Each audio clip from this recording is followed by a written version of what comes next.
Why does my back hurt every morning? Probably because you're sleeping on the end table. My son finally asked the question. Someday, I did not know it was going to be today. And what question do you have?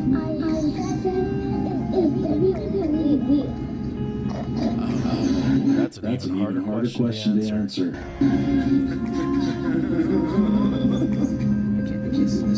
It's like if you watch a movie, it's scripted, they're acting. You can still enjoy the movie, even knowing that. That's all I'll explain. We hated Obama like you hate Trump. Except we hated Obama because he hated America. You hate Trump because you hate America. Facts. You won't believe what they just unveiled. I'm looking at it and I still don't believe it.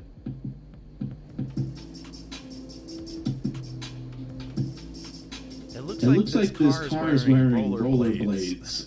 It's got roller skates on, man. Now show me it driving, then I'll actually be impressed.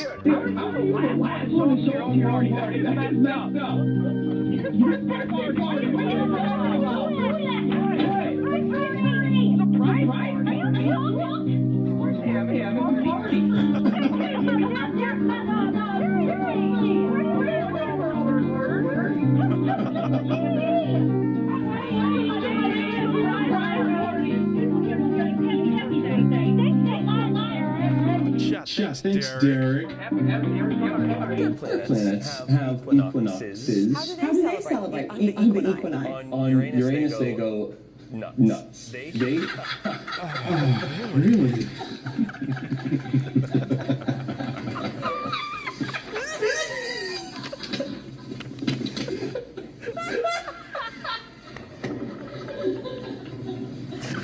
Real license plate spotted in the wild. Oh, this is a Utah plate too.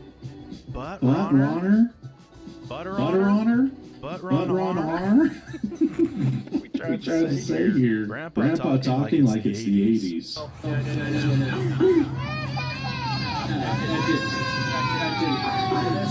It's because you were running Barry. Don't go like this. Go like this. We run like this. Yeah. Hey, I'm on Grandpa's side. How about you? Customer states the battery melted?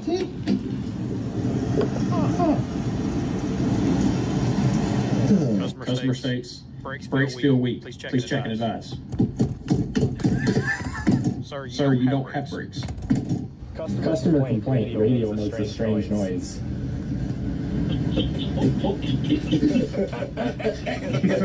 Customer states clicking noise when accelerating and braking. Braking. Accelerating. Brake. Accelerate. Customer states he hit a pothole, just wants to change his tire.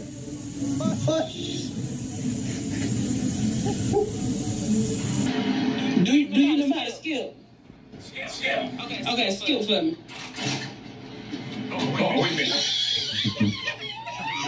This is why blocking spam calls never stops him. Wait, you mean it's not just the spam callers?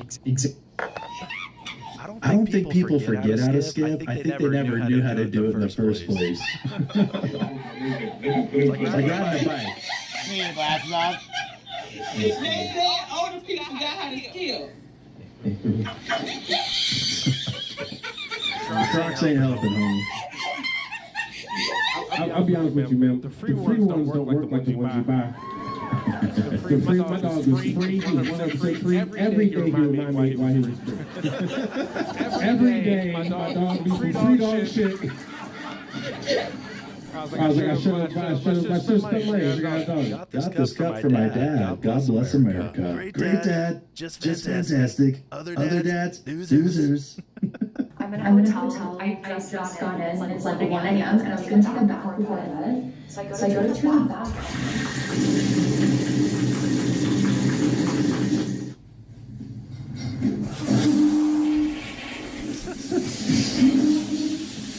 What are these hotel showers, man? When men try to fix everything instead of just listening. It's just there's all this pressure, you know?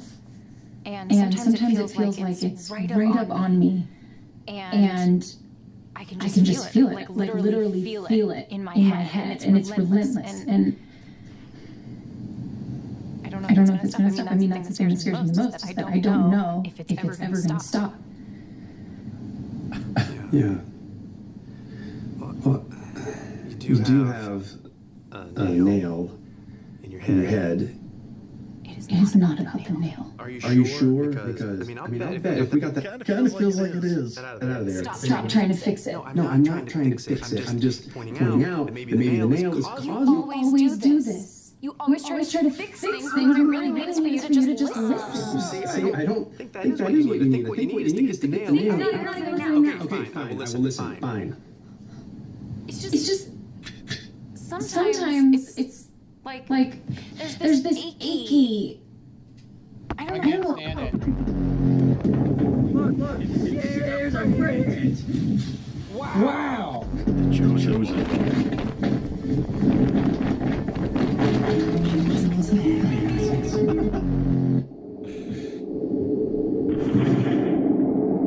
Oh, Never seen it again.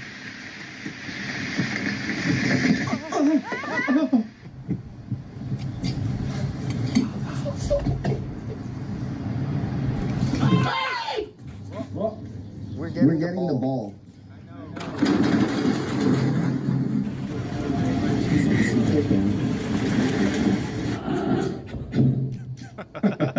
So why didn't you just tell me everything that he said? Okay. When I throw my fireball, I say, Hadouken! That's why when I serve a volleyball, it strikes fear to my opponents. True story. Hadouken. Okay. What else? When I uppercut, I say, Shoryuken! Shoryuken.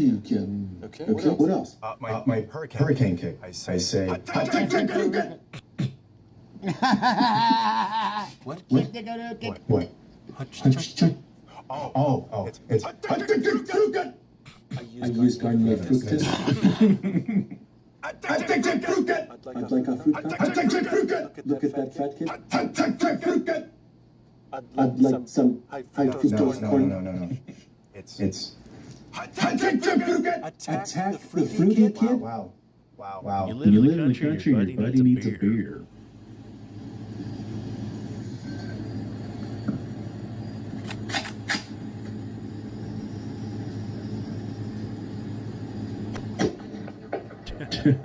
And a concussion. And using Bud Light as ammo is the only way to use it nowadays. Online shopping fails. Was this umbrella made by the same company that did the beer launcher?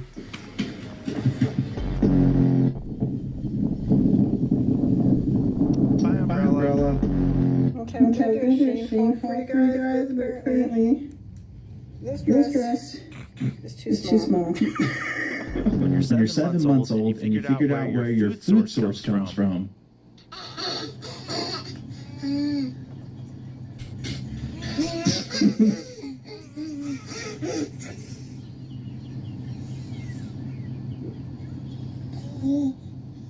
Scary Dale. This is what I'm thinking. Climb in his bag and scare Dale.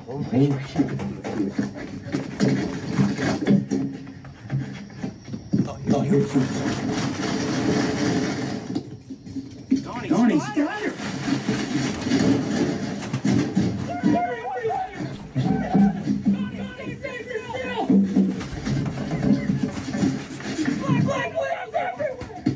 Well, mission accomplished. You scared me, but at what cost? You're welcome, Donnie. Don, you good, bro? I think I've got a concussion. You mean like a little? Yeah, Donnie, a little one. When you just wanted 10 minutes of peace. You think this is normal? You work all day and then find out here and get a beat inside. 10 minutes of peace. Unbelievable. You don't even got the energy to argue back. This is a defeated man. You have to find peace elsewhere. There ain't a lick of peace around here. The richest, most powerful man in the history of the world, King Solomon, once said, it is better to live on the corner of a roof than with a nagging wife. Nagging is not a sin, but maybe it should be. Kids today. Me. Okay, but to be fair though, Which end do you really open those little baggies on? I can never tell. Is it the perforation side or not? I built the world's first CNC knife throwing machine.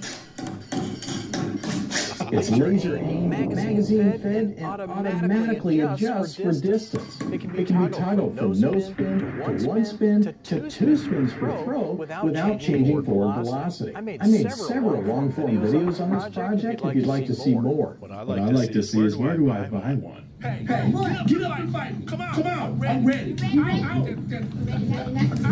Hey, at least put some clothes on. You shouldn't be fighting naked like this.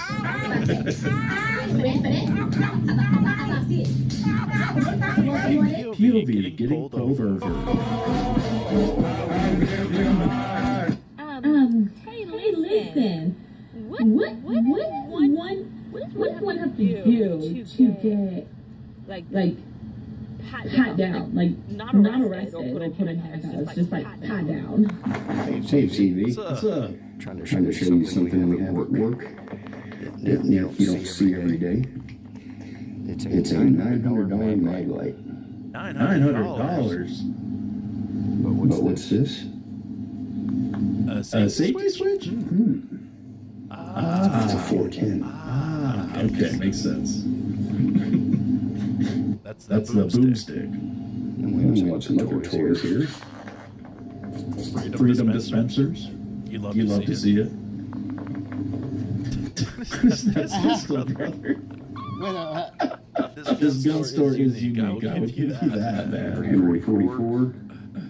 And a few other toys. If you're ever in South Alabama, stop by and see us. Might have to go to South Alabama just to visit. Loved her until she said this. What's your take on his aggressive immigration policies and how Latinos are being deported right now? Well, I think the ones that should be deported are being deported. To be honest, I'm a Latina. My family came from this country to this country legally, and I love to see rapists, human traffickers deported. I don't want to see them here. I want us to be free for all colors, for all people. Like, that's what makes America great again. So we can create, so we can live. I want to be able to walk at night and not think that I'm going to get killed by an illegal alien. And so those are the people getting deported, and those are the people that should get deported. You love to see it, but it is a matter of time until she gets blacklisted for that opinion, unfortunately. Hey, Stevie, it's Jennifer Ryan in Prescott, Arizona. What's up? Could we pretend to be your grandkids to go in Sam's Club just to get some Pokemon? You can pretend to be my kid, not friends. Listen to it. Thank you so much. Everything from the top shelf. Yeah, I only want one thing.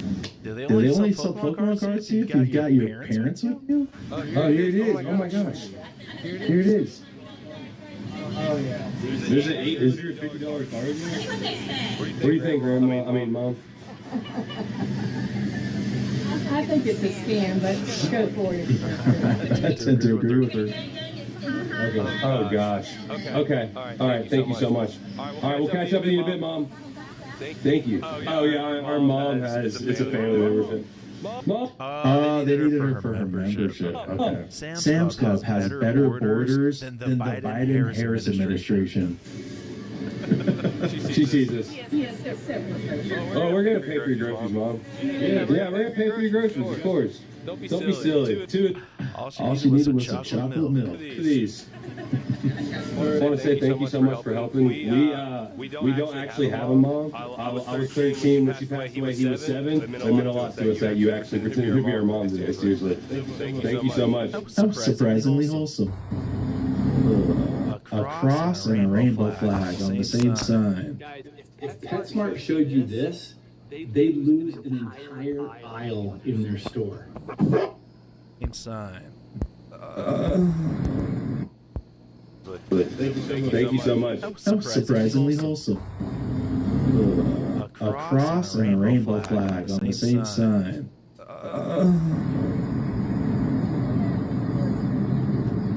I'm actually trying to find a new church, and I saw the signs out here.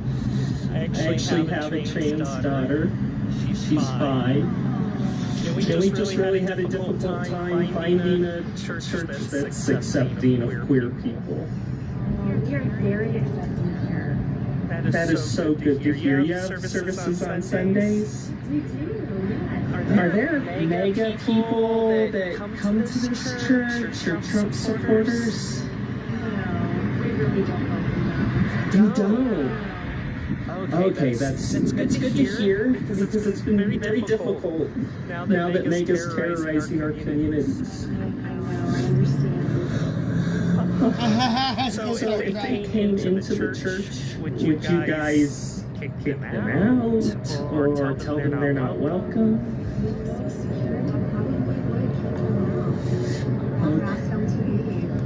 Isn't that how immigration works? Flip the script. Is that not how immigration works? I think it's continue. Why? I'm trans. All are welcome here, unless you voted for Trump. Because I'm trans? I was assigned intelligent at birth, but I identify as a liberal. Saw that the models were very lovely. We're all a bit. Hey, girl, like, open. I got more. What's up? Because you're right on the border here, bud. Yeah, he says, you got license for all 3 states? He goes, sure do. He goes, you've been killing ducks from all 3 states? He's like, well, yeah, I think so. He goes, how you tell? Came over and grabbed his first duck. He goes, yep, that's an Indiana duck. You got an Indiana license? He goes, I sure do. Hands his license. All right, cool, give me that duck. Grabs that duck. Yep, that's an Ohio duck. Got an Ohio license? He goes, yeah, I sure do. He's like, all right, he goes, where are you from? He goes, get the fuck away from me.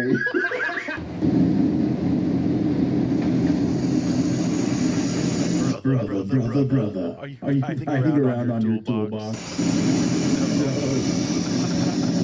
Hey, CB, it's Mark here from New Jersey.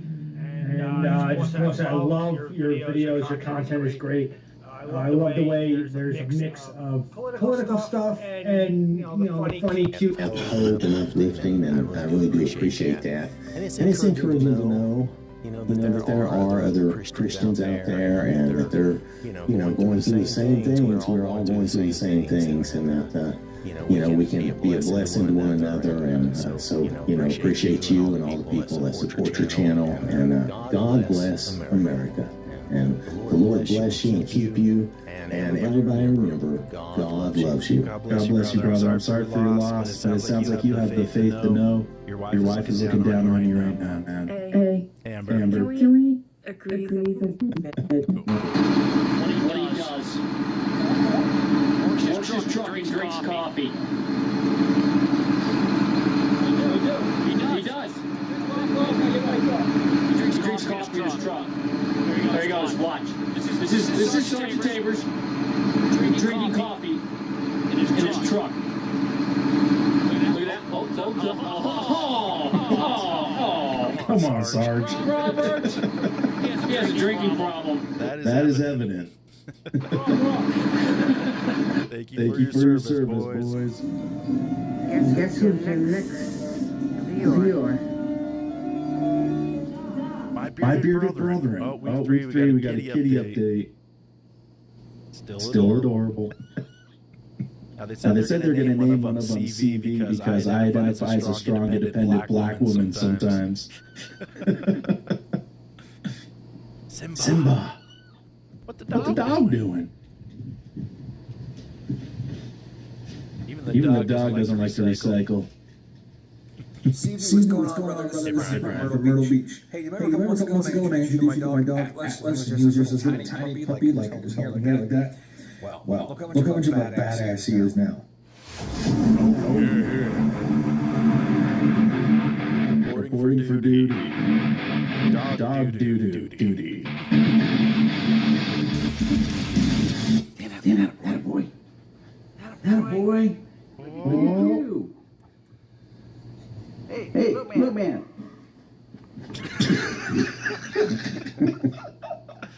YouTube, that was a supervised faceplant, okay? Please do not take down my channel. Hi, CV. We're from Central Washington, and I wanted to show you my dad's cars since you've been showing a lot on YouTube. Those are the kind of kids you need, man, down below.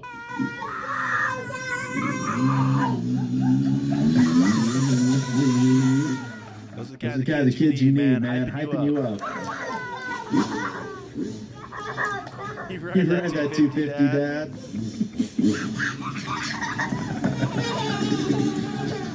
you know a kid was raised right. Oh, look at that. That's awesome.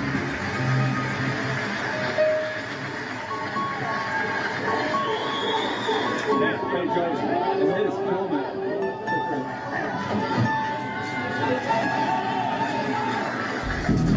This is really cool because that picture, Robson's looks shaken up right now because of what he did. Look at Zay Jarvis. This is such great sportsmanship. He wants him to know that it's okay. You know, we all make mistakes, man. You think you're an organizer? What? We need to make mental asylums great again, everybody. You don't know? They just handed you a vest? No, I'm wearing with responsibility. What responsibility do you have today? Keep people safe. Keep people safe? Okay, I trust you. Okay, sorry about that. You don't want him talking to me, do you? Why can't he talk to me? You don't tell people what to do with their bodies, do you? We're not doing that, right? Oh, look at that. Oh, the sunglasses came down. This person, I don't know what it is, means business. Look at that glare. You're bringing that energy. That's awesome. I'm totally, wow. I am very, very scared. You can have a great plan until it's time to execute that great plan. Looking good. Hi, CB. What's up? Hi, CB.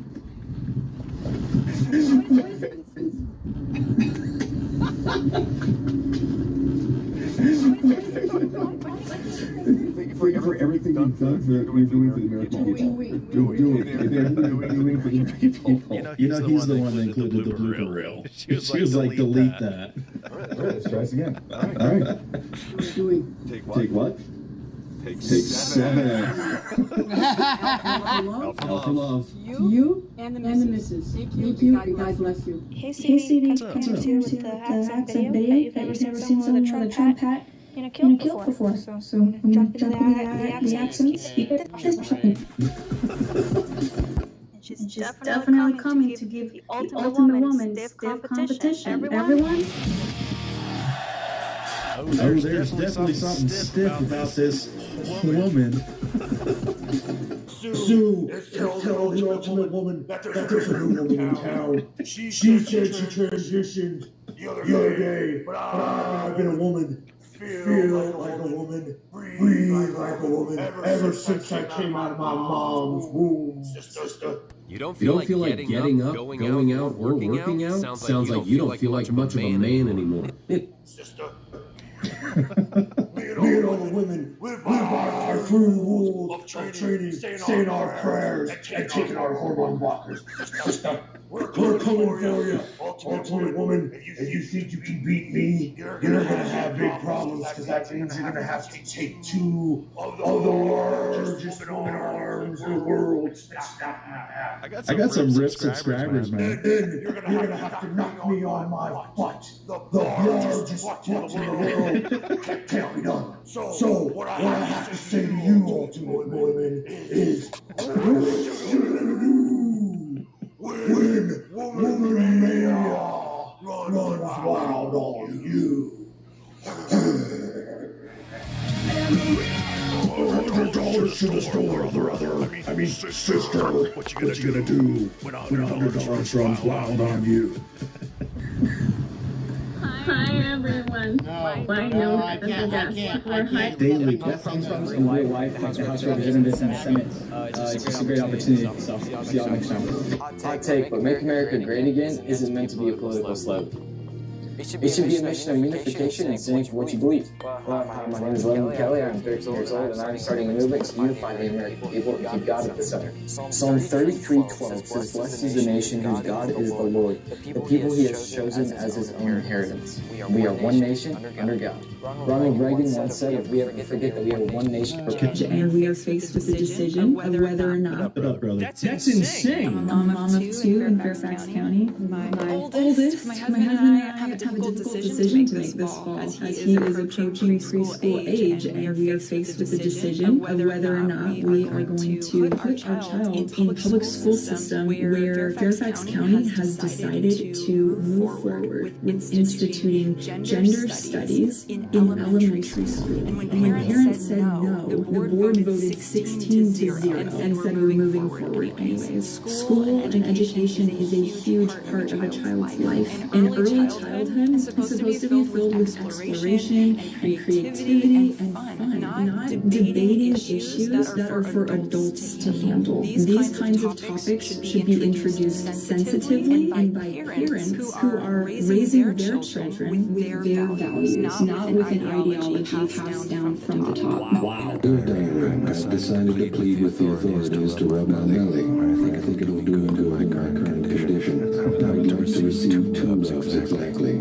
A third one when I went by the protocol. Put these signs all across town like 2 weeks ago. Why I started getting messages like, hey, I'll vote for you. Finally, someone that cares for the city. Dog, I'm not running for anything. People are literally voting me for governor. I got calls from the city talking about like, hey, you're gonna run, you need to come to the meetings. Bruh, this is not no political poster. This is a solar company. People saw this and said, oh, electricity, cleaner air. Oh, I like that. Let me vote for Adrian Peru. Now I get why politicians be lying. It'd be easy. Anything you like and they go vote for you. What if I win? I got 20 of these posters all across town. The worst thing is I don't even remember where I left them all. And I already got people sending messages like, hey, you can't fix this town, bro. Stop lying to the people. Putting yourself in front of an American flag like that is on you, bro.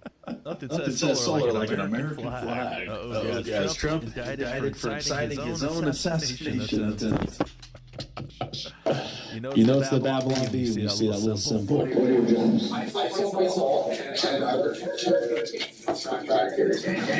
a defense contractor? Wow, that is not who I thought. Can I get some pronouns going? Are you a trans man? May I ask that? You're a trans man. Now, are you the only trans woman working at the defense contractor? No. It's just a defense contractor full of trans women? He's dropping bombs on ground people.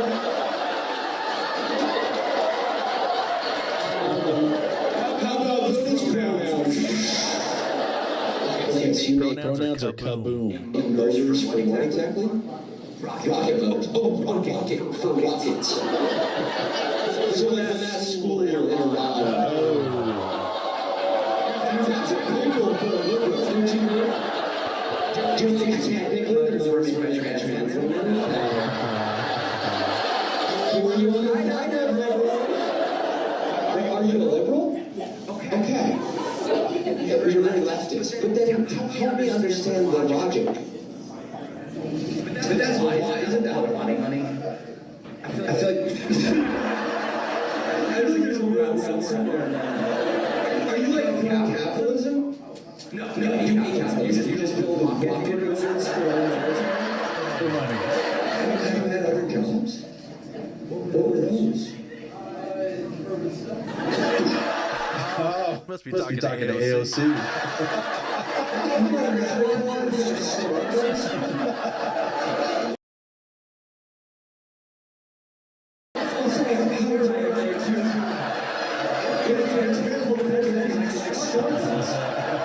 I don't understand you one little bit. Do therapy? Did you talk about building the waters under therapy? Okay. Your dad Harsh Sharma? Yeah, you know what some people is? Getting my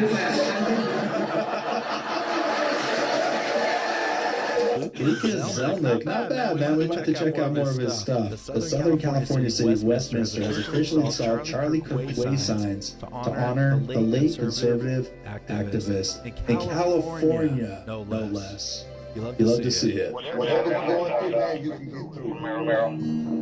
Now listen, man, listen. You can get through this. So let's talk about it for a minute. Can I at least have prayer with you?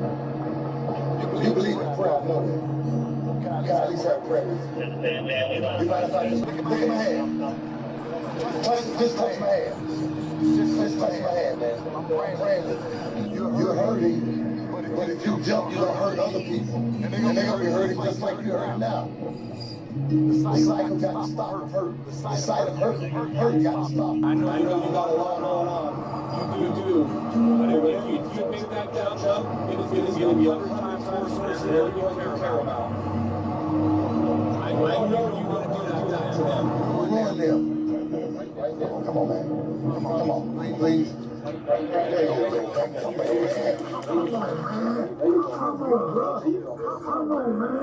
God bless this officer, man. Officer Antonio Richardson. There's a crisis lifeline available. Call or text 988. A homemade strawberry jam and bread kind of day. That's every day.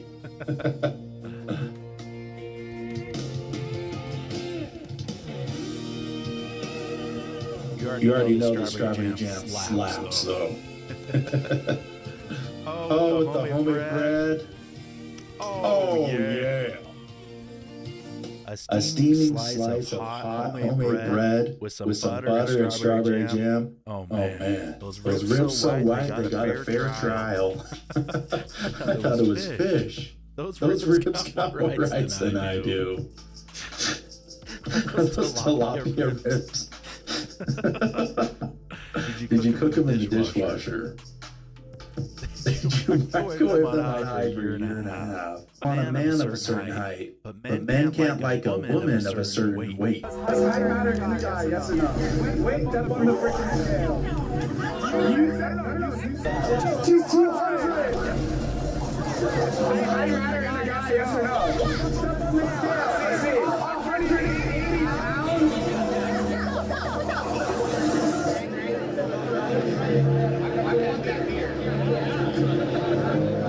Okay. That's pretty cool. His life flashed before his eyes. It went in his jersey. Right back in, it is caught. No. It's in his shirt. Logan Gilbert wore that one. Whoever moves first is good.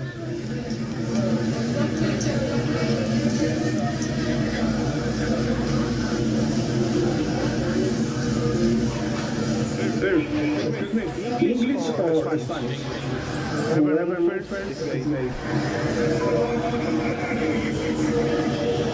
Whoever moves first is good. Every guy instantly plays along. Whoever moves first is good. Bro, he ain't even blinking. Hello, Mr. and Mrs. CB from the Santiago Rebirds. Another round. Yeah, we're going to go ahead and start building up something in the corner here so that we can have our door back. Oh, yeah, you can't even open your front door. And be able to change our seasonal wreaths. We are Charlie Kirk. We are Charlie. Look on the bright side. It's not like a Halloween wreath or something, you know.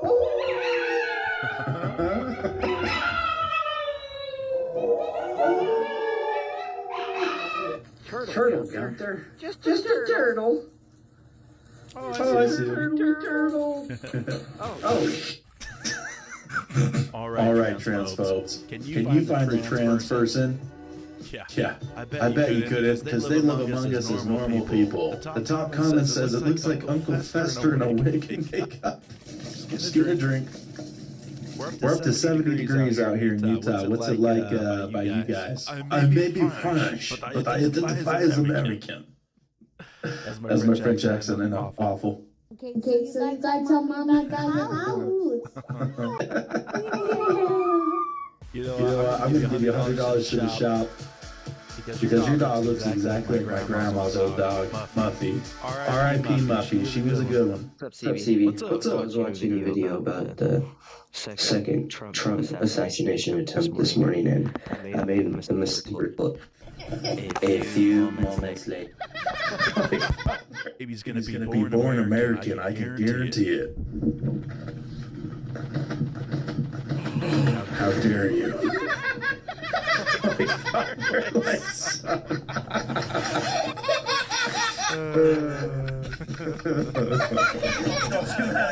I'm all about. A few moments later. I was like, you're like,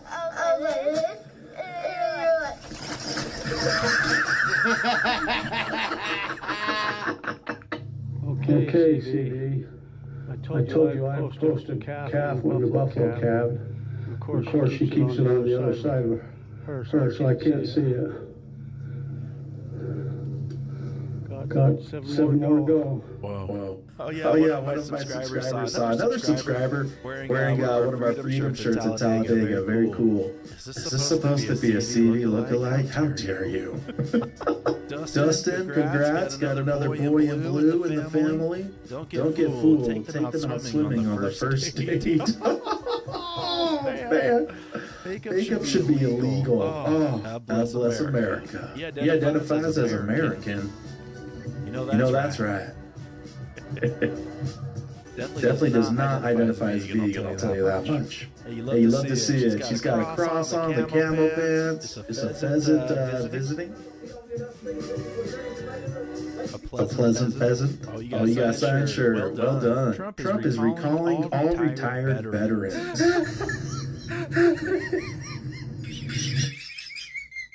Suck it in. My only, you make me when skies are blue. You never know how much I love. So don't take my sunshine. Yay! Hey, CD's from Dallas. Listen, brother, we got to keep this house in Senate so our brave president finish the job he started. Charlie Kirk's not here to drive that vote like he normally does. Nobody can do it like him. We are Charlie Kirk. Let's do it. You know, the left employs violence. We use logic. We use dialogue. And we use our vote to speak for ourselves. Can I say? What's up? Being from New Zealand, do you have a link to Donald Trump? Let me call my right out. Hey. Aylin. Me and my wife have been enjoying her. She is 6 days old. Wow. And she's been such a wonderful baby.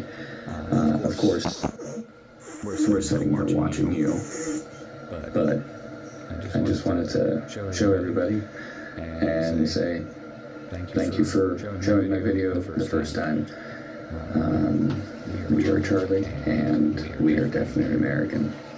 God bless you, brother. And Halen, welcome to the conservative family. Hey, CB, this is Dan and Sadie coming to you from the mighty Columbia River.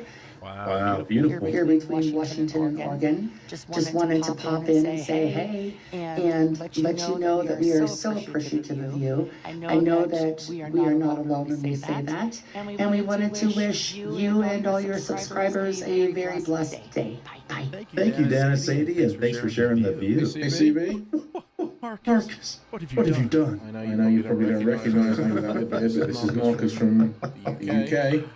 The reason I had to take the beard off, much to this, is Moxie. Hey, Moxie. As always, I'm here in my office working. I'm an installer and a tech. Hey man, spend that hard-earned money. How you? Right here, I got. We are Charlie. Score some points. With my first paycheck from my blue-collar job, I'm an installer and a tech. Hey man, spend that hard-earned money how you want. Technician, but yeah. I bought this with my first paycheck, and I think it's pretty freaking sick. What up, CV? Coming at you from Florida, and this is what I do for work. I work on AC units. JD Vance protects Donald Trump from the assassin is the meme. I didn't know I needed it right now, but here we go. Hey y'all, it's me, Fat JD. How come right uses Fat JD in the memes? Here are top situation. All right, y'all. I think I see Cole now. Let's get this little shit. AI was way too generous with his muscle mass.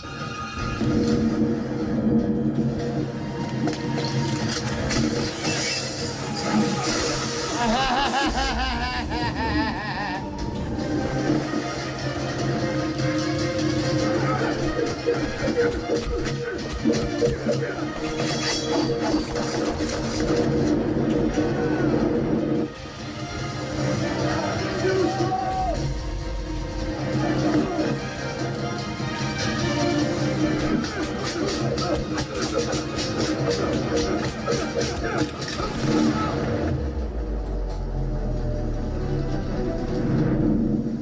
you want to ditch the GMOs and industrial processed ingredients and upgrade your meat stick today,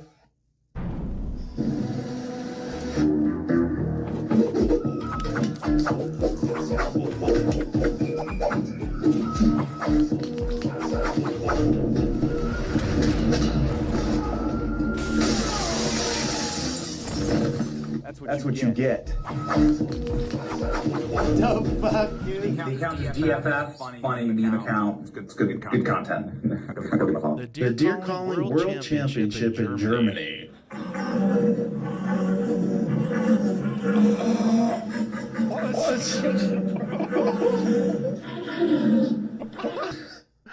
German subscribers, is this a real thing?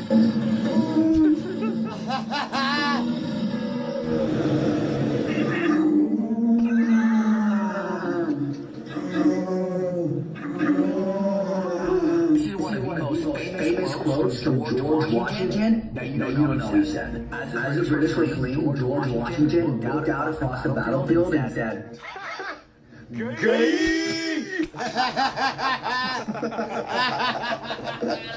Yeah, definitely historically accurate.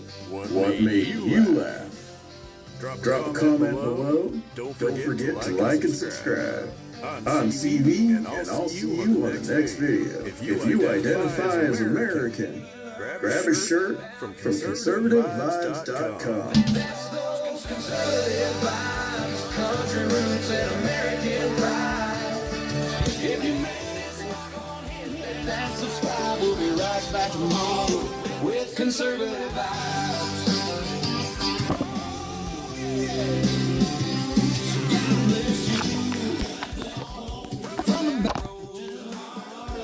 To the next good talk, next deep dive. Keep your faith, your fire, and your conservative vibe. Oh boy, okay. It's three steaks all together to make a total of the 72 ounce. Side salad and fries. You got to complete it all. Yeah? Yeah. Alright, okay. The first person I've actually got to see do it in person. I didn't get to see the other two people, so. Oh, no, I'm on it. Like your steaks cooked today? Medium rare. Medium rare. Is that acceptable? Yes. And what would you like for your sides? As far as potato, you can do mashed potato, baked potato, fries, Jojo's. What is Jojo's? They're like the fat fries. So like the thicker, like kind of like potato wedges. Which could you get? Probably the Jojo's. Yeah, alright. I'll go those. For your salad, what kind of dressing would you like? What kind of dressing do you have? Ranch, blue cheese, Italian, balsamic. I'll take the blue cheese, please. Yeah, thank you. What came out nice was bull's testicles on it. Am I wrong? I'm sure I heard that before somewhere. Yeah, Big in Montana. Not the balls. I mean, they're popular in Montana. Why would cows in Montana have larger testicles than cows elsewhere? Which makes no sense. Your salad.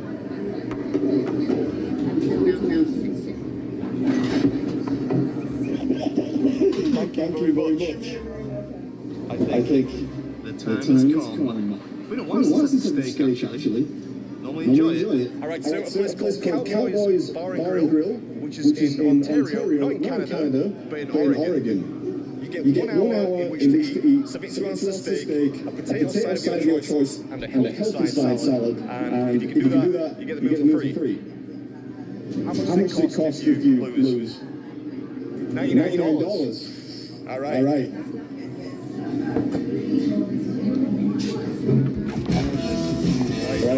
Thank you. Here we go. Oh, it's nice and soft.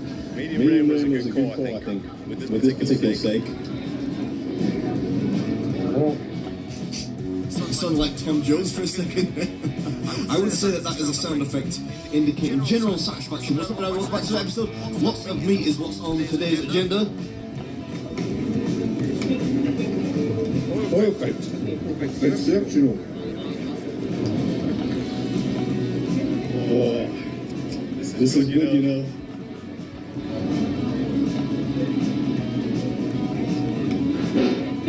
Minutes left. Thank you.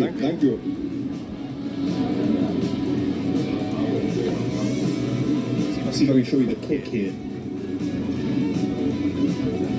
That shouldn't be me in the eyes. No steak aficionados out there. If I eat steak for actual enjoyment, I would always get it medium rare, if not rare. But you can never really tell how good the cut of meat's going to be. So, well done when you do a challenge. It's usually the safest option, if not the tastiest. Alright. Oh, thank you.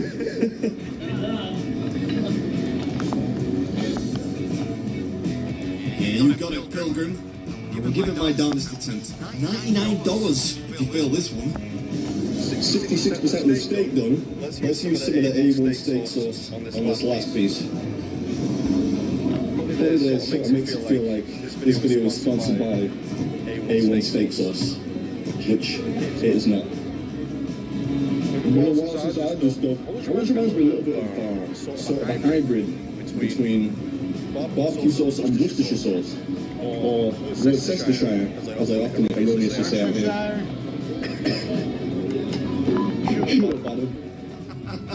Yeah, I could not have put it better myself. I imagine many of you at home often think the same thing. So you can tell it's a good steak because I've already had 2 or 3 sips of water. Which is a good sign. How many grams of protein do you reckon are in this? Should we check? It took a while, so I'm going to skip forward a bit, but 414 grams of protein. Oh my God! I'm doing fantastic, I think. Okay, what do you think? I think I'm good for now. Yeah, thank you very much. Played in X must be a good steak if you're not ordering the old tactical Diet Coke at this juncture. We're almost done with the meat, to be honest. Oh, it's over now. That's how you can say the steak was good. Ooh. On to the sides. On to the sides. JoJo's and a side salad.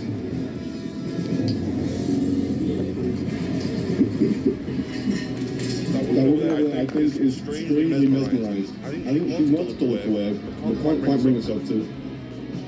Yeah, not sure the 12 pixels quite did her expression justice, but that's what happens when you use action cameras inside. Blue cheese salad's going down a treat. Oh, almost did it all without the need to wine. Almost. Yeah, we'll get the Mortal Kombat flawless victory one day. But today was not that day. Looks like we're being joined by George Carlin here. Back from the dead. Salad done, just the JoJo's in name. Never heard the word JoJo before. They're pretty much just like baked potatoes, but cut into quarters. You know what great is these? Some sour cream.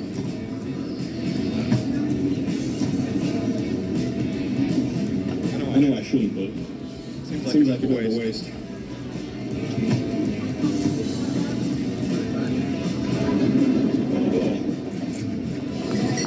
Another crunchy piece.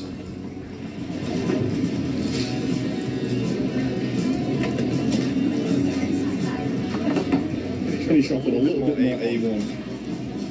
Yeah, although they didn't really need it, well seasoned and fluffy as they were. Anyway, hope you enjoyed it. I know I did. And as always, I'll catch you in the next one. Yeah? Alright. This is Bibby's food, and that was Cowboy Baron Grill's 72-hour steak challenge, and it was delicious. I'm gonna put some fake applause sound effects in the background there. What desserts here? We do, yeah. I must confess, I am not ordinarily a huge fan of cobblers. I think its closest approximation for a British person is like crumble. It's not really crumble, sort of sponge with ice cream on top. I don't know. It's not without its charm. It's almost like bread pudding, that actually. Never had cobble like that before. It's a nice shirt. Oh, I get a shirt? Yeah, you get a shirt too. I had no idea. Yeah. Like a t-shirt? Yeah. Obviously, it wouldn't be a button-down shirt, would it? We have right now. Oh, well, I'll take anything you got. Did not realise that you win a t-shirt as well. Bonus. You get to choose one. This one. Ooh.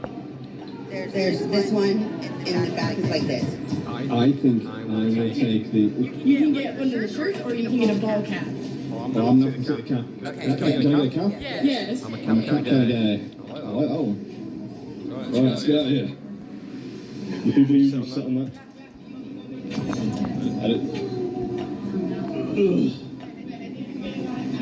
Alright, yeah, that's... I don't know. I'm not really into cowboy stuff. Anyway, thanks for having me. I appreciate it. Thank you. Well, Are you like a YouTuber, influencer? I'm definitely not the second. But yeah, I did usually. Okay, cool. We have our middle son is starting to get into that, and so I'm like, oh my gosh, this is cool to see you do a new thing, because he's been out doing that, you know, trying to get out, go traveling. His is an outdoors channel. Oh, that sounds like it's much more wholesome and valuable than my channel. It's nice to meet you all. Tell him I say good luck with it.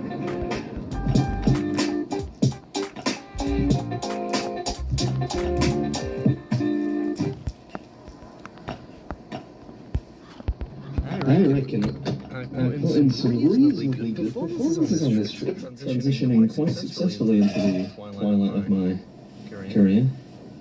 If you want to, you can't call it a career.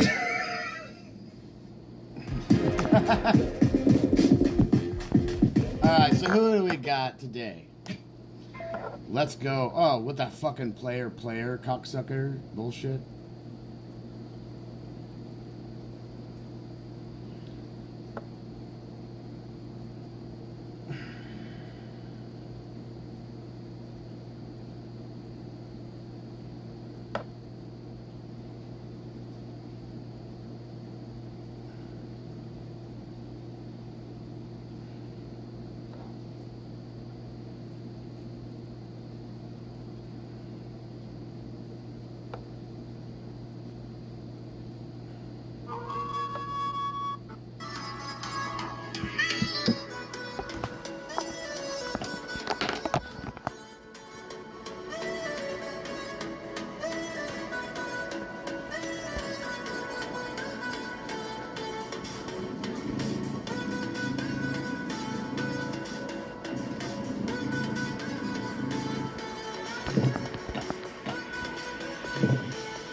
Nope.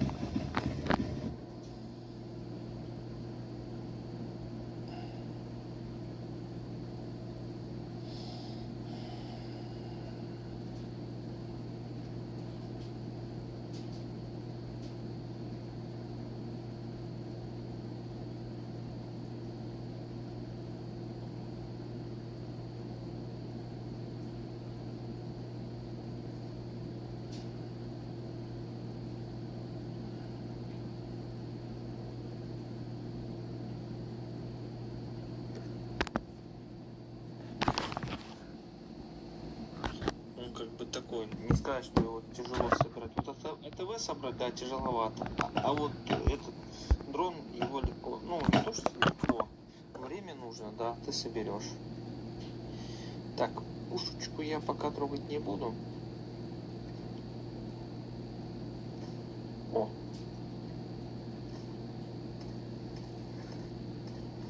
Они прям хорошо хилятся, эти парни.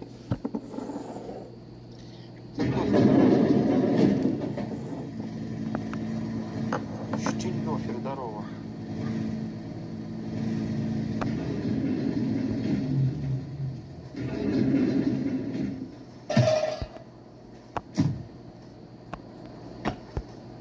Блин, собака, красавчик. Иди сюда. Куклачев, иди сюда.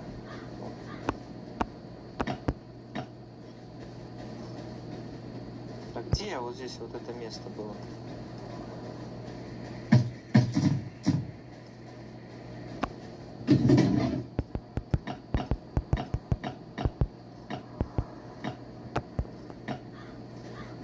Он не туда встал, да, наверное?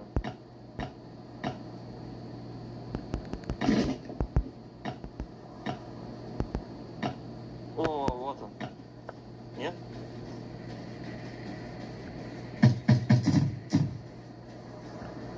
Подожди.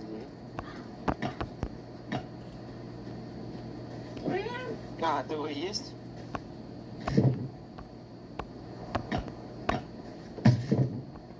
Вездеход начал это когда-то, ну, когда-то стримили в LDOE. Ты имеешь в виду, это два разных человека? Вот Хантер, по-моему, я знаю, он что-то там, чувачок, я не помню только откуда он, с какой страны. Ну, такое у него было. Я помню, он говорит, я на ютубе не буду, мне, типа, ютуб не нравится.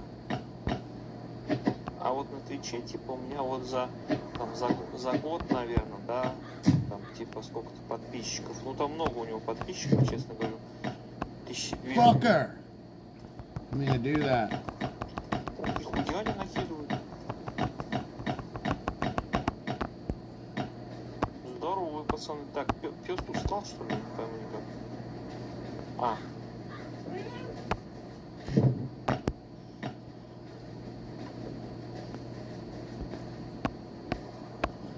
Пес сидит, ждет меня. Верный мой друг, да? Что-то я слышал, там в LDOE должны добавить кошечек. Представляете? Кошечек должны добавить. Вот одно место, где нужен этот генезис. Оружие генезис.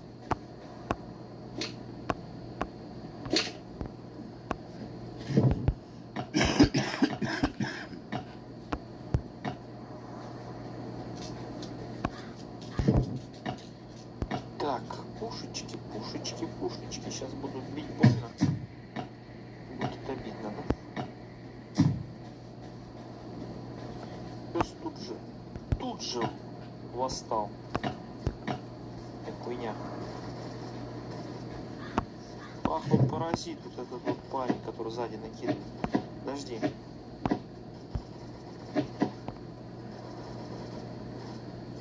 Вот это такой подлец, вот честно говорю, подлецов, да? Так, пушечки. Жри. Вот. Все. Блин, думаю, сейчас все.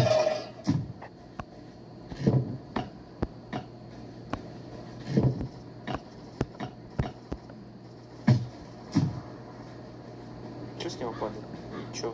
Ничего толкового с него и не падает, да? Легенда, привет, Данил, здорово.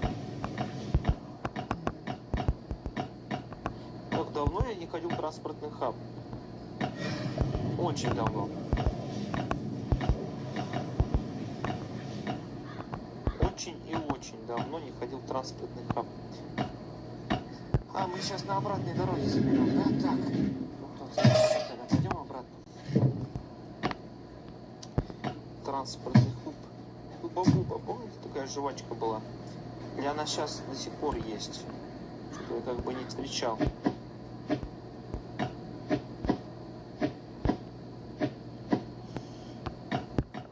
Ты имеешь в виду болото? Нет, еще не было. Дали месяц примерно. Чтобы все собрали АТВ.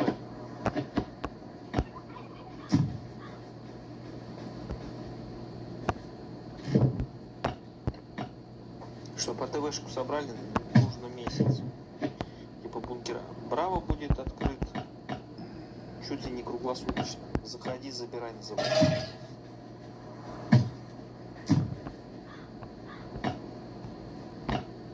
Ой, слушай, прям хорошие утятки. Я как бы год не играю. Ну, время как бы... Ты сделал себе перерыв или ты полностью все уже не будешь играть? Ой, здесь тоже хорошие утятки, блин, ладно, мачете заберу. Вот за такие мачете, да, я в свое время бы, блин, вообще, это самое мое любимое было именно мачете.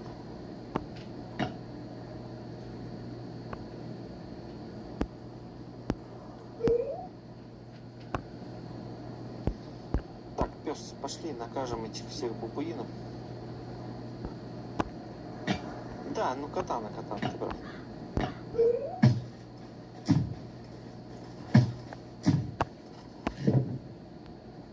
Вставай, мадам, мы тебя сейчас накажем. Пес, жри. Не, я вернусь только после обновления, наверное. А, ну если только так, давай, будем ждать тебя в игре, так сказать, да?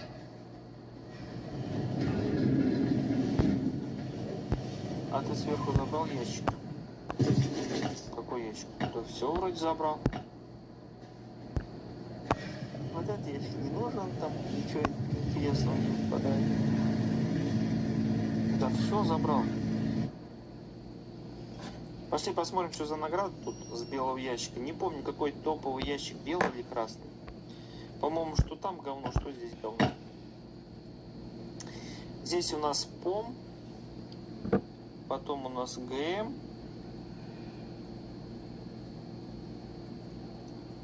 Эдим и Тудим. Давай.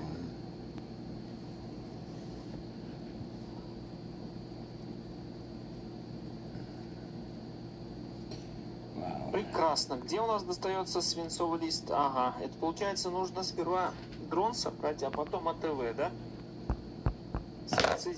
Свинец здесь выпадает. Пластик. Зачем мне столько пластика? Столько пластика-то не нужно. Что, пошли вот этих вверху бабуинов накажем. Сейчас будем голожопами бегать. По нам сейчас, ну, походу, не выживем. Первой же электричкой домой поедем. Дело такое. Сугубо интимное. Оп, оп. Они прям хорошо накидывают. Смотри как. Если троем буду стрелять, тебя сразу сложат. Даже поздороваться не успеешь, тебя просто сложат, да? О. Лук. Прекрасная мода, но мы ее брать не будем. Так, вот это мы уберем. Дробовик возьмем. Смотри, аккуратно.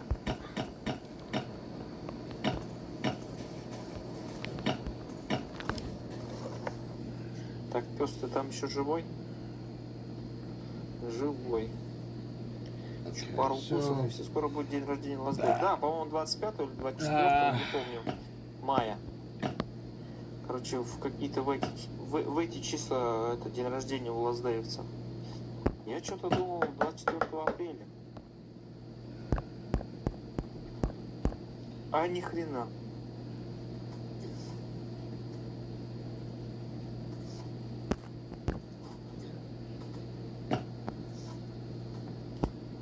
Не трогайте меня. Эх, не трогайте. Оп. Еп.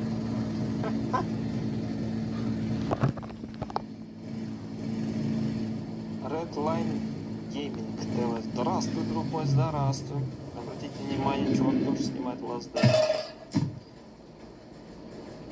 Фанат Печки ТВ, фанат Глиста и фанат Костяна, да? Причем ролики про них, ну как, не постоянно. Так, сет надо, да? Ну, спасибо за лайкосик, друг мой, спасибо.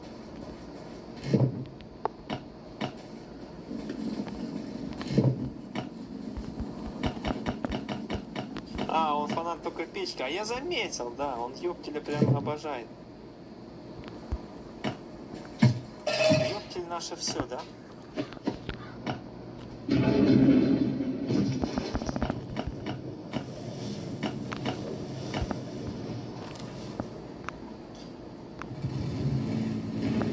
Нам дрон не нужен. Дрон нам не нужен.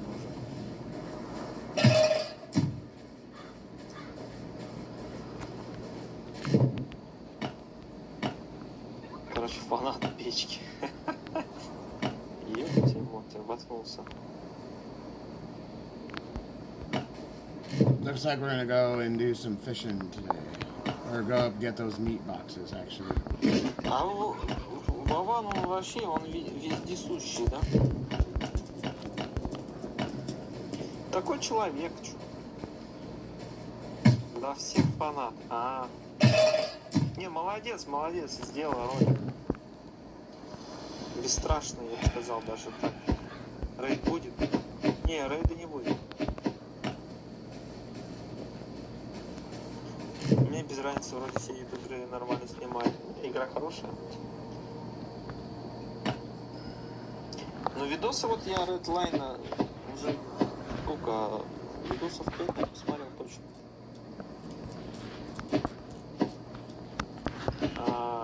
Печка норм ведет. Печка норм ведет. Да он же вечно там, блядь, это обиженной жизнью. Жизнь его потаскала.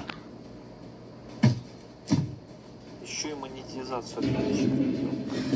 Все. Конец всему, да?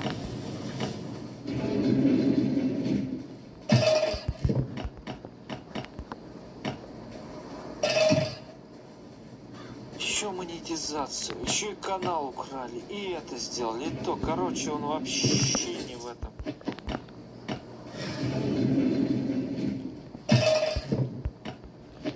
Не в кайфе, да?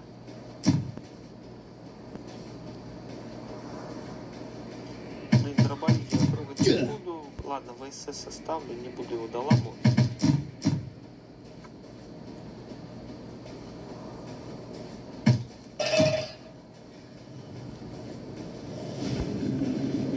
Бедный ёптель. Бедолага прям это. Я на него смотрю, думаю, нет, так-то он молодец, ролики хорошие снимает, да, постоянно там новичкам помогает, еще там. Молодец, чё. Онлайн хороший, да, 100 с чем-то человек. Попробуй удержать на трансляции. Это не каждому дано, друзья мои, 100 человек онлайн это держать. Потому что смотрели. А это заебись.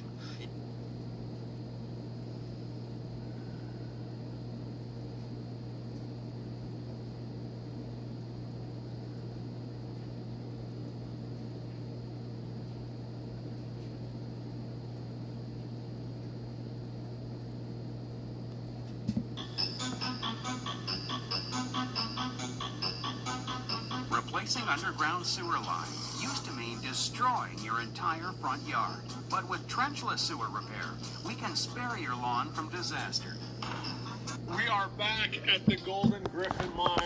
It is early spring. The snow has melted off. I have Harry from Mine Operator and Pete from Standing Bear Logging here helping me out. We're going to rip on these surface veins. We're going to collect some samples. There's going to be some other familiar faces that are going to join us a little bit later.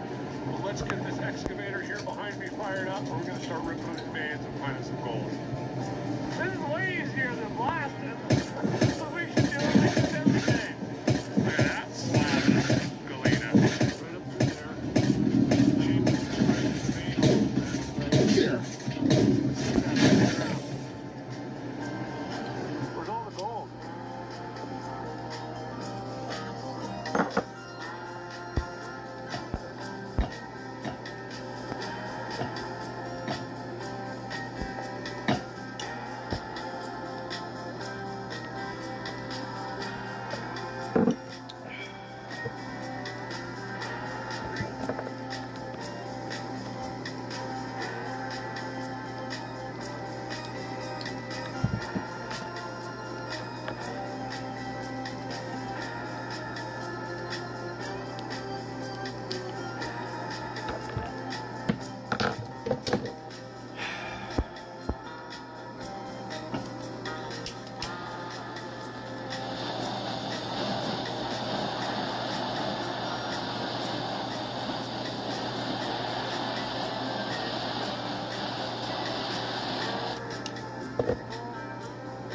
So for those of you who've seen the previous videos on this place, we're looking for quartz like this. This is vein quartz. It's the stuff that carries the gold around here. There are two different veins up here behind me in the rock. And our goal today is to get the excavator up there and rip the surface talus off, rip all the loose rock off, and expose the veins so we can see, one, what the vein looks like, and two, if there's any gold or mineralization. We're going to try and take the excavator from this wall straight up this little draw around that dump pile.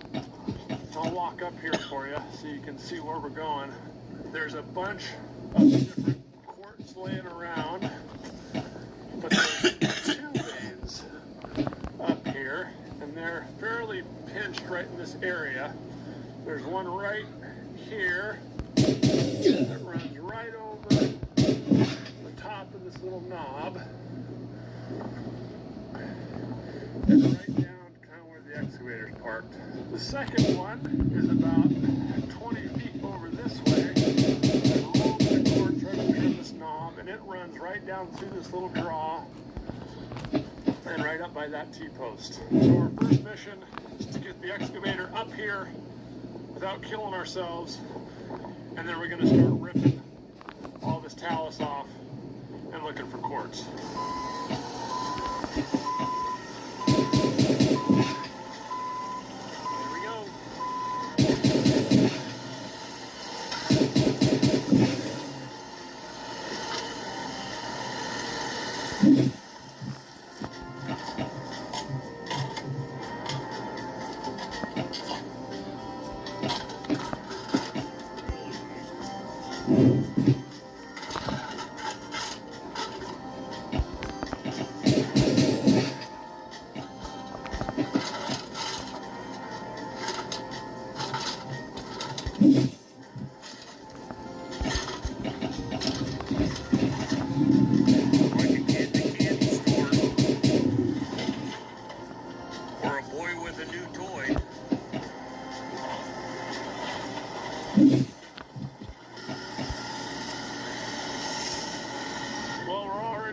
Side quest here. I thought, well, I'll just dig here a little bit where I parked the excavator when I brought it in. Right at the edge of this vein, so I thought, well, I'll just work this area a little bit and see if I can uncover something before we move up top. And we're kind of right in the zone here.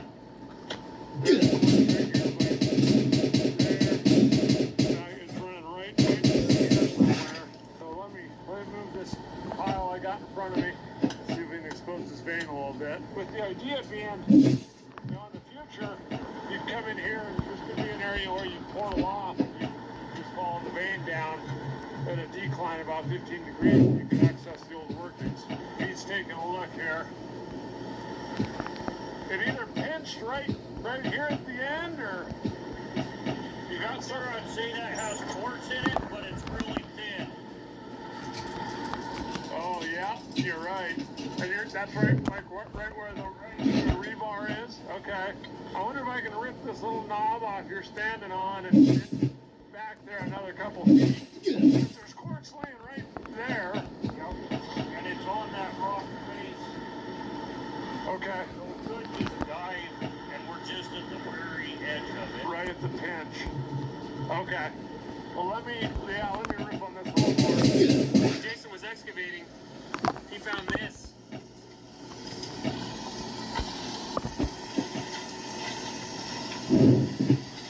The old bottle. If anybody knows what was inside this bottle, I'd be interested to know. I don't see any markings on it.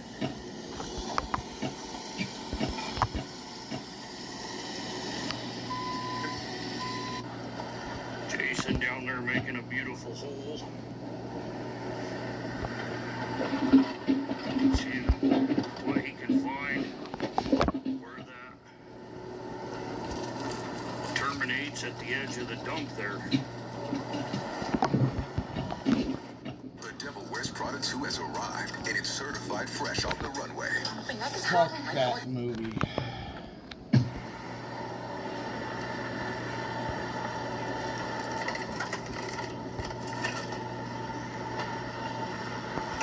Not very often Jason gets to do the plane of the mine.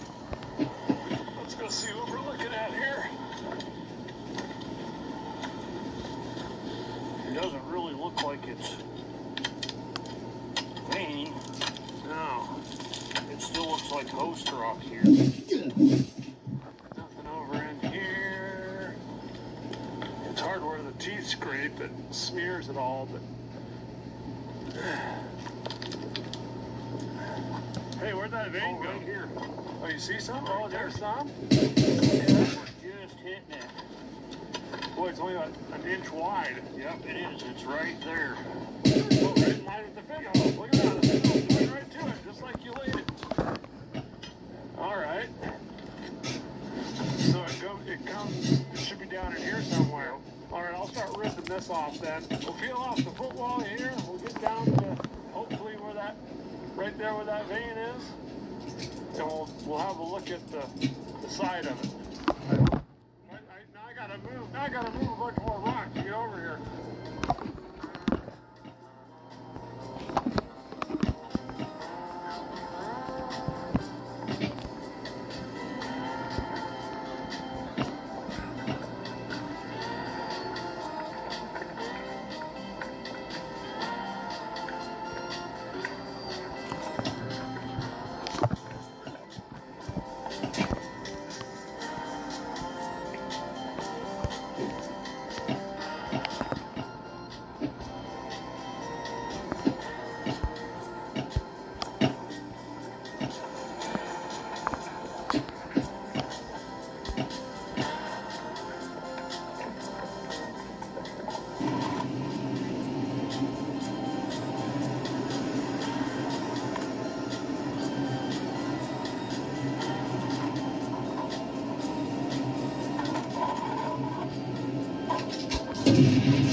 Good night, motherfuckers. Are you immortal? Boom!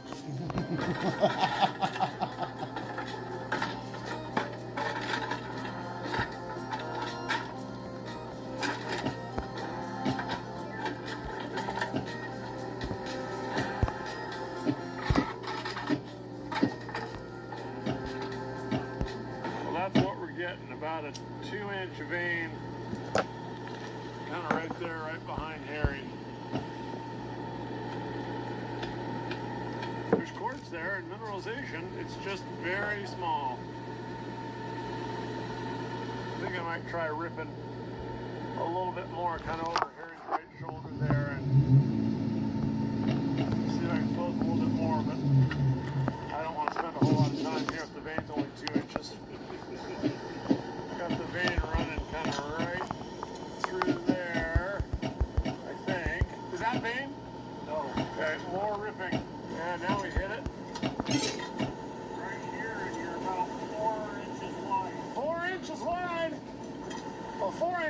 too bad, huh, Harry? 8 inches over by Harry. That's it right there. I've seen worse than 4 inches.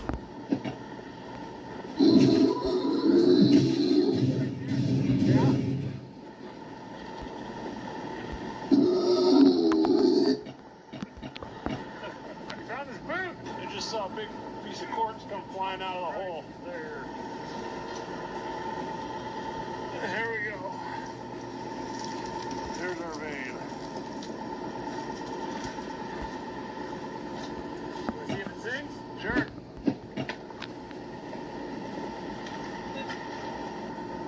No? You got a hammer? Break that thing open. Let's see what it looks like on a nice clean surface.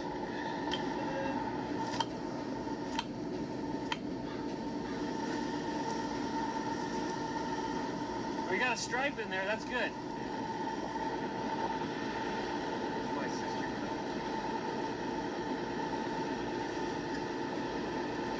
Where's all the gold? Maybe in the limonite. Alright, what do we do with it? Here, put it over there. So is it, are we thinking from here to here is the vein? Somewhere in that general vicinity. Like it might be widening up right here because yeah, that looks like a football, doesn't it? Yeah. The problem is this rock's so hard. The excavator's not doing a very good job ripping it off. Yeah, but imagine trying to do this by hand. Oh, we spent all week and not get this far. We've been doing this, what, an hour maybe? Something like that. I lost my magnet the first 10 minutes when I fell over when I got here, so now I gotta substitute.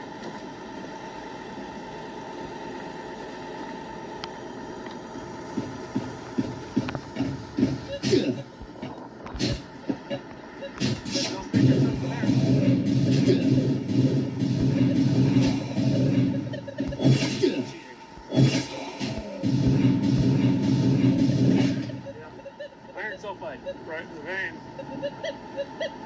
I like it. What do you think? Yeah, let's go on 28 feet. Sounds good. As long as we're moving dirt and rock, that's a good dig. Oh boy, look, he's got all the fancy tools. I can try and rip some more on it. I think I got a piece of your tooth. Yeah, it's a piece of iron. Oh, there it is. I guess just saw it pull up your magnet. Yeah. Yeah. See all the little shiny bits? It's off your teeth. I just ripped off the rock, and it looks like it's full of galena. Harry's giving it the once over. With the real eyeballs. We're all getting old enough we can't see anymore, so we gotta get some assistance. Looks like galena. Looks like galena? Can we hammer it off of there? Let's get a close-up look at what we're seeing here. Oh, nice little crack right here, so we can probably pick it out. Is that some? There's some. Is that some? Yeah. Unoxidized. Yeah. Ooh. Right in there. All right, hold that. And that's where all the gold's been. Oh, yeah, it's in that line, right? Yep, right where your detector was going crazy. Like it was supposed to come out. Yeah. Oxidized, unoxidized. I like it. That's what we want to see. Metal. Metal. More metal. Yeah, there's galena in that for sure. Yeah. More. Just get the big rocks with gold in them. Yeah. We don't want the others. We got copper in that one. That's good. Yeah. That was wrong. The line's going this way. This is on the, I guess, the footwall. Well, is this? Yeah, this is the footwall here, or is that like this the footwall? No, I think the footwall's there. There. Yeah, this is all vein. Yeah, that's quartz there. So the galena you found right here is pretty much on the foot. Yeah, right on the footwall. Okay. Every little peck, we gotta stop and look. Oh, that was good. Look at That one flung down. How's that one look? Ooh. Yeah. A lot of pretty colors in there. All up here. Galena there. Big quartz crystals there. It almost looks like there's like diorite in with it. Like some, yeah, it's something intrusive stuff there. There's definitely some mineralization. Here's the painting wall or foot wall. Yeah. One of them. Yeah. This is the orientation. Just like that. So the good stuff's on the foot wall. Yeah. You can tell that's been up near the surface. It's all red. It's all leached. Yeah. I guess when we see real gold, we'll pee our pants, right, Pete? Yeah. So there's a look at where we just were. I worked my way up there. We exposed the vein kind of right there by Harry's left foot. And it just works its way up right under those guys. They're picking on it right now. And then it continues up the hill there and right over the knob. But now I'm going to go back around this knob and up by that T-post up there and work on that second vein. Got ourselves a little makeshift road up here. The excavator is kind of to where we want it to be. Where am I looking, Harry? Right here. Right here. Where's the start of the vein? Right here. Surface. Ah, okay, perfect. Close, so now you're crossing the right. And we're going right off. There's Pete showing. Okay. What I really want to do is I want to pull the footwall away and expose as much of the vein as I can, and then I can peel the vein back into that hole where you can get a real good look as it comes down. Because this is where we're finding a lot of that really, really good gold. And we want to keep it all as separate as we can and find the goodies. Head to Little Caesars and try new dippable 4-in-1 sticks for only $7.99 with 16 deliciously shareable.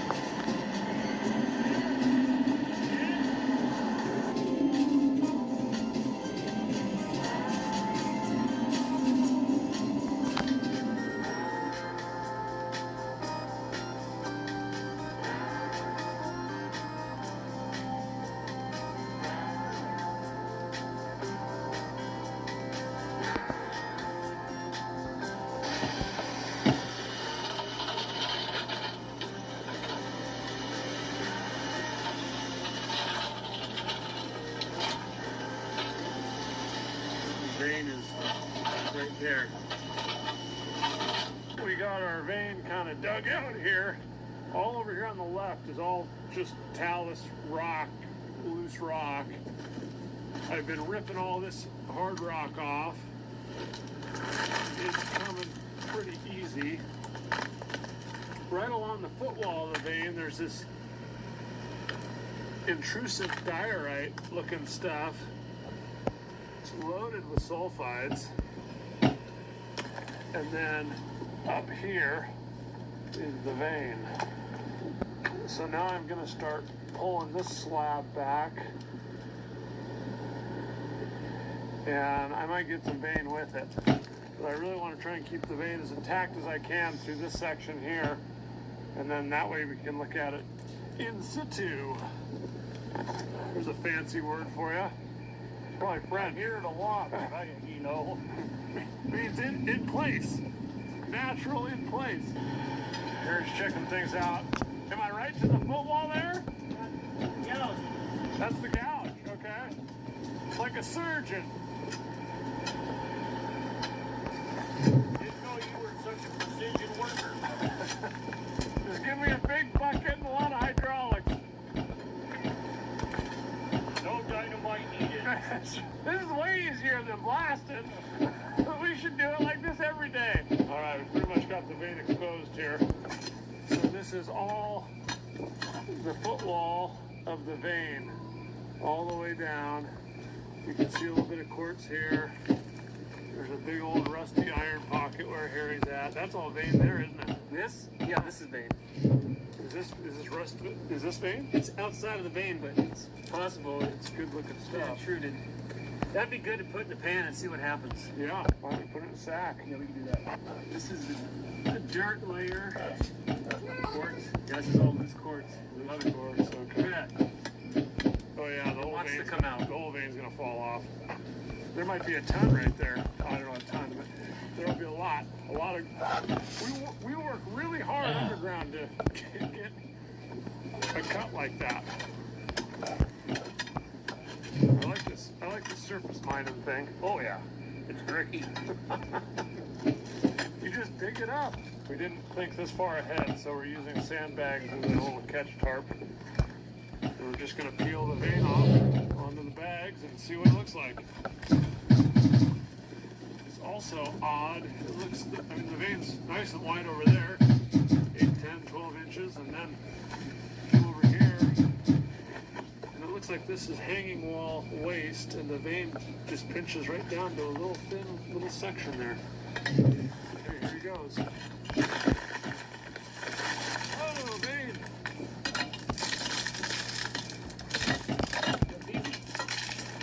It's full. Like we planned it.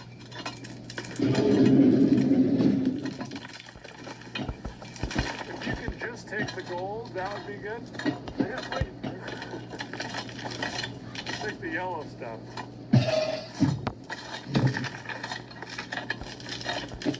Maybe the whole vein was like that. It just peels off.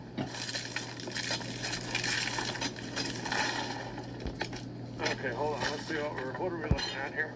We're looking at wow, nasty vein. There's a bunch of green. Yeah, I think that's organics. Okay, no, you're right. There's a little green there.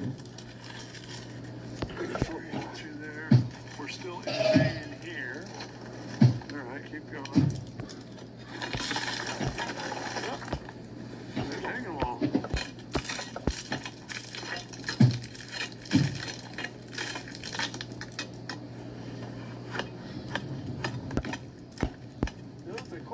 That's vein. But is this is waste. Yeah, so it gets kind of, what's going on an angle too, right? Yes. You know, that's all stuff we're going to have to bag up, right? Yeah, that's fine. Look at the gold. Look at all that decomposed vein. Run it right through the crusher. You know, might all be oxidized on the surface here.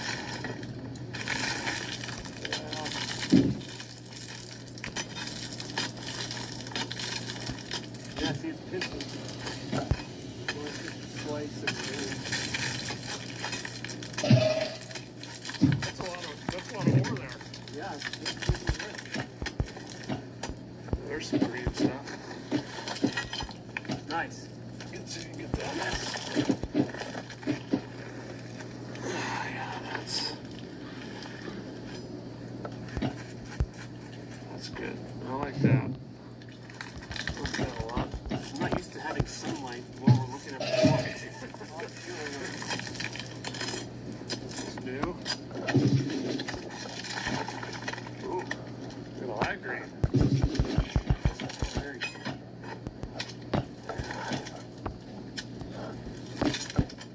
Well, it's going to be easy shortcut. It sure will.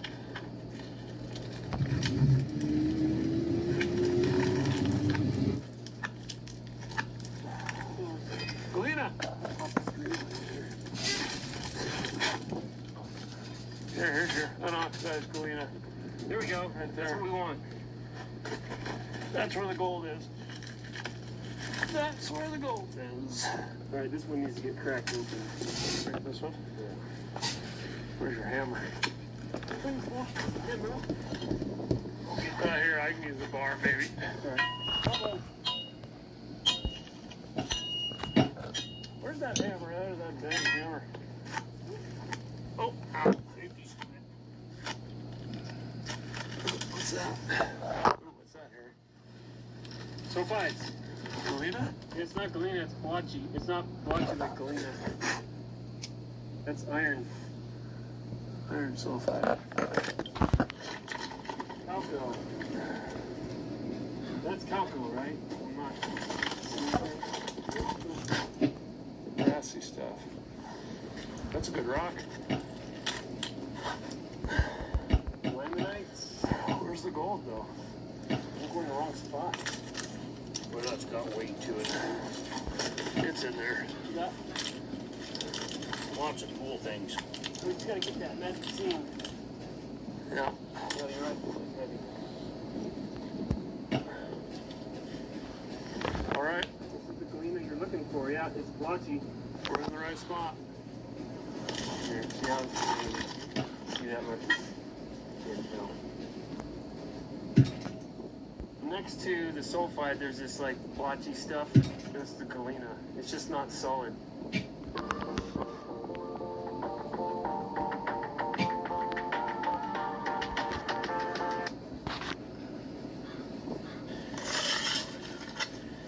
We are now sampling what we just pulled off the wall here. We pulled off a healthy amount. There's sandbags underneath this pile. So we're going to fill a few bags. We found some really cool looking stuff. It's not as nice as the pocket that we were on down below, but looks can be very deceiving, especially when it's oxidized like this. No clean face. All right, getting some up close stuff of this stuff we're pulling out of this hole. Let me see if I can do this. The galena is really, really nice. That has been our gold indicator in the past. I'm gonna get some deer. And so stuff like this is really good. Let's see if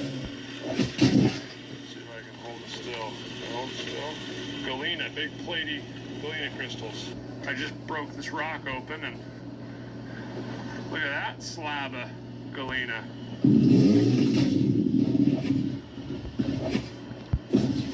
That's a beautiful crystal of galena right there. Yeah, good news. Yeah? You got calco now. Calcopite, galena. And I'm starting to see some copper oxidation. So I think we're getting to where we need to be. Okay, we're getting in the zone. We're just mining our way right into the first level. Straight down. That's a beautiful piece of galena. That one might have to get slabbed and yeah, that's a slab specimen. There. Wow. Isn't that cool? Let's see what this side looks like. Yeah. Just as good.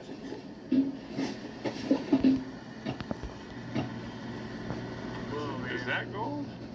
I don't know. I'm retired from saying gold now. Without looking real hard. This piece made all this work right here worth it to me, at least. That galena? That's awesome. And then over here, little pyrite cubes. Very nice. Here we got a little signal one that he kind of likes. Yeah, this one. Okay, we've got our gold here. Where is it? Right there. There's gold. And then was there none more of it on here, Harry? Yeah, you ran right along that little. Yeah, there, little red line. It's better with a loop. There's our gold. We found another gold piece as this was with. It also had gold. Yeah. Yeah.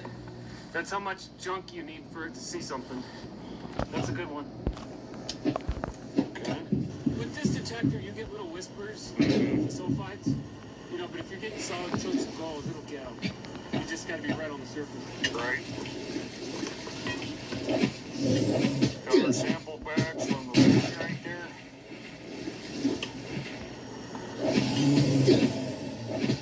I'll go see what these guys are.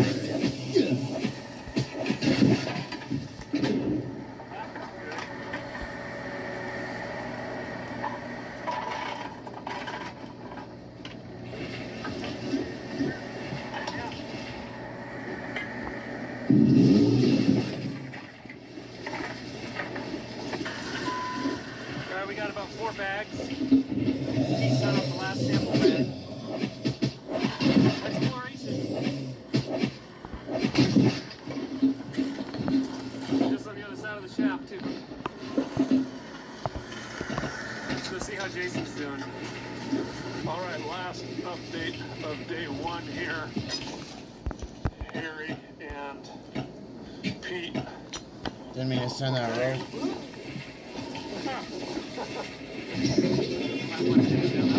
was a good sound. Then I have to bagging up that ore we peeled off the vein here. Got bags. And I go to the excavator kind of farther west on strike. There's a little interesting thing we found here. This vein is striking right towards the excavator. Right that way. And then Harry is on the vein, and it's striking just to the right of the peak of that mountain. So the vein takes a little jog here. We see that underground, and I think if you look up the saddle, there's a saddle right here, and so there's a cut that runs right down through here. Right over here is a little high area, and it runs right down through that little hill there. I think there's a fault running right through here, right up through there. It changes the strike of the vein a little bit right in here. We see that underground, right underneath here, where the vein has a little, it gets screwed up by this fault. The interesting thing is our high-grade pocket that Harry and I mined last time we were here is on the west side of this fault. So here's the fault, west this way, east this way. It's kind of right under where Harry's standing was our super rich pocket. So tomorrow we're going to spend some more time right along this section of the vein. Do it here, push it right here. Harry's on it there.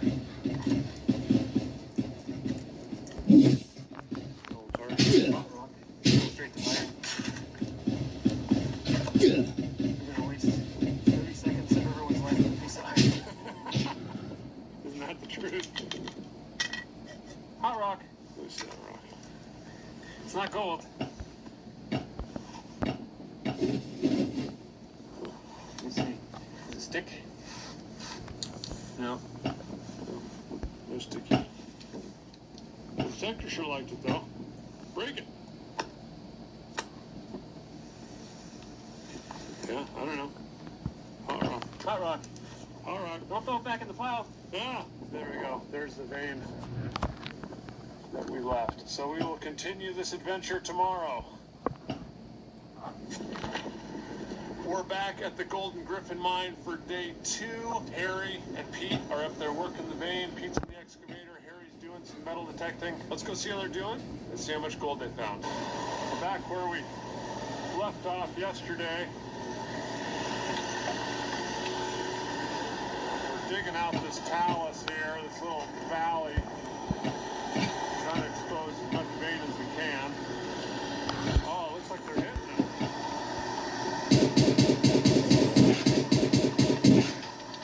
So it comes across kind of right here. And then the vein here is right here. There's a little jog.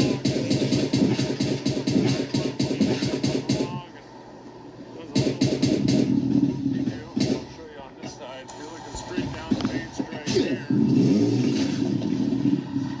then it outcrops over there. So there's a little jog in it, like we talked about last time. What do you say, Eric? Well, let's play with the detector, throw in a couple bags. And got a couple hot rocks. Okay. I like that.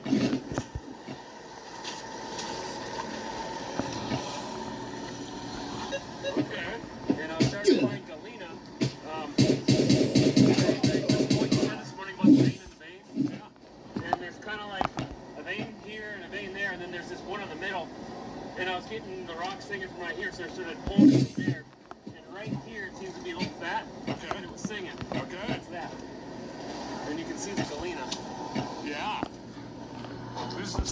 pulled out of that middle section. This little middle section. Yeah, the galena. We call those the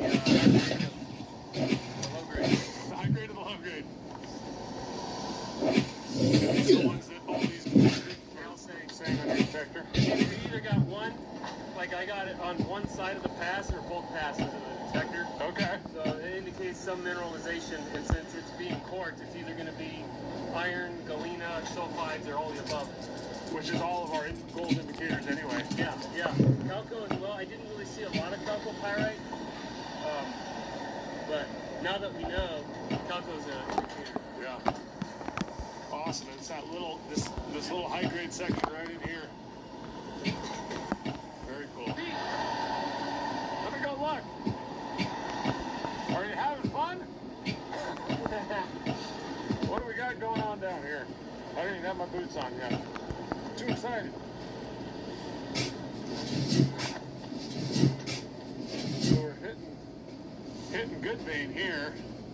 Oh yeah, that's good stuff. Yeah, that's what we want. See vein here anywhere? It's coming. It's most likely going to be over here. Yeah. It's going to be some bend to it. This might be the fault right here. It's not my fault. It's not my fault. So it's coming along here. It maybe curves around in this fault and then goes that way. There's just a lot of arm waving going on out here. Cause you're over there. Yeah. So we're expecting to pick it up. It might. That's a 3-foot shift. What's the word? Fault drag or something. Where you get in a fault and it drags the hanging wall down and the footwall up, or depending on the motion. The motion of the ocean here. I like it. This vein looks. This is the best looking vein we've seen yet, I think. Look at it right to your left. Yeah. Oh, a little trace galena in it, but not much. Yeah. Yeah, now we're talking. We'll have to get in here with some hand tools and clean it off as best we can. Good start to day number 2. We've done some hand work here on the vein. Uncovered it here. He's kind of straddling it right there. It comes right down here. Vein, and dead ends right on this. So this is literally the fault that offsets this vein, and it moved it down about 3 feet, and we're chasing it here back over to our other hole. So we have a little offset right here, and this fault plane runs right up that gully, just like it's going in the last video. And then right, you can't see it, but right down this gully as well. So this is Well, I guess I'm going to offset grab fault. this one. Only offsets the vein about 3 feet or so.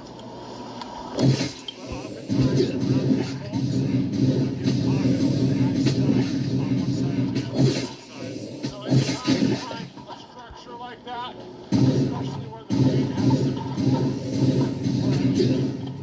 the fault was moving as the vein was still plastic, or maybe still having some movement on the vein, replacement on the vein.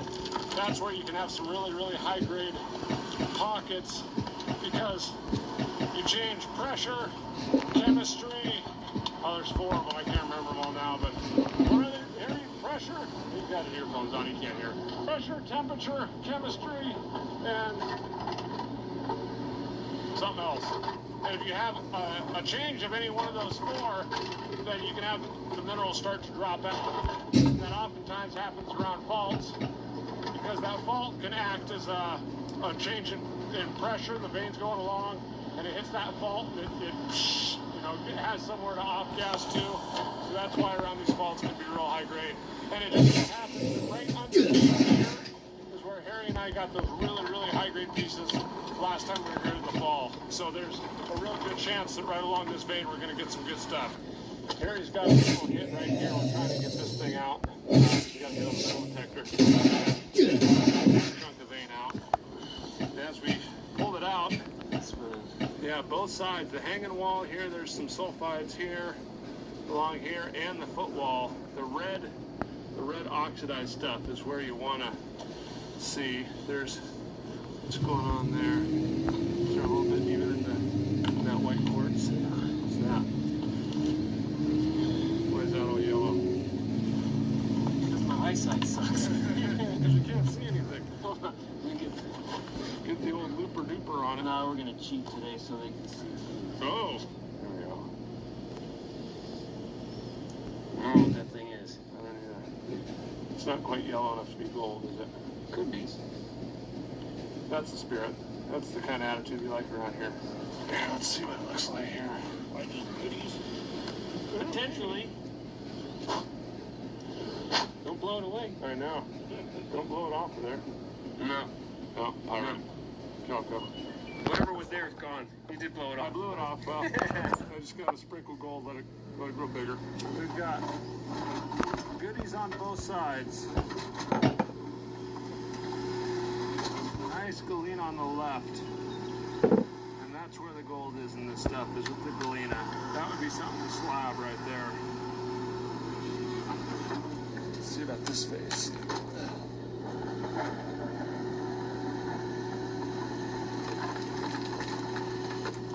Hey, Harry, there's gold. Yay! I think I see gold right there. That gold right there? Or not? Hard to tell. Hard to tell. Well, the old saying goes, if you think it's gold, it's probably not. If you see gold, it's real obvious. Here's another look at some of the high-grade galena with chalcopyrite.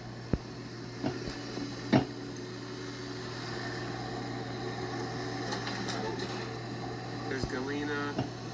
There's some chalcopyrite in there, but something that kind of looks like gold. And we experienced this the last time we were here. I don't know what that thing is. It's not quite yellow enough to be gold, is it? Could be. That's the spirit. We've uncovered some vein outcrop here in the bottom of our hole. We're going to have Pete trying to rip it with his excavator. Just hammering on it is not fun. Let's see if he has the reach.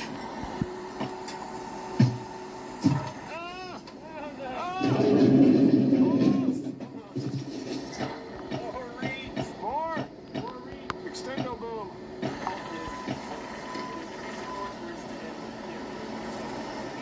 we go. Come on, Mr. Pete. Oh, yeah.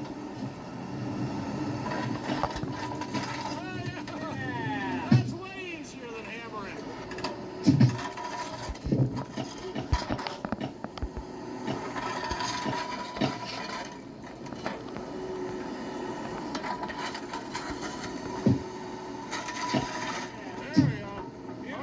Play with that for a while. Excavators are fun. Get Harry down here at the detector first. But that's a lot of weight. There's probably 200 pounds worth of rock there that we just yanked out. The red stuff, this stuff right here. Yeah. This one. Yeah, that's good. That red kind of fine grain crystalline quartz. Eyeballs.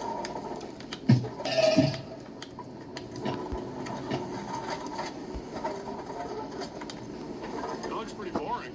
Yeah.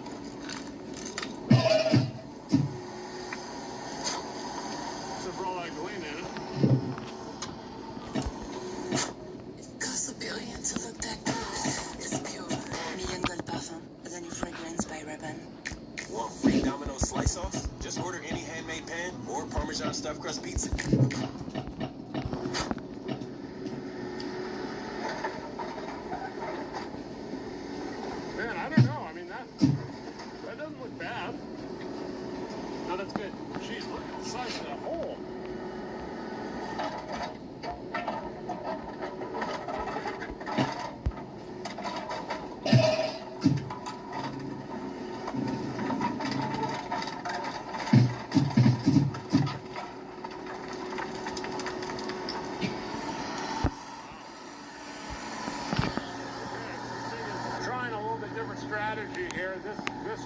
went down to nowhere. We almost ran out of reach down there. So we're going to start over here where we know where the vein is and work our way back towards this hole. It might get way down steep, we're not sure. All this talus could cover 15 feet before the bedrock is hit. But we got some good vein exposed here. I'm pretty excited about getting that back to crush it. Good stuff. Here, that's how the sausage is made. Showing them all the details? Yeah. I'm surely gonna knock that over, but I won't move. See, I got a big one here. Get out. Oh no. Oh no. Big. Oh look! Hurry! Holy cow! No. Gold right there. No, shut up. Yeah, man. That bright yellow gold. Giggity! Is that it? That's it, right? Giggity goo, that's it. Ah! I knew it was here somewhere. Man, oh man. Hey! Come look at this gold! Hit pause on here. Harry and Dan are over here by the trucks doing some panning. They're being real cryptic about what they're finding. Said, hey, I've got something to show you, but wait till Bobby comes up. So, and then Harry's getting all weird about it, which I think means they've panned out some pretty darn good stuff. This is your mine. You do the honors. Have a look. What is this? Holy crap!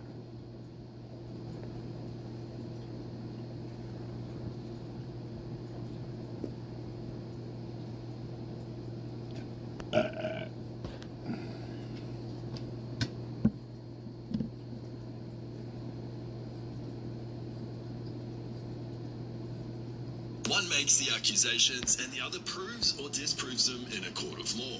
Which one of these two do you think is the most competent when it comes to law? Is it the police officers who are legally permitted to lie to you, or a lawyer who has to study the law for over 5 years to make a career out of it? Let's find out. When we tried to educate you on the meaning of rubbish. By the way, just look at a mirror. We're in Aransas Pass, Texas, and this is Chief of Police Eric Blanchard, who's accused of being very biased and corrupt. He's using his power to threaten Jason Followell, who's committed the highest crime, by calling out the corruption in the area. In response, he became the target of what he claimed were illegal, warrantless searches of his business, allegedly greenlit by Police Chief Eric Blanchard over highly questionable code violations. Jason then hired CJ to represent him, and even the lawyer wasn't handled respectfully by the cops. In January 2024, CJ Grisham here attended an Aransas Pass City Council meeting to defend Followell's First Amendment rights and quote case law to the officials. The council didn't want to hear it. Mayor Ramiro Gomez ordered Chief Blanchard to remove Grisham from the podium. While kicking Grisham out, Chief Blanchard dared the attorney, telling him to stop talking and adding, "If you think you're so right, just sue me." This is how he gave them the lawsuits with a pinch of love. Miss Scruggs, you can stay. I'm not going to be saying fuck a lot this time. I owe you some apologies. One, for the way I dress. As a professional, I've neglected to come to these meetings appropriately dressed, perhaps not looking like your definition of a professional. I've worn t-shirts, I've worn hoodies, when such royalty as yourself deserves Sunday best.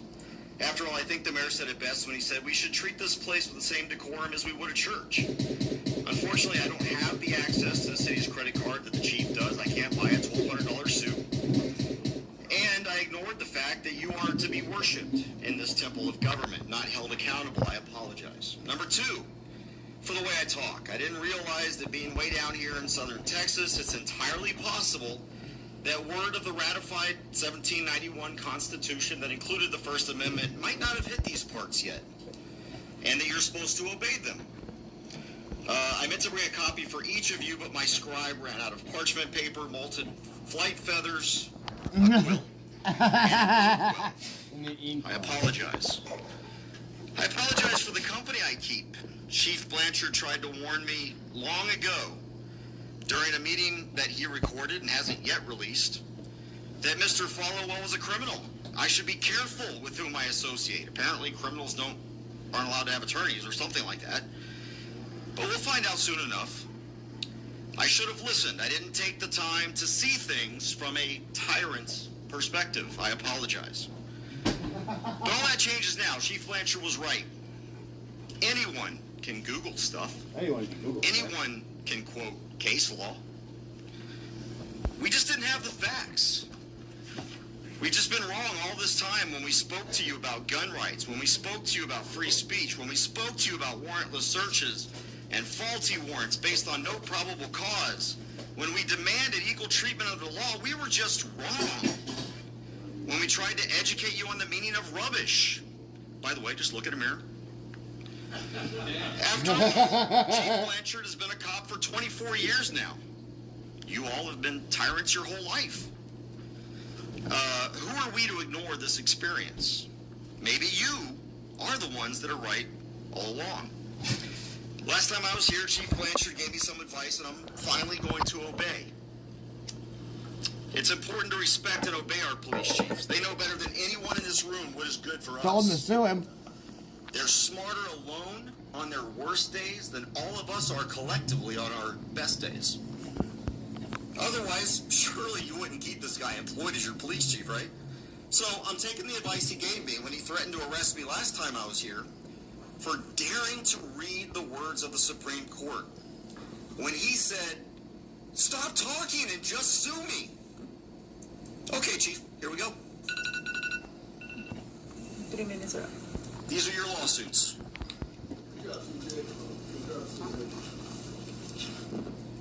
About 10 days after, CJ Grisham humiliated Chief Blanchard by serving him a federal lawsuit on camera. The chief allegedly retaliated. The Aransas Pass Police Department filed criminal charges against both Jason Folwell and CJ Grisham, accusing them of disrupting a meeting, which is a charge that can carry up to a year in jail. As of now, the case is still going solid. As you know, wheels of justice move very slowly. But we know that the gangster lawyer he is, CJ, will have an exceptional resolution on this matter. Sometimes it's wild how out of the box lawyers think. Take this one, for example, who confused cops in their own paperwork and made a bag while doing it.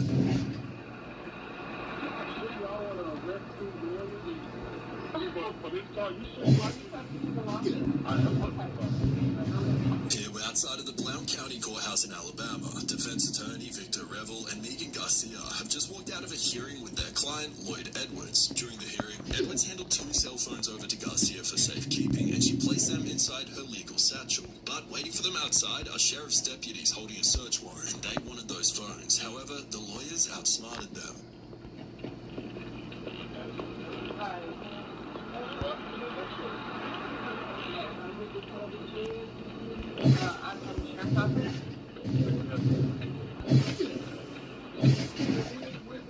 Person at this time that I didn't know about, also.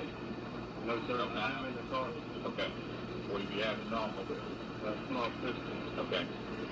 But it was also part of this substance. Okay. So I'm going to have to ask you, you have the keys to your automobile? Yes, sir. I need the keys to your automobile right now. When you pat you down, make sure you don't have any other weapon. Your safety and ours.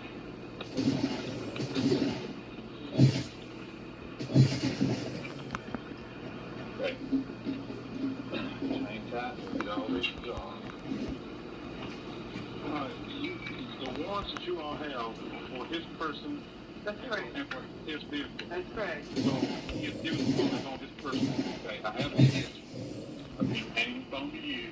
You handing the phone to her. That's the satchel right now. No, you all do have that, but that is none of when you all I'm not here for that was not on this person. So you all not entitled to that. Well, I can't. We'll go the other route and get that other phone.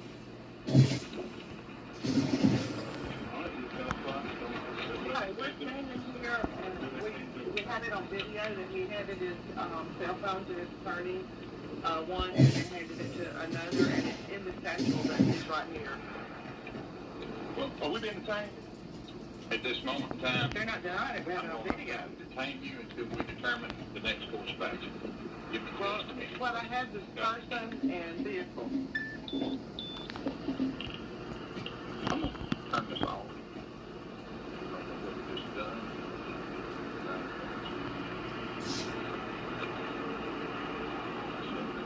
Okay.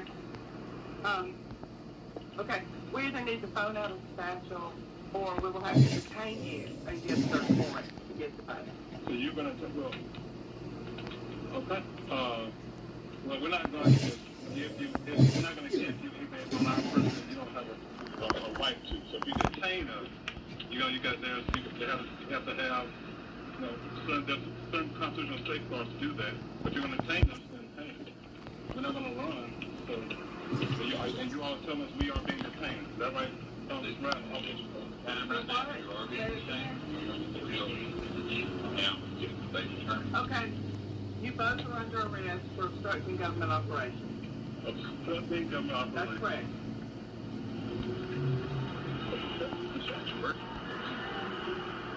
Definitely not lawful arrest. We're under arrest. We're under arrest. Yes, no harm.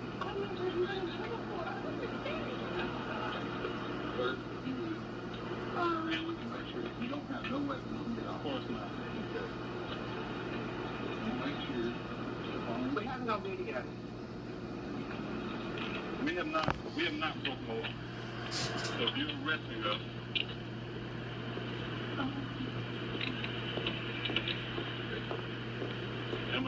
I'm being arrested for obstructing government operations. That's correct.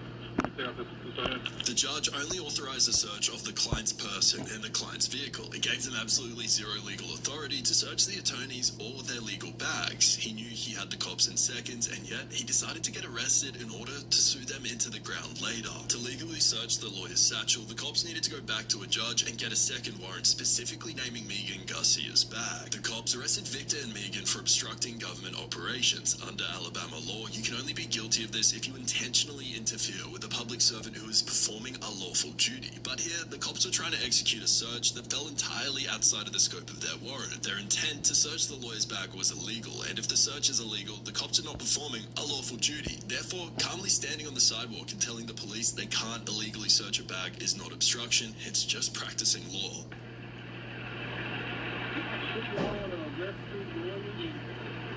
For this car, you sure you are you subject to the law? I am subject to the law. Okay.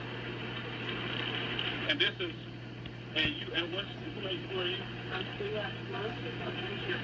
Sue Ashworth? That's correct. He's the fine Magnus. And you're arresting us under her orders? Yes, sir. Okay. Yes, sir. We also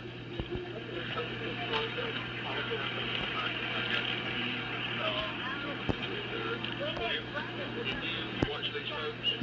I will go down and search the automobile. You pull the car out here. We'll put it in the back where they're going to be. That's up to you. You want to do that? Right. Y'all the gig. I'm just doing that.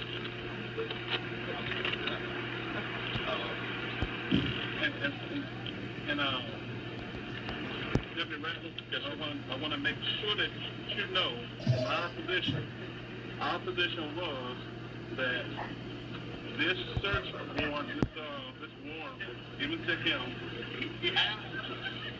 he gave us some things for us to use in his defense.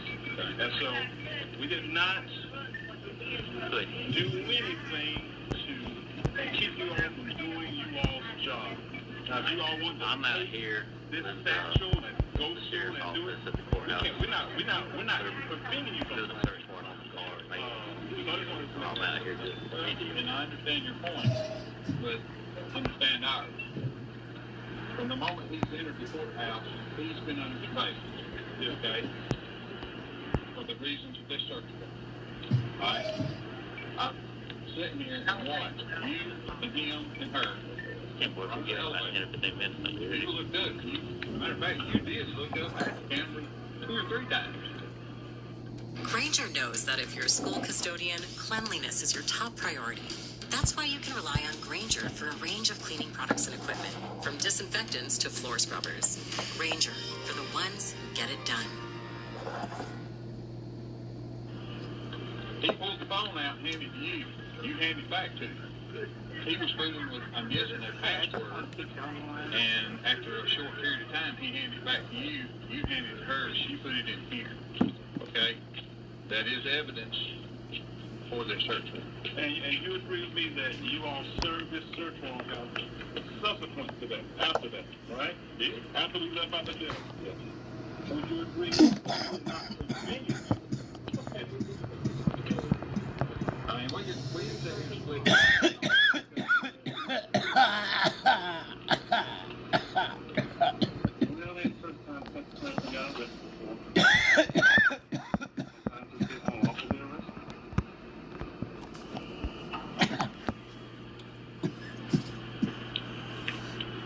Even the cops realise that they're walking on thin ice now, but they're too proud to back out. They've put the lawyers in handcuffs, which means that they've already gone too far. Things are only going to get worse for them from here.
Pills.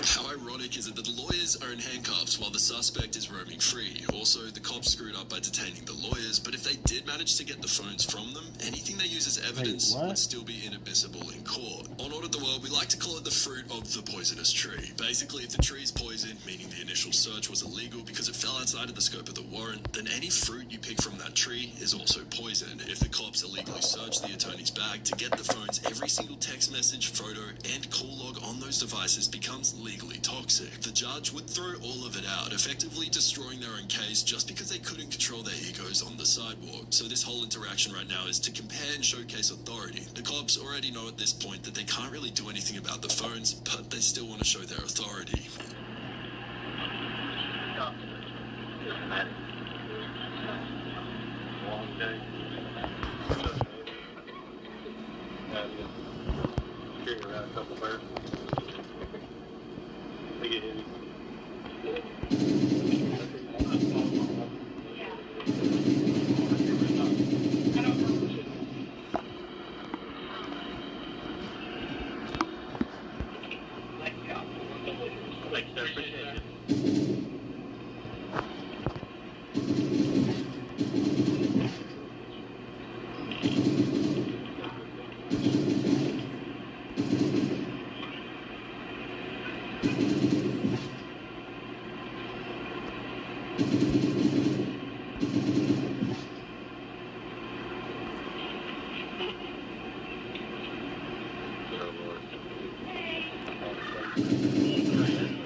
Victor and Megan sat in a cell for 4 hours before posting a $3,000 bond each. The DA's office ran to the local press, Al.com, and publicly smeared the attorney. deputies. They told reporters that Victor and Megan were acting illegally and unethically, and maliciously implied that the lawyers were knowingly trying to hide their clients' crimes. It was a complete character assassination to cover up a botched police job. The DA's office offered to drop the charges if the lawyers just wrote an apology. Victor and Megan obviously told them to kick rocks and took it to trial. When the trial happened, it was an absolute embarrassment for the county. The judge didn't even let the defense present their case. The moment the prosecution finished presenting their evidence, the judge immediately threw the case out and acquitted both lawyers of all criminal charges. Then, after beating the criminal case, Victor and Megan went for the county's throat and filed a massive federal civil rights lawsuit against the arresting deputies and the district attorneys for false arrest and defamation. The county fought them for 6 years, all the way up to the U.S. Court of Appeals in 2023. This is where the system unfortunately stepped in to protect the cops. The federal judges granted the deputies qualified immunity for the false arrest, meaning the cops got a free pass for violating the Fourth Amendment. The laws on qualified immunity weren't as strong back then, so the cops were lucky, but this simply shows how cops often try to take advantage of their power, and how things may have ended if the lawyers weren't this aware. And now, let's show you a citizen who knows his rights and a cop who got scolded by a DA who actually knows the law. Well, you're committing a crime, you're trespassing. Somebody has called in. Shut up. Somebody has called in. You don't tell me to shut up. I'll tell you what I want to tell you. Okay, you're not going to tell me to shut up. I'm 47, you're 48. I don't care how old you are. We're in Blanchard, Oklahoma, where an independent contractor was sitting in his car in front of a home he was about to inspect until one cop came up with excuses to find his ID.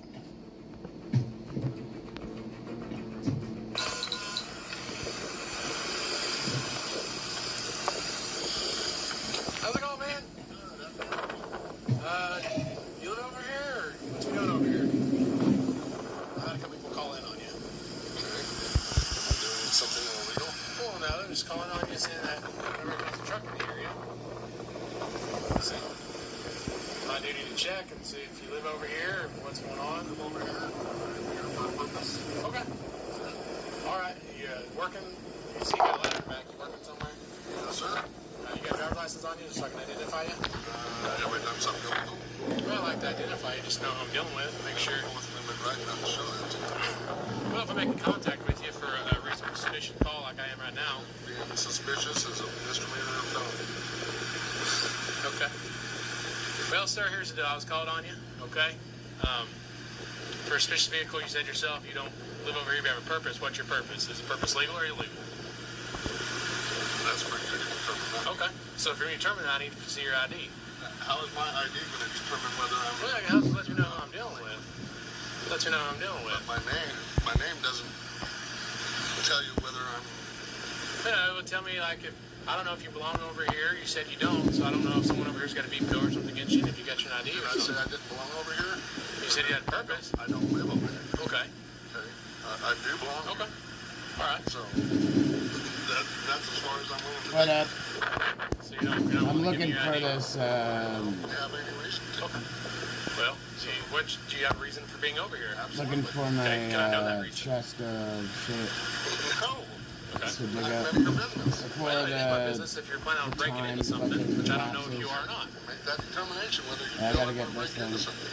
Well, that's why I want to identify you to help me figure out the determination. How is my identifier? Okay, because if I identify you and I run your check and it says you've been arrested 5 times for burglary, then I'm going to go a little bit further. If it's nothing, I'm just going to identify you, kick you loose, have a good day. What suspicion of a crime do you think that have committed about to commit?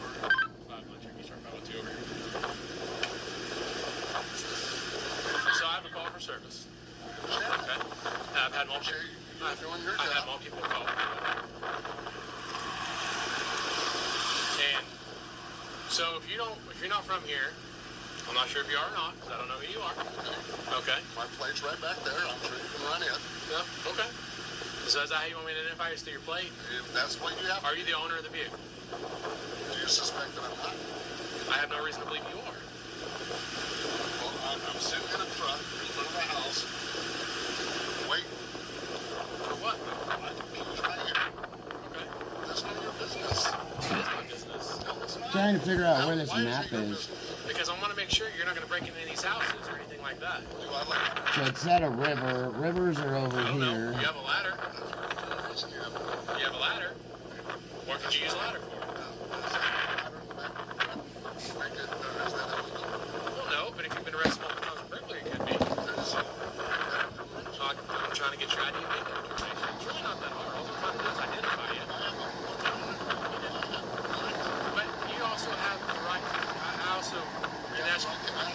I'm conducting an investigation, which I'm currently doing, and you don't comply, it's obstruction, correct? Am I being detained? I'm asking you a question first before I answer that. Until I know whether or not I'm being detained? You are not free to leave at this time. Okay, then I'm being detained. Under the U.S. Constitution, the Fourth Amendment protects citizens from unreasonable searches and seizures. They need reasonable articulable suspicion to demand your ID, and that's exactly what this driver knew. It means the officer must be able to articulate specific, objective facts indicating that you have committed, are committing, or are about to commit a specific crime. Looking suspicious, sitting on a parked car, or having a ladder in your truck are not crimes. Therefore, the officer has zero RAS, and without RAS, any detainment is an illegal seizure under federal law. And in Oklahoma, you're not required to ID unless you are being lawfully arrested or you are pulled over for a traffic violation while actively driving a motor vehicle, neither of which was the case here. And did you notice how the cop just admitted this was a fishing expedition? He has no actual evidence of a crime, but still asks for his info, hoping to bully him and to run his name through their database. He was literally just fishing for an old warrant, a suspended license, or a probation violation so that they could manufacture a reason to arrest the contractor. I need to use their refusal to give me identification. Got it. Well, like I said, man, it's not that big a deal. I understand it. I'm not trying to violate your rights in any way, sir. I'm trying to do my job and make sure.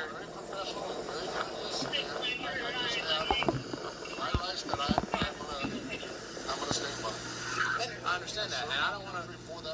And I saw the Army sticker, and I appreciate your service, but I want to make sure that you're not here for various reasons. So that's all I gotta do is identify you, make sure that you're not a wanted murderer, you got warrants like that, and I'll catch you loose and you have a good day. They gave you the information that you needed. You can ask them to go ahead and run me through MCIC or... Do you have a date of birth then? Because I have to run it with a name and date of birth. I'm not going to answer that question. So you're telling obstruction.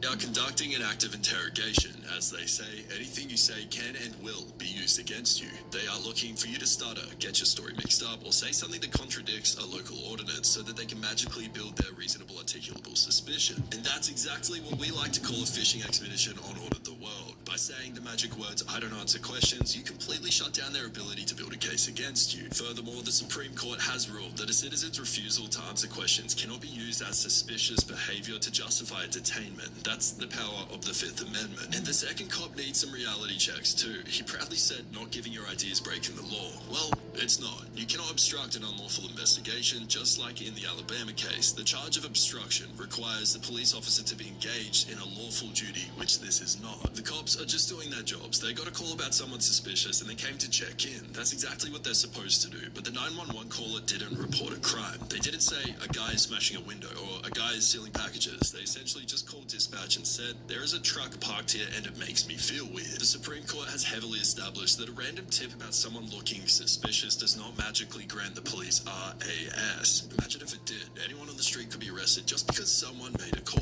Because they didn't observe any illegal activity upon arrival, their investigation should have legally ended right there. They cannot manufacture RAS just because a neighborhood Karen felt uncomfortable with a truck being parked on the street, and yet they're convinced to make the situation worse than it already is. The cop then tried to call the DA to make his case, but what happened next is insane. Hello? Hey, Travis. Hey, what's up, man? Nothing. Sorry to bother you. I got a random question for you, though. I'm dealing with something right now. Yeah. So I got called out to an address out here in Blanchard, Summer Valley Road, for a suspicious vehicle. And gentleman's parked in a black pickup. He's from Oklahoma City, but he won't give me his name and tells me he doesn't have to give me his driver's license because he's not done anything wrong. He's driving a vehicle? Well, he's parked right now. Okay. Well, technically, there's no obligation for him to identify himself. I mean, unless you've got reasonable suspicion that he's committing a crime. Well, the thing is I have no reasonable suspicion to believe that he's not committing crime because he has a ladder in the back of the truck and he's in front of houses that aren't occupied right now. Oh, I see. Okay. Yeah, there's no compelled ID statute in Oklahoma. I have to think about it. I mean, do you have anything else that suggests No compelled ID. Well, just... I'm curious why a man from Oklahoma City is parked on a dead-end road in Blanchard. And, you know, he has no... I asked him if he lives here, and he says, I don't answer questions. Okay. Yeah, So he can do whatever he wants. He asked if he was free to leave, and I said, not at this time. I have my emergency equipment activated, and I'm trying to investigate. Well, if you're going to drive away, absolutely. But they cannot be convenient. You can have, he's driving he's operating a motor vehicle. But you don't have a traffic violation. Well, I follow him out of town until I get one. Oh. Yeah. Yeah, I mean, so the thing is, you don't have a complaining party, you haven't found an actual trespassing. All you've got is a guy sitting outside of an unoccupied house with a ladder in the back. Yeah, and the road he's on is you know, it's one of those not City Blanchard roads, but he says it's city easement, even though he's parked in this person's yard. Part of his truck is in the person's ditch line. He's like, well, that's easement. I'm like, well, this is a private road, so therefore it's not a city easement, buddy. Right. Yeah, man, I don't think you got anything to compel him to give you his identification. Okay. I know that's not what you want to do. No, that's why I called you instead of just ripping him out of his truck. You might try to think of a way to get it pulled over and stop. And I would have to get it just based off the sort of observed traffic violation in order to get my ID. Yes. But like, this is the first thing to know how to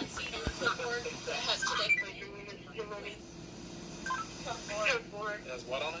Today's date, and a camera, and it has one of these addresses. Oh, okay. So he's got a manila envelope in his front seat in plain view with a camera on it. The manila envelope has 3 a.m. and today's date. And one of these addresses on and an address on the street on it. Summer Alley. Did you hear that, Travis? Yeah, I didn't quite understand it. He's got a manila envelope on the top. It's got a date and a time and an address on it? An address on this street on it. And it says 3 a.m. It says 3 a.m. And a camera. And a camera sitting next to it. Oh, it's probably a private investigator. Probably, but I don't know why he wouldn't want to tell me that. I asked him if he was a because those guys are douchebags. Yeah. I mean, that's been my experience, and there's probably some of the more litigious people that you want to come from that be involved in a lawsuit. Yeah, and I just don't think you're over the line. I mean, I don't think you're... I think you're not. Okay. Well, all right. I'll just tell him that I'll contact Cleet about his private eye license or whatever it is. Yeah, I mean, if you want to continue to talking to him and that... But I'm just, and I gave him the same spiel I gave everybody else that says, I don't have to give my ID. Yeah, you're right, you don't. But I like to know who I'm dealing with, make sure you're not a convicted murderer. And he says, well, I don't answer any questions. I'm like, look, man, I'm not asking you a whole bunch of questions. I'm just trying to figure out who you are. If you ain't got nothing to worry about, give me your license, I'll cut you loose, have a good day. I just have to do my job and identify and make sure you're not here robbing, because guess what? If the house gets broken into, you're the person I'm going to come talk to. Who's the vehicle check back to? Gerald Grant or something like that out of Oklahoma City. Who? Gerald Grant or something like that out of Oklahoma City. Okay. But it's not stolen. No, it didn't come back 29. Trust me, if it had been 29, we wouldn't be having this conversation right now. Yeah, I just asked these questions, right? We're not answering them. I'm looking for liberty, but I don't think you're running towards the kind of little idea. That is a little bit useful, but it's not necessarily evidence that he's some criminal activity. Yeah. Unless I can prove that he's taking pictures he shouldn't be taking next to people's houses. Yeah, but I mean, there's no crime in that either. I mean, shooting can do that all the time. But I mean, like shooting into the house while naked people are naked. Yeah. He's fishing. So, okay, man. All right. I think so. Appreciate it. Last cop should be fired.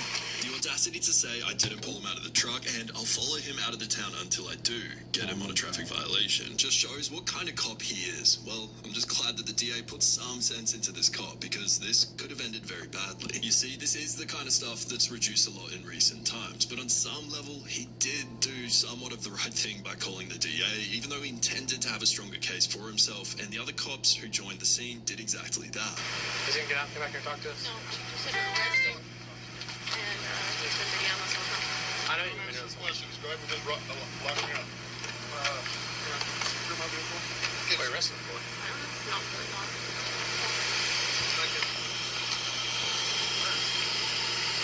What are you arresting him for? What are you arresting him for? Huh? He hasn't violated really a crime yet, so not. Are you investigating a crime? Or possible crime? Possibly. Okay, he's instructing an officer for doing his duty, right? Okay.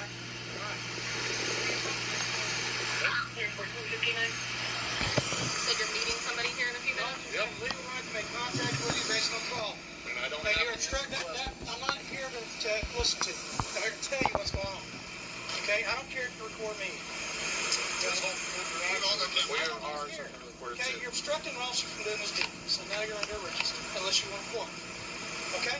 Let's wait. Have a nice day. Would you like to explain the address and the time on the folder inside your vehicle with the camera? I don't answer questions. Okay. Look, man. Identify yourself. I don't answer questions. Look, man. You didn't ask me a question, man. Can you please take your hands out of your pockets for me? Thank you. Look, all I'm trying to do, man, if you're PI, no big deal. We'll get out of your hair. We gotta confirm who you are, make sure, especially with the camera part, make sure you're not doing Peep and Tom stuff, okay? Not PI. So the only thing you can have a camera for is if you're a PI. No, that's not what I'm saying, sir. Insurance adjusters aren't allowed to have. Are you an insurance adjuster? To take photographs of damage and stuff. Are you an insurance adjuster? I possibly might be. Okay. Do you have any proof of that? Okay, but I mean, why do I have to answer questions? I'm here for a legal reason. Wait, not a call. I'm just not answering questions. Can I get your date of birth? You're failing to identify yourself. By law. You have the Fifth Amendment right. You are failing to identify yourself. Fourth Amendment, buddy. You have to identify yourself. What law have I known this time? Is there anybody in this house? Let's see if there's anybody at this house. What law have I done? Turn off your turn back for a second. You need place investigative detention, okay? Investigative detention at this time. You understand that? All your body cameras are on. They are. Do you understand that? What's in here? Just said. What did I say? That I'm under investigative detention. Okay. What does that mean? I'm being detained. Okay. So you're being detained. I understand what that means. All right. So there's a difference between an arrest and a detention. There is. You are correct. If you're an insurance adjuster, that's fine. We'll identify you. We'll make sure you're at the right house. Kick you loose. Not a big deal, bro. Well, the folder for this house is right there. The homeowner's not home, so she doesn't. Do you have the homeowner's name that I can contact? Make sure you're supposed to be here.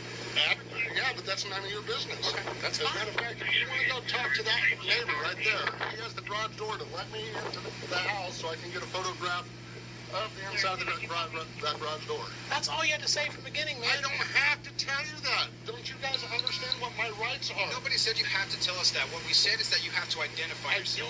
You do have to identify yourself. But we are here investigating whether or not you have. We have reason to. Listen to me. Stop interrupting. You asked for my respect. I'm asking for yours in return. Okay? We are investigating because somebody called a suspicious vehicle and person in that vehicle. Okay? I'm not done talking. Within that investigation, we can identify you by getting your identification. You are required because we are investigating that you may be committing a crime, and therefore you must identify yourself. What crime? Trespassing. Okay, that's number one. Okay, sir. To be trespassed, Keeping time for all we know. Okay, that's all we know. To determine. That's right. And in doing that, we have to identify you. No, you don't. Yeah, we do. No. You can ask for my identification. I am not legally required to give it to you. Except that you. No, I'm not. My attorney has told me so. I don't care what your attorney told you. You have to identify yourself because we're investigating. I don't care what your attorney told you. My rights are important to me. A possible crime is being investigated. What crime? I just told you two. Okay. Arrest me for those two crimes. We have determined that you committed those crimes. I haven't However, committed a crime. we have to identify you. No, you don't. Can you look at I have a Fourth Amendment right not to tell you. Just 1 month after Grants filed the federal lawsuit, the city completely surrendered. On August 27, 2019, the court filed an administrative closing order because the city of Blanchard agreed to a financial settlement out of court to make the lawsuit go away. While the exact dollar amount of the settlement is legally sealed, civil rights payouts for unlawful detainments like this usually sit in the heavy 5-figure to low 6-figure range. That's the power of someone who knows their rights, and a lawyer so told cops how to do their jobs, and yet they failed. What are your thoughts on these interactions? Whose side are you on? Team cops or team? Guys, leave our table. Leave our table. Dan, I'm calling guys. Go. I'm calling them. So one thing I would say is, whenever there's a video that goes viral, it starts right at the moment that they're being victimized by a person. It's like, get out, I'm calling the cops. Something had to have happened before the video had started. It just in a very weird way. There was no initial approach. It just got caught up. Yeah, she was pissed off with what the... I'm calling them. So there's one thing... Guys, leave our table. Why? Leave our table. Dan,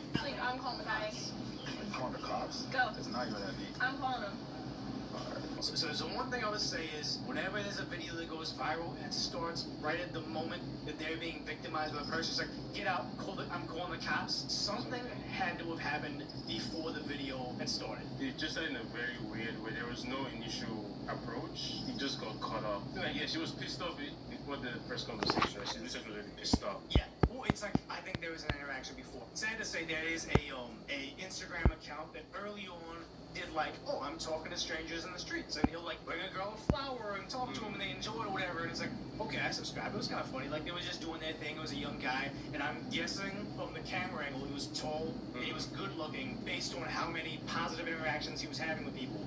And as he's going on, he's only gotten weirder. He makes the girls feel uncomfortable. He refuses to leave, and I don't follow it. And I'm like, the basis was something good that could have been all right, and now it's going off the deep end because obviously one of those gets more clicks.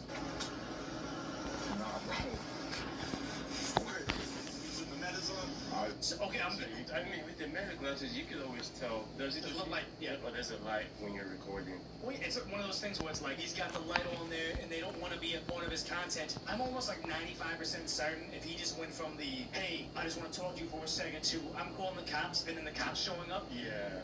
No law enforcement agency ever has the response time of this. I'm more than willing to bet he cut a part out of this either before the initial contact that he shows you here or after it for them to actually call the police. Stalking, harassment, glaring, something else happened there. I mean, you know, record this. My safety, that's it. So we're recording as well. Are you guys students? KSU students? Yeah. Can we get your KSU ID? IDs? Yeah. Just your student IDs. What a strange question for him to ask to say, are you guys students? Are you students at this college? Meaning to say, what is this, Kansas State University? This college has had a problem with men going onto campus that don't go there and bothering the girls. Like a long time ago, there was a channel called Simple Pickup. It was pretty good. It was pretty benign. But as time went on, they went on to do weirder and weirder things. And then I guess that channel kind of like blew up in the middle. Like they don't like each other anymore. But they would go on campuses. Don't go to UCLA. Don't go to Just trying to pick up. Just trying to pick up on girls. It used to be something kind of like you would wear a fat suit and try to talk to girls. You would wear a speech jammer and try to talk to girls and you can't talk, whatever. Something benign, but then it got weirder and weirder and weirder, and they tried to outdo themselves and then became something they didn't originally set out to do. But just the idea that they would get kicked off of campuses forever because if you guys don't go to school here, all you're trying to do is turn these students into content. Stop doing that. He walked up and said, are you guys students at this campus? Because they probably have a problem with this.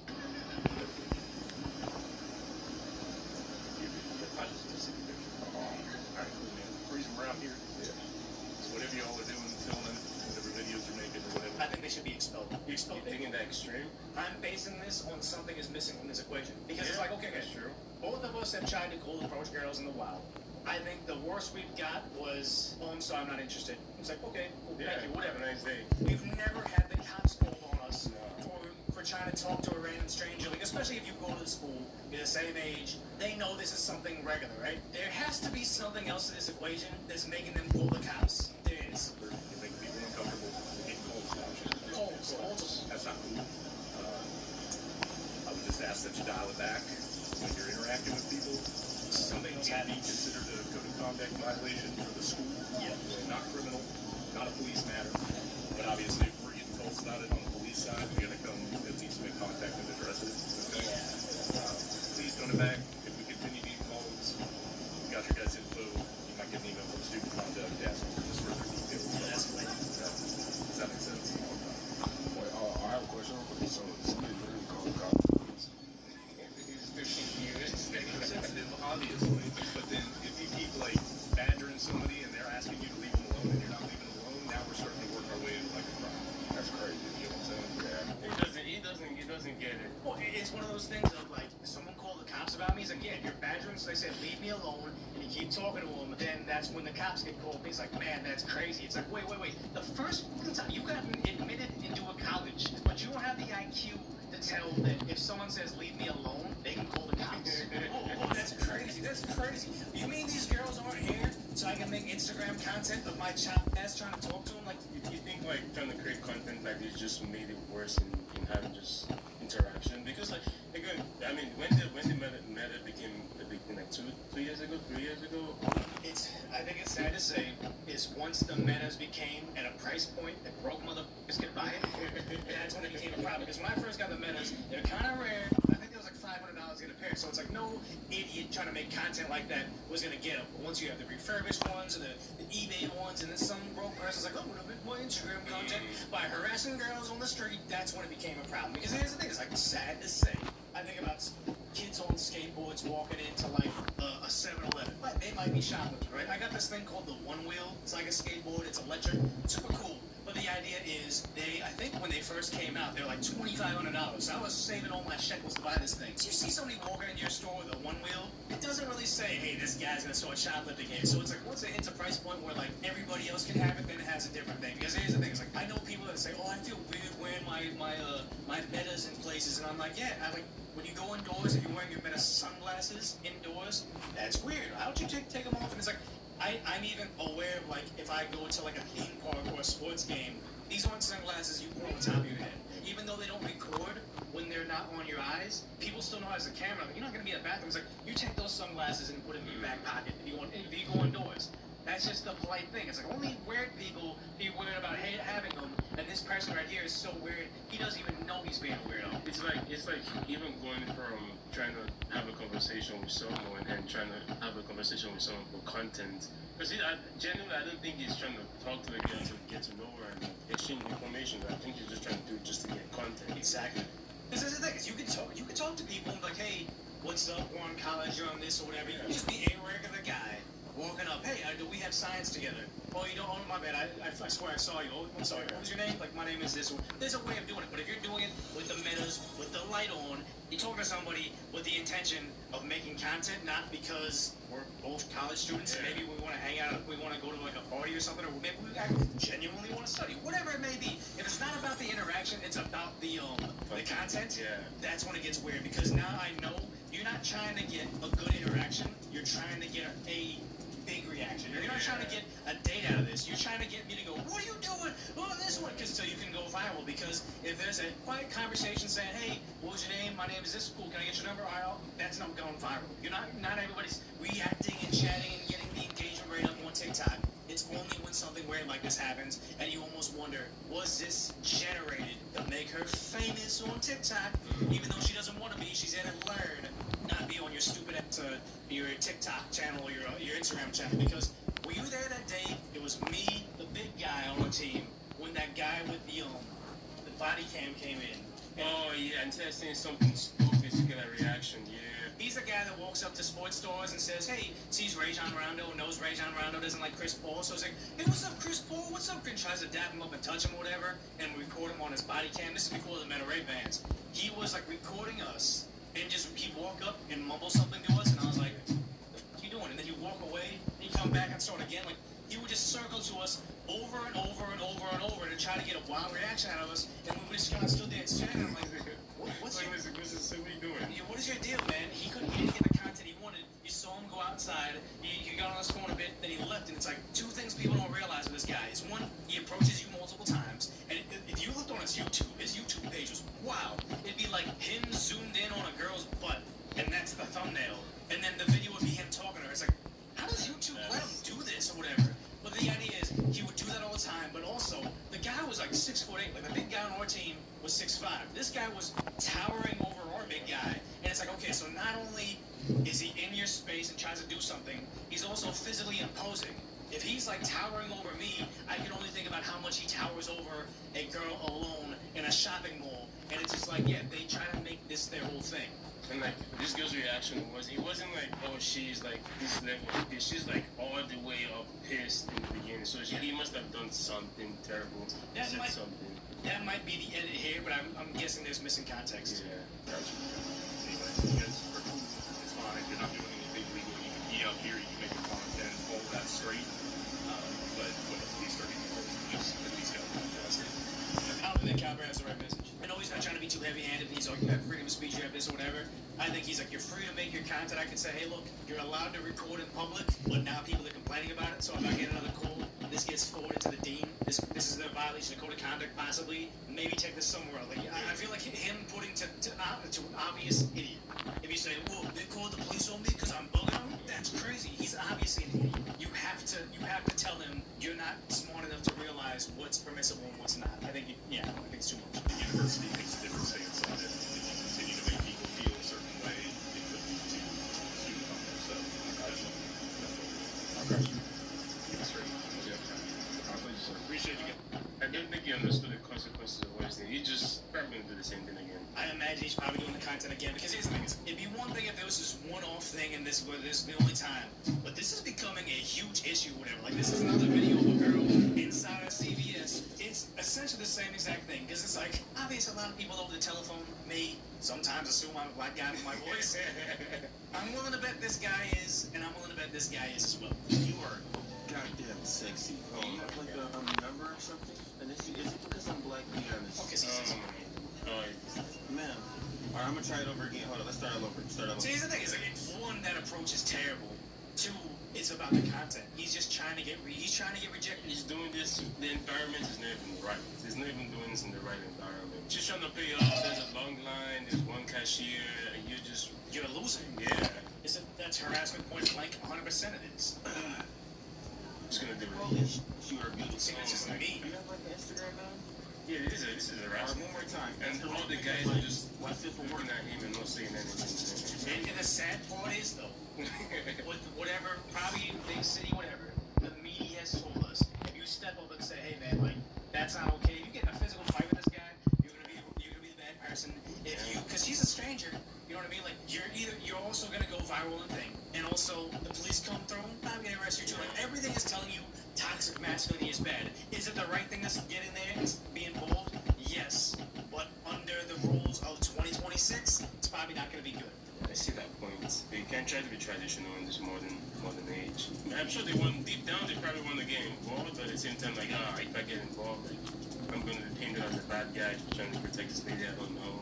And the sad part is, like, the other guy that I talked about, he's also a black guy. You can tell by the perspective of this, it's not like a GoPro on top of a helmet. It's his meta glasses, because you can always tell meta glasses because it's a portrait, whatever the social media aspect is. You can tell that he's a large individual. You don't even know he's fat, he's buff, he's real thin, but he's imposing. He's larger than everybody here. Excuse me, ma'am, I couldn't let this opportunity slip out of my hand. I wanted to know if maybe I could like get your number or something. That's the third time? Wow, bro. And here's the thing, he's so shocked. It's just like that guy. He doesn't want all three takes. He wants the best one. So he's gonna shoot it over and over and over again, so he can upload saying like, this or that, and he can put it in the freeze frame or whatever. It's like, if no one watches it, it goes away. Sad to say, it's like people say, oh, you know who ruined dating culture? Girls did, because they have their T app. They talk trash about men. They get upset when guys approach them in the wild. It's like, yeah, some girls are the problem, but there's a lot of guys that are problems. There's a lot of idiots out there doing this weird stuff with meta without the metas, because it was wild for them to do it on camera, but the guys that do it not on camera, they just do it because they are that weird, and we know those guys that have no social barometer on what's okay. Well, there's a lot of stuff that is staining people's minds, like on the girl side. They're like, okay, yeah, men are trash, because it's like, yeah, they do weird shit like that. You get guys like that approaching them in a random store trying to pay off. Just trying to live their life. They're trying to make you into content, and you're trying to live your life. It's always annoying. Welling says, why didn't they kick him out of the store? Because I'm guessing it's probably a store that doesn't have a security guard, that has one cashier who looked like a female that was probably the same size as the girl he was talking to. So it's like, if you have one 5-foot-tall cashier and a large man harassing people, you need someone that's toxic masculinity. You need someone that's probably constitutional caring. You need someone that's willing to step in there and do something for no credit, to risk everything, to be able to have safety in a, like, it looked like a pharmacy. I think that the second was even wilder than, because the first video, she could call the police on him, and the police were probably, I'm sure it's like a campus police, yeah. So it's easier to even, and it's an open environment. It's during the day where you can even, if anything, you could walk away around. But she is in a different environment. She's stuck right there. She's trying to pay or something, and he's blocking her way from even moving away from him.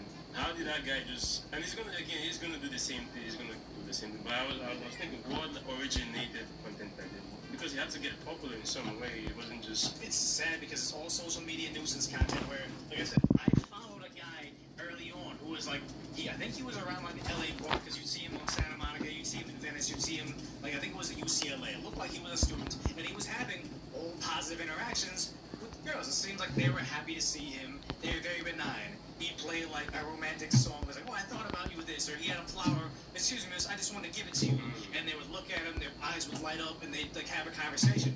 It's positive. But then you can only do that same video 20 times before you need the extreme version of it. So here's him like running up to girls inside the campus eating area and singing them a song. It's like, it's embarrassing for him, it's embarrassing for them, but then he can get that freeze frame Instagram thumbnail of the girls like, what is that? So it's like he has to get more extreme every time to maintain the same level of attention. It's like, it keeps on getting worse. So then you have the guy that started benign, that got terrible, and then you find the actual idiots, the actual Neanderthals that think, I'm going to just keep on bugging this girl on college campus, I'm going to get famous on the internet. Like, the inception starts off small, but then as social media is always outdoing itself, they get weirder and weirder. Like that Jack Doherty kid. He started off doing bottle flipping with the water. You take a water bottle, you make it half full, and you flip it so it lands on its upright. That's how he started. And then he was like, oh, one time he got his ass kicked on camera. He even talks about this on the No Jumper podcast. He got his ass kicked on camera and was like, man, I got beat up. But then when he woke up, the clip had like 5 million views. So he was like, when I woke up the next day, I was smiling, man, I had all these views. And then he somehow figured out how to manage him getting beat up with OF promotion. And he made himself wealthy based on that. And it's like, see, he didn't start off, as like a digital pimp that against strangers to fight him. He started off with water bottles. The internet was a mistake. Well, they tend to reward behaviors like that, and sometimes the only thing about the internet is that even if the reward is, if it's a negative response, you're still getting feedback, or you're still getting the views, you're still getting whatever that pushed your algorithm to. It's bad dog syndrome, where you can have a dog, you train it well, you give it long walks, and you give it space. They'll be a good, well-adjusted dog. Now I want to compare an idiot online to a literal canine. But it's the same mentality where if you have a dog, you mistreat it, and you don't give it any attention, you just lock it up in a cage all day, they'll sit there and bark. They'll be bad. They'll chew up stuff on the couch or whatever. When the human sees it and says, hey, bad dog, it's like, at least I got acknowledged. So they will keep on doing that bad behavior just to get the acknowledgement, because that's the only way they can get any sort of stimuli. And that's a sad thing. It's this borderless behavior. Nobody cares about what I do. If I try to post selfies of me at the beach and then me with a meal and me being an idiot working a cashier at a Walmart or whatever, they never get the attention. But if I'm out there and I'm bugging girls that are way out of my league on campus or out of CVS, now all of a sudden this is bad dog syndrome. I'm doing something negative, but everybody's looking at me.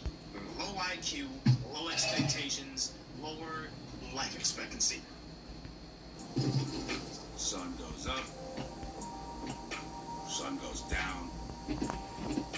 Get out of this chair.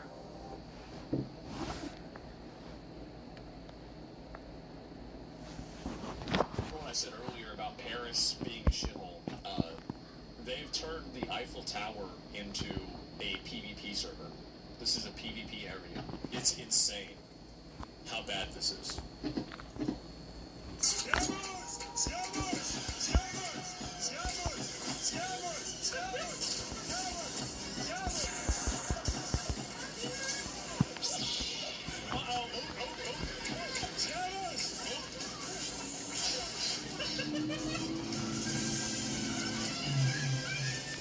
What's this music?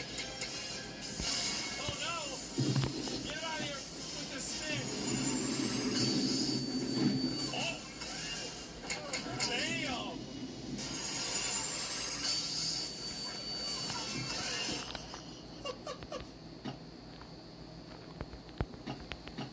God damn! You just ripped that shit out of his hands. Fighting an army of scammers in Paris, France, with a water gun full of fart juice and 2 professional bodyguards. That's us running for our lives. Man.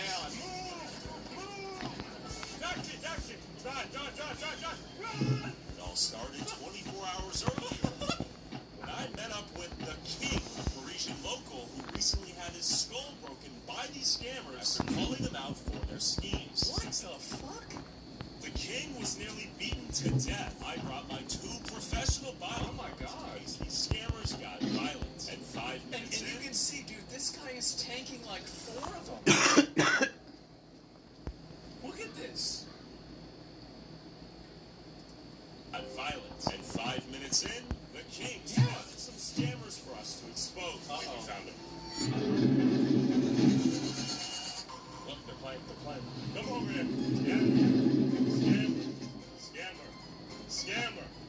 Scammer, we see you. Scammer.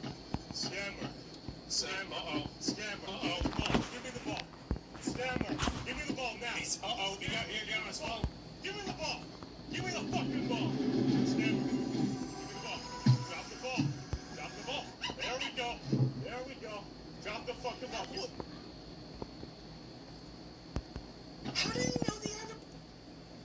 What? Give me the map. Give me the map. Give me the map. Hey, get over here. You charge us one more time. Ball scam? Give me the map. Nobody knows what that is. We're scamming people. We're fucking scamming people. Scammer! Scammer! Give me the cup. Don't run like a prince. I'm handing you. Give me the cup. Give me the cup. Give me the cup. Don't run like a Wait, he's doing the ball and the cup scam? Is he really doing the ball and the cup? Your mother, get away. That's what it is. Straight. You're a filthy scammer. Oh no. Sweat.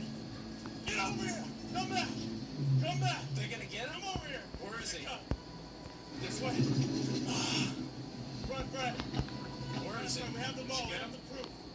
He gave me the ball. Why would he give the ball away? I don't know why he would give the ball away. That was amazing. Hey, great work. That was genius. You're a smart man. Christian knows what's up. This is the admission of guilt we needed. And it's a squishy ball, too. In the Eiffel Tower, I ran into the doctors and engineers that attacked me and my cameraman last the time. doctors? I came here. Get away, get away. Don't touch him. Expedition 33 was a documentary. Don't do it.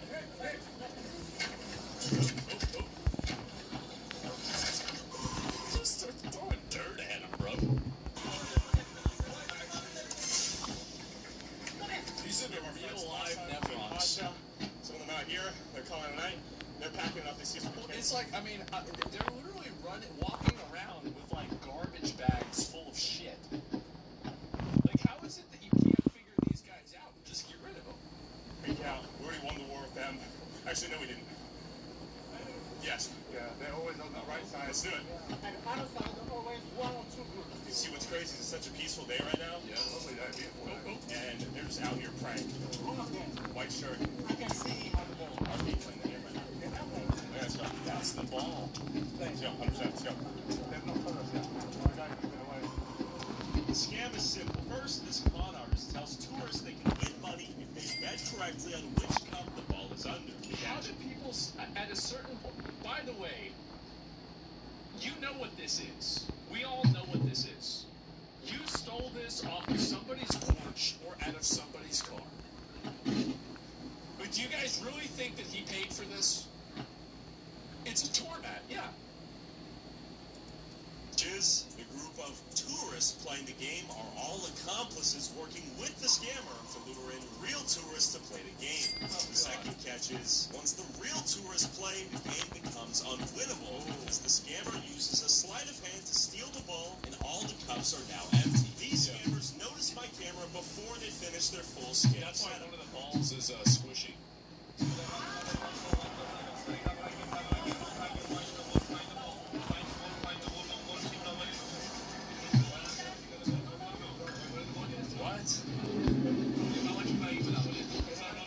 No video? Me? I'm doing this. Uh-oh. No video? Uh-oh. You're a scammer. You're a fucking scammer. You're a scammer. You're a scammer.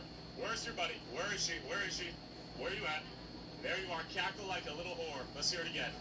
Let's hear it again. Dude, let's see. Let's see. Just let them know. Hey. You can see that. Oh, now he's getting aggro. We know you're scamming. We know you're scamming innocent fucking tourists. We saw you. Yep. Don't get involved. Don't scam. Don't scam. You're the criminals. Yeah, I'm talking to you. You don't. Quit shuffling like a little witch, you demon. You're banned. Go back home. Banned. You're my bad. You're banned too. You're banned too, witch. Come in, ball scammers. Oh, God. Come in, ball scammers. Look at this. Look at this. They use these games to steal your money. This right here, little balls like this, don't play their games. Man. You think everyone here is stupid, don't you? Get the fuck out of Paris. Banned. Deported. You're out of here. Banned. Remigration. Remigration. Remigration. He's scamming people with the government, stealing their money. Take a photo of his face right here. Don't try some shit. Don't try some shit. Try it. Don't try some shit. Try it. Try it. Try it. I don't understand. Yeah, you do. Yeah, you do. Je comprends. Yeah, you do. Bonjour, motherfucker. Quit scamming. Quit scamming. Take a photo of his face right here. It's a filthy fucking scammer right here. He's stealing money from tourists. You criminal. You filthy fucking vagabond. How many years have you... I love how he goes up to the old guy because he can't run away. And then everybody else roaches out on him too. Been a filthy fucking criminal. Yep. That's what you get. Where's the That's den? what you get. Where's the lair of demons? The lair of demons. Where's the scammer spawn point? Scammer! Scammer! The spawn Scammer! point. Scammer! Shame! Shame! You beady little lizard! You beady little lizard. You're gonna go under the... Hey. Yeah, what? Easy one! Easy one! Keep walking! You're the child of a dirty little whore, you know that? We hate you. This is a scam as old as time. You're not even inventive. You didn't come up with this. You didn't even come up with it. No, that's right. You deserve to get your shit rocked. We're pacifists, though. I'm a pacifist. I'm not. He's not. That's why we brought him. Hey, fuck all of you. Oh, look out. Oh, like... It's more of them up there. Oh, my God. You missed. Throwing water. Looks like an admission of guilt. Let's go get him. What a bunch of rats. Oh, no. What are you doing? Let's get him. Let's get these fucks. Scammers, they know. Uh-oh. Know them, right? Uh-oh. They know. The locals know. Where do they go? I like how they just go to the Eiffel Tower and just wait for them to spawn. It's like a, like a high density farming spot. God, they spawn left to right. Let's go. You ready? Yeah. Another one. As I was hunting down ops from above, my cameraman Pasha stayed behind talking smack. The scammer saw this as the perfect opportunity to attack. Uh-oh. What are you gonna do about it? But this fool was instantly humbled as my cameraman defended himself with 100% legal anti-scammer spray. Uh-huh. Oh, fuck, I gotta whip him. Fuck you and your scammer. I was so caught up looking for scammers, I almost walked straight into a bus. So Pasha sprayed him as he got bum rushed by him. He bull rushed him, yeah. Tell us what... Oh, shit. Hey, good save. Bodyguard, you get a raise. Good work. Where are you guys visiting from? San Francisco area? Oh, okay. Whatever you do, don't play the cup and ball game. Oh, yeah. They're colluding. Yes, exactly. He knows. He knows, bro. He knows. Think of how beautiful this is. So you think of all these beautiful monuments, and they're ridden with these insects, these pests. You ever see them right there? Go for it. Let me see a few more face shots. It's the same family. We got Mickey Mouse over there. Hello, Mickey. Hello. Bye-bye. Bye. He's a nice man. I'll be back with $5. Okay, they're literally back there. $5? Anyway. He'll be like, right, okay, let's find out what you said. Yeah? No, they're arrogant as hell. They're emboldened. You ready? The roaches are already back. That's why I'm intelligent. Let's go. Oh, jeez. Nice faces. So we got the woman. We got, it's right here. Them. We're trying to find some guys scamming. Do you know? Do you know who this is? The guys don't find the budget. Oh, there he is. Who's that? Who's that man?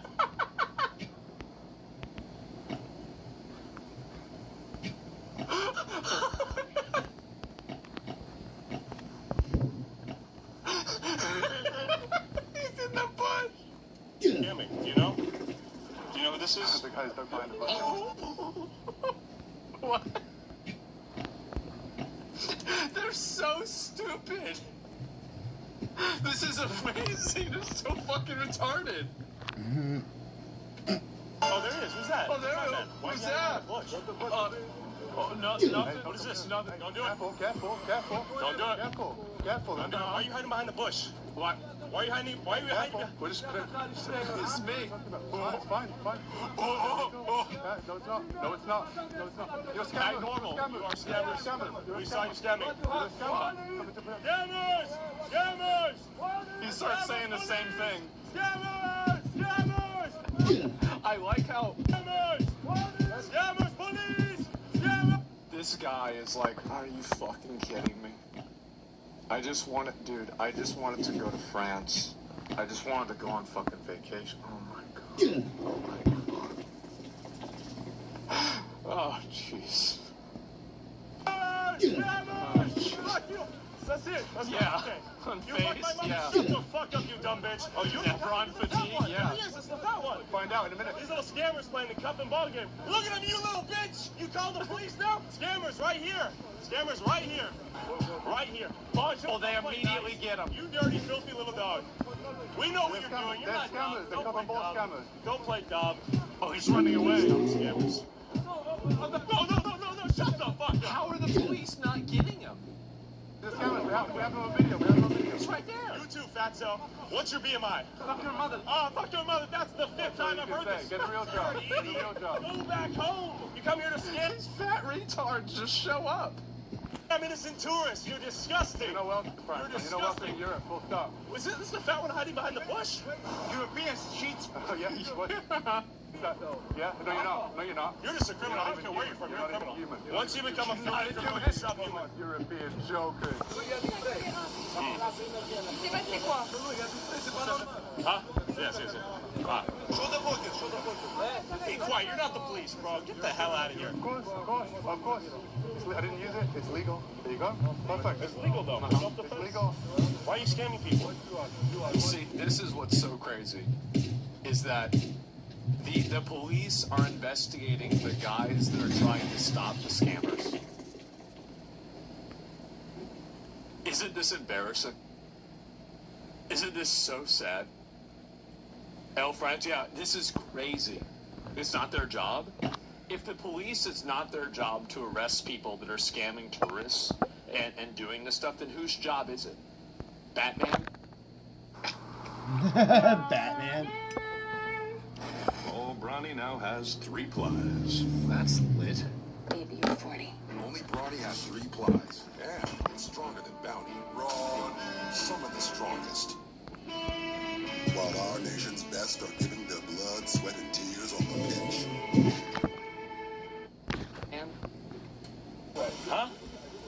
I'm your justice, bitch. We're doing a job. I'm protecting him. I'm getting paid to protect him. He's a YouTuber. You know who he is. When you see this, you call the police. Au revoir. Just move. Au revoir. Keep walking. You're lucky. Honestly, you're lucky. Shut the fuck up. Listen, I don't want to hurt these people, so I use this so they leave us away. That's it. We don't want to. Who are you? Who is this guy who keeps Look coming around at this person. This person I has don't know. no brain. I'm going to defend myself in a minute. They I'm won't. going to defend myself in a minute. You're trying to protect your scammer business as well. So we have the Eiffel Tower nation of scammers. We have the gypsy scammers. They're... It's a thieves guild meeting. Oh God! It's the whole thieves guild. I got the whole thieves guild. Oh my God! Trying to co-opt the police into their operation right now. Just be quiet. Oh, but shut up. Just shut up. This guy attacked. He attacked my cameraman. This man charged me bull rush. Get the fuck away from me. They scam. They attack first. They see how they respawn? Look, he says he wants me to come down there. We'll come meet you. They always respawn. Where is your friend? Shut the fuck up. You're scamming. Just shut the fuck up. I'm crazy. Oh, very crazy. Thank you very much. He's gonna say that he's just walking in the street and... He wasn't though. We have footage. Are you leaving or no? Yeah, we can leave if you want us to. Alright, we'll leave. Okay, alright. Thank you. So the police are making them leave, but letting the scammers, quote, work in the street. So, like, a long time ago, like, France had Napoleon. Like, whatever happened with that, huh? Because I feel like they kind of used to be, like, badasses. I mean, they colonized the fuck out of Africa. They helped us win the Revolutionary War. They had Napoleon. And, like, now we've got this limp dick bullshit. What the hell happened, guys? Damn, what the hell happened? Francis cut? Well, y'all gotta stop doing it. They exiled them twice. Thank you. Okay. We can come back to Eiffel Tower? Okay. Thank you. Sorry, merci. Merci, my friend. Merci. Can we be friends? They want us to leave. Let's go. My spray is... This is embarrassing, bro. This is embarrassing. Protection? It's legal? It's legal. Okay. France fell apart when I tried to take European countries. Well, now they're getting taken themselves. He doesn't want to kill you. Thank you. Merci. Unbelievable. Okay, the cops are good. Their hands are tied. Clearly. They can't do anything. That's embarrassing. Well, that's so embarrassing. Confiscated my bodyguard Fred's anti-scammer spray. We ran into more doctors and engineers that tried to kill me and my... What is this? How do you let this happen? Cameraman 3 months ago. But real quick, before we go back to Paris, in this era of media corruption and bias, it's tough to know what's fake news. Now France's president and his husband is pretending to be a woman. Is that true? To help you find fact-based reporting from the left, right, and center. Why are the police not able to do anything? You can stay up to date on what the It's because the people that run the government are full of shit. That's the reason why. News outlets don't cover on both the left and the right. Like 1/4 of all they beat up old ladies too. Well, yeah, of course. Under Trump on the right, and the man arrested. I mean, that's like a loot goblin, right? Had over 200 explosives on the left. I can't do anything. In this video, I learned that the man accused of starting the Palisades fire could face the death penalty. And if you want to learn more about a given story, Media Landscape Tool displays the news outlets covering the story and groups them according to their bias. If you want to find the original coverage from the outlets that covered it, you can click the outlet's icon and it'll take you directly to their cover. The feminists? If you want to stay informed, navigate misinformation, and avoid media bias, go to feminists are probably out signing more petitions to release violent criminals. and.com/Tyler Oliveira for free. Thanks for the news. Back to Paris. How you doing? We're good. Hey, we have a peace. We're focused on them, all right? We're focused They selling that AliExpress Team Light towels for $20 again, man. On them. We're moving in the past. I forgive you. You know, no, I don't. I said, no, I don't. I don't forgive you. He's already aggro. He's already fucking aggro again. What the fuck? We have peace. We're moving. We're moving. Oh my god, this is the guy we met the first video right here. This is the first one who's the same guy. 10 minutes in. Is it actually the same exact guy? Engaging in peace treaty with them. Yeah, you know what? I think it might be. We don't have time to fight them. There's too many enemies out here right now. We're going to tactically retreat to the rest of the crew. Fred, why are you concerned? They're starting to form lines around here. This is where Pasha got jumped in the night. Just to give you a view of the whole scene. Okay. Why are they so spooked? We're getting started. Domino's Parmesan stuffed crust pizzas are just $10.99 when you mix and match.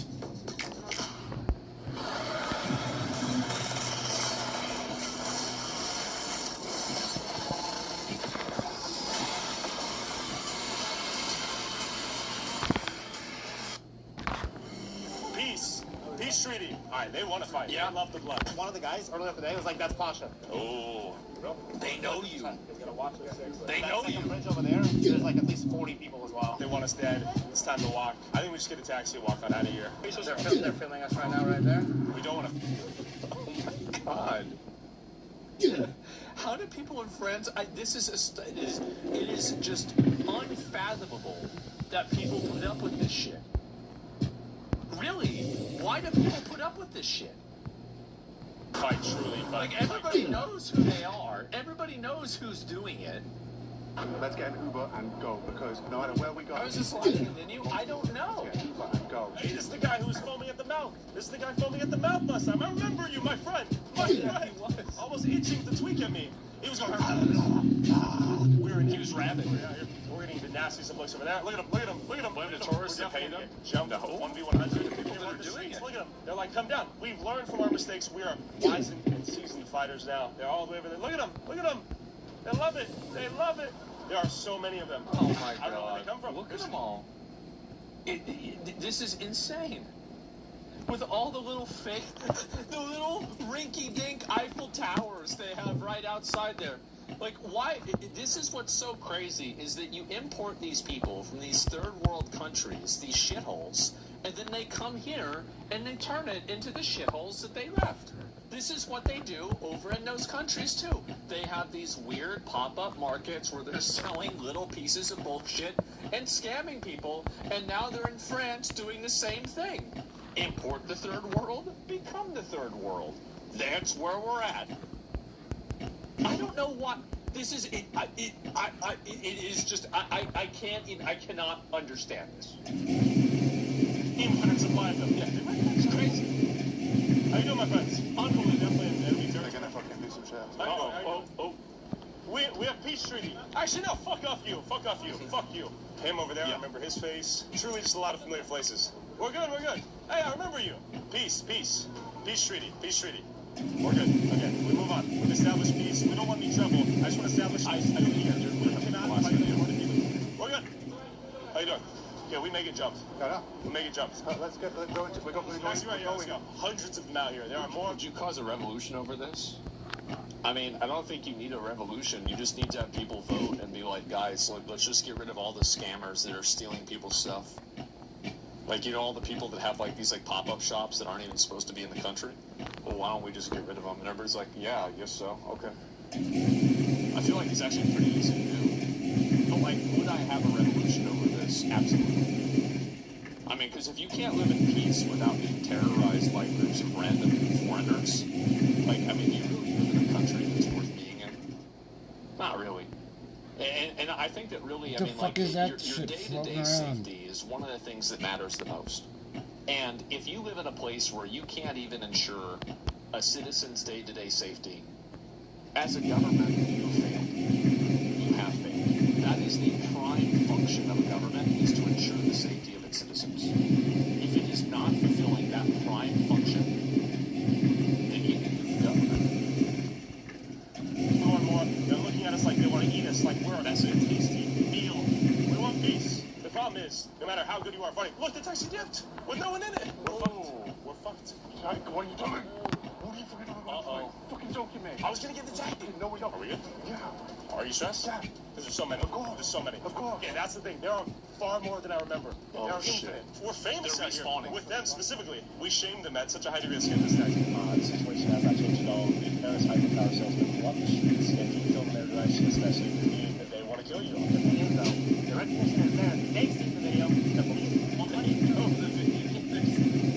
I've seen the video. Yeah, they're all still there. There are more of them. There's no more. Yes, they're multiplied. The place is a hell zone. It is a war zone. It's like Fantasia. So we're going to take a quick break. The brooms. Go back out there tomorrow. After seeing the infinite supply of doctors and engineers Paris had recently imported, I knew if we got into a fight with this time, we would get jumped and killed. So we came back the next day to Sacré-Cœur, and the literal second we exited the taxi, a fake charity scammer came up to us. Uh-oh. Uh-oh, what are you doing? What are you doing? What are you doing over here, huh? It's, uh-oh. I don't know. She's beware of death mute scam. I will never forget the time that one of these deaf guys went into... So, did you ever have, back in the day, like the 2000s and the 90s, where you would have a deaf guy walk into a restaurant and he would put a keychain out and it would say, I'm deaf, I need $5. And then people would either put the $5 in or he'd pick the keychain up. Y'all remember that from back in the day? I never gave some motherfucker $5. So one of these dudes, we're at, I'll tell you, we're at the Wendy's at William Cannon and I-35 in Austin, Texas. And this is back whenever Wendy's was yellow and it had a salad bar. Like, this is a long, long time ago, me and my dad. Of course it's off I-35, that's where they spawn at. This guy puts down the keychain. He walks away. My dad says, oh, hey, here's your money. Or something like that. He turns around. The guy turns around. And my dad's just like...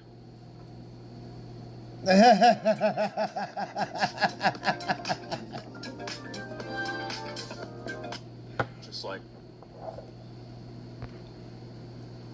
just hands him the keychain back. This dude just walks around quickly, picks up all the keychains, and walks out. That place is crazy. It is. That's a PvP Wendy's. It is. That's not the PvP Wendy's. The PvP Wendy's is on 6th Street. Yeah, but like that's like the other bad Wendy's though.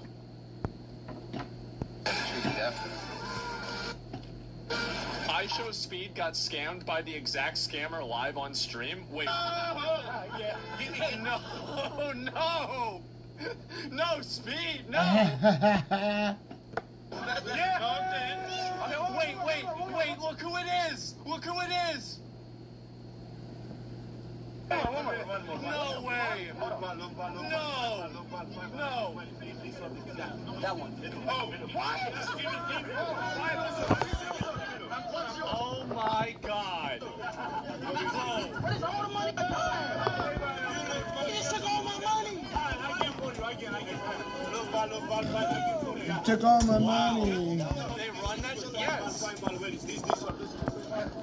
The guide is a local and should tell Speed they're scamming, and Speedy lets the scammers to get the money from Speed. To be fair, it's probably just for content. Bro,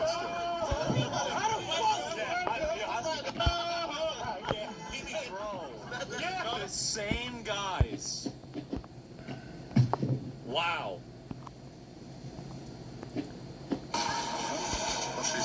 You're not happy? She doesn't shit like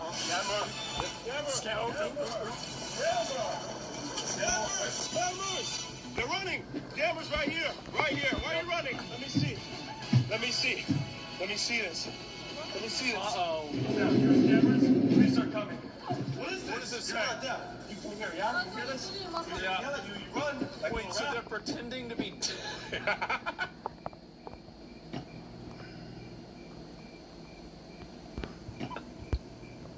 You gotta get them out, bro. Like, really, you gotta get these people out of here. He's like, oh, God. You're scamming people. Keep quiet, woman, please. Oh, she mad. She mad as fuck. And look, they got graffiti everywhere. Place is a fucking shithole, man. Like, what is going on over there? She's lying about being deaf and blind. You are a woman or you're not? What are you? How do you know? Do you have a pussy or not? Oh. Look at this. Attack Karen. Attack Karen. You're a scammer. She's lying about being mute and deaf. You're a big fucker. You're my problem. Collecting money from people acting deaf and blind. This is illegal. And as I walked away with the torn-up fake charity petition in hand, of course, a black knight came to save the day and protect the scammer from our justice.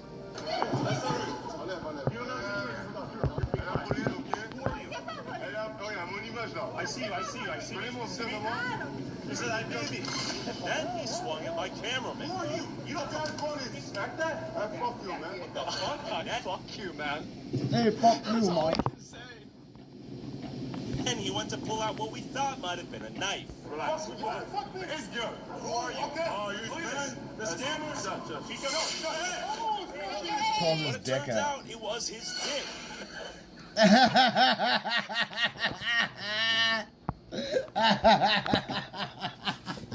Fuck. What the fuck, yo?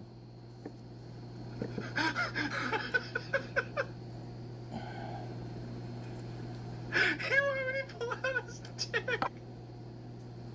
Why would he do this? What kind of shit is going on? Oh my God! Nonetheless, my bodyguard felt our lives were being threatened and used proportional force to neutralize the threat. Do you hate the scammers? Of course. Everybody hates them. Do the locals hate the scammers? Of course. Do the tourists hate the scammers? Of course. Do the Why are they police there? lock them up? No, not really, because there are too much. Too many. Where do they live? We don't know. Nobody knows. Nobody knows. We're going to make sure They go just home. spawn in. Okay. Merci beaucoup. Au revoir. Shut the fuck up. Thank you. He said good job. My man. Shut up. I'm cleaning up your problem. We got some scammers. I fart sprayed them, and then some guy tried to get in the middle and he got kicked. Yes, thank you so much. Good man right here. Thank Nice. you. Boo. Why? You support scammers? Do you support scamming? You support scammers and people scamming the tourists that give your country much of money? There it is, right there. Only Brawny has 3 plies, and it's more absorbent than Bounty.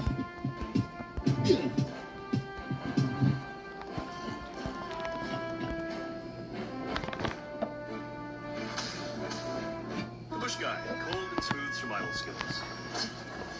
If red touches yellow, it'll kill a fellow. But if blue touches white, too much of money. There it is, right there.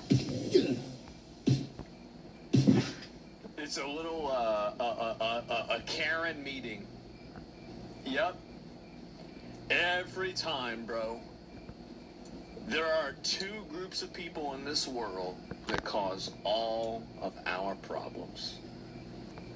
That's it. That's literally that's all of the problem right there. Yep.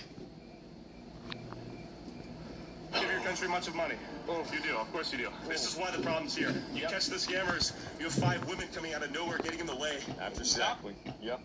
Karen, it's the Karen attack. Stopping the fake charity scammers, evading the suicidally empathetic locals trying to stop us. They filled up my water gun with fart juice. I love this guy. Back to the Eiffel Tower to see if our favorite cup and ball scammers were out working. Let me guess, they're up working.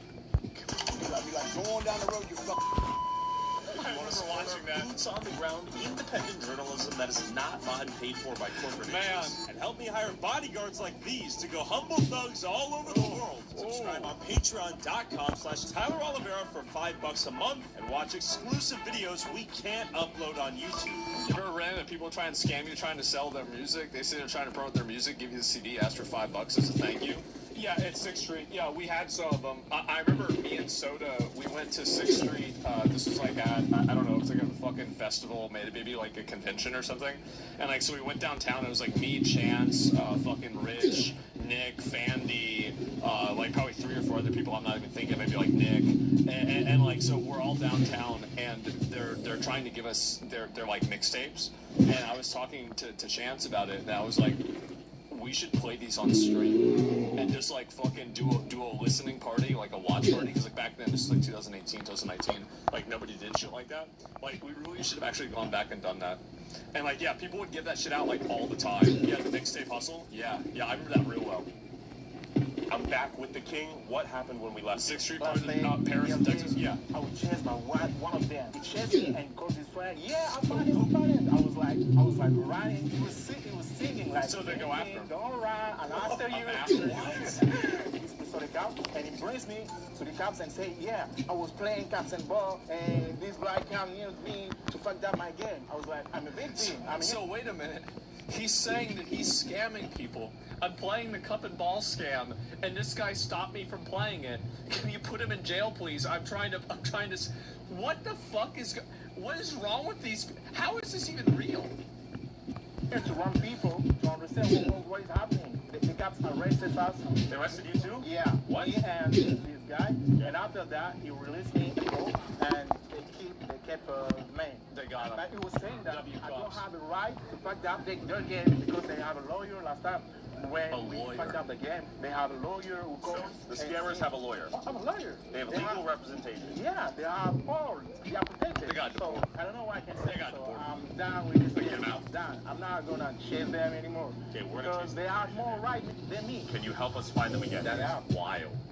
I'm gonna find you. King is leading the way. We're gonna find them again and shoot them with a fart spray with our water gun. It'll be non-lethal, non-dangerous. How many groups of ball and cup scammers are there? And like, also look at how much of a shithole this place is. You've got graffiti or water gun fucking everywhere, and it's not even the cool kind of graffiti. It's just retards writing. Oh, this is Big Frank. Oh yeah, it's Big Frank. Let me write Big Frank on the wall. Like, what is this? Scribbles? Yeah. It's tags only. Yeah. Like, bro, like, how do you let your country go to shit like this? I know how. I mean, we do the same thing. But it just sucks. It does. It sucks. Non-lethal, non-dangerous. How many groups of ball and cup scammers are there? Okay, about the groups, I can think there are 8 groups of scammers. Separate friends. They're like, thieves guild. Stop again, just stop again. They're like, bro, leave us alone. You can't go over there. There's a nice group over there. So go over there, leave us alone a little bit. There is one family, you don't have to mess up with them. Island? Yeah. They're scary? Yeah, they're very scary. Last time, they break my brain over here. They broke your skull too, yeah? Past, operation over here, so they will my skin to repair. What the fuck? Where did they hit you? I think the bottle. The bottle. Yeah, the bottle. There's one guy. This one. Forget about that other, but he's skinny. He's a little guy. There were overtrained people. They come from everywhere. So you're on the ground getting beat. Yeah. He catch my bag like this. Can you believe this is in a first world country like France? Isn't this shocking? Fall down and kick me, and take the bottle and. Let me see the guy who hit you with the bottle. This one, the little one. Oh, the fucked up teeth. Last time I was here, I saw him. Yeah, he's not strong. You can break him like this, but he's not alone. Wish us luck. Yeah. No, I'm looking for him. Let's see. Right up there. Right up there. Am I right? And look, real quick. Let's see. Right up there. It's just a shithole. The whole place is a shithole. It's just a shithole of people writing their names everywhere. Oh my God. Jasmine. Me 7. Amani. Heba. It's a joke. It's a first world country. All right. Let's go. See him? Let's go. I'm just gonna go in for it. Scammers! Scammers! Scammers! In this moment, the scammer charged in to attack us. My professional bodyguard decided to engage in self-defense using proportional force to neutralize the threat to our lives. Scammers! There it is. Oh, in the face! God damn. Wait, that's the guy. That's the guy. Neighbors sent gifts? I'll gladly. Wait, that's the guy. That's 100% the guy. That's definitely the guy. He's hiding the game? In battle, the same gremlin who cracked Christian's skull went to grab a weapon he hid in a nearby bush. Wait, so is the stick ready? Grabbed a fucking 2x4. That's him. Look at them all. Uh-oh.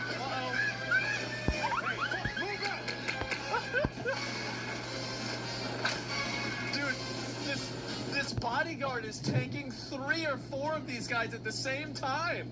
Look at him. Bro, he grabs it out of his fucking hand.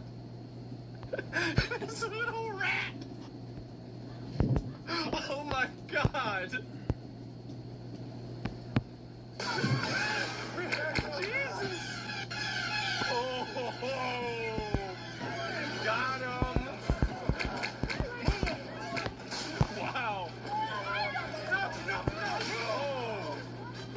No more scamming! No more scamming. We win! No more scamming, bitches! The fuck's this guy do?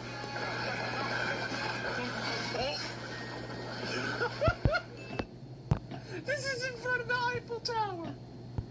Oh my God. This is amazing. Fuck you, bitch! Run! Fuck you, bitch! Run! Let's go! Dumb motherfuckers! Taxi! Good? Oh no. Anywhere. Give me 50 euros for extra. Go. Anywhere. Take us anywhere. Run! Here they come. Right. Holy shit, my fucking security detail. Absolute monster. Yeah, give those guys a Guys with raise. fart spray can only do so much. Maybe the Parisian locals will one day revolt against the my scammers God. taking over their beautiful city, fight back for a scam-free world. Au revoir. Bro, how embarrassing. Oh my God, these dudes are wild. Yes, bro, and this guy, the best part is the guy with the stick. Like, Jesus. Oh my God. And you see how it happens, right? So, let me watch it. So the guy has the stick. This dude just grabs the stick out of his fucking hand Falls on the ground. It's a 4v1. Wow, bro. This is breakdancing? Yes. This is insane. That is amazing, man. A movie, The Warriors? Yeah, I guess so. Conflict acquired. And he's just coming with this stick like a fucking goblin, bro. Oh my god. Look at him. Look at him go. Look at, he's wearing a knife-proof vest. Yeah, I can see that. It's smart. Wow. Actual fucking goblin. No, this video is amazing. This is amazing. And I cannot... It is astonishing to me that the French people put up with this bullshit. They do. How do you put up with this ever? It's amazing. Like, in my opinion, I would be so fucking mad if I was a Frenchman and I had to live in this country full of retards that are causing problems everywhere. These people are just causing problems for everybody everywhere, doing all this stuff. They never go to jail. They don't get arrested. Like, nothing happens. Guess how many scammers we have in Poland? Actually, I don't need to, probably pretty much zero, right? Pretty much zero. And we know exactly why. Everybody knows why. I'm so ashamed right now. Yeah, we're tired. I know, bro. I know. Well, it's easy. A lot of them are in places that don't get affected. Yes, exactly, right? Zero. Yeah. Why? Because you don't let in any of the fucking migrants. And the people that are doing this are fucking migrants. That's why they can't speak French. That's why they don't know what the fuck is going on. The only thing they say is, fuck your mother, I fuck your mother. Then they pull their dick out. Okay? Like, these are not Frenchmen. Okay? These are, like, foreign people that have come to the country. They should be deported completely. Like, get them out. Yeah, that's what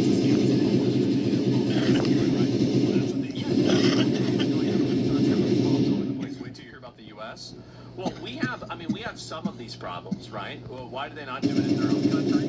Because in their own country, a lot of people, they get their hand cut off. That's the reason why.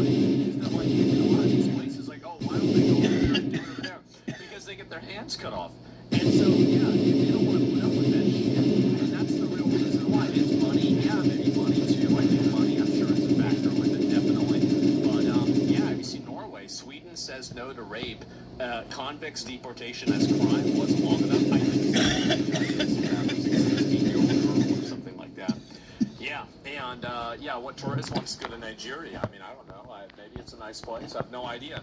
But either way, this kind of stuff and the fact that like the citizens put up with this is such a disgrace. It is such a massive disgrace, and somebody needs to do something about this. Like, let me link you guys the video. Like, I love Tyler's videos. I think they're fucking amazing, and I am so glad to see. I'm so glad to see some people trying to push back against this, because it is embarrassing. Give the video a like, give him a sub. He's got 8 million subscribers, and I still think he needs more, okay? He's doing great. Mr. B should donate money to this? Yeah, somebody, right? What are they supposed to do if they're completely disarmed? We just get enough people together, get sticks, and just hit them. Duh. Like, how do you think you did things without the gun, before the guns? You just get the sticks. Like, I mean, that's the reason, right? I mean, honestly, the real solution, that's not, I'm joking around with that. The real solution is vote in a government that simply goes in there, arrests every single one of them, and deports them. That's the solution. That's the way you handle it. It's not some other bullshit. It's not something else. You just get the government to get rid of them.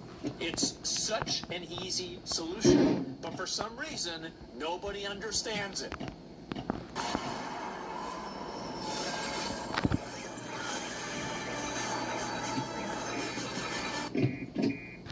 TikTok prank man gets arrested on 6 felonies. What's he doing?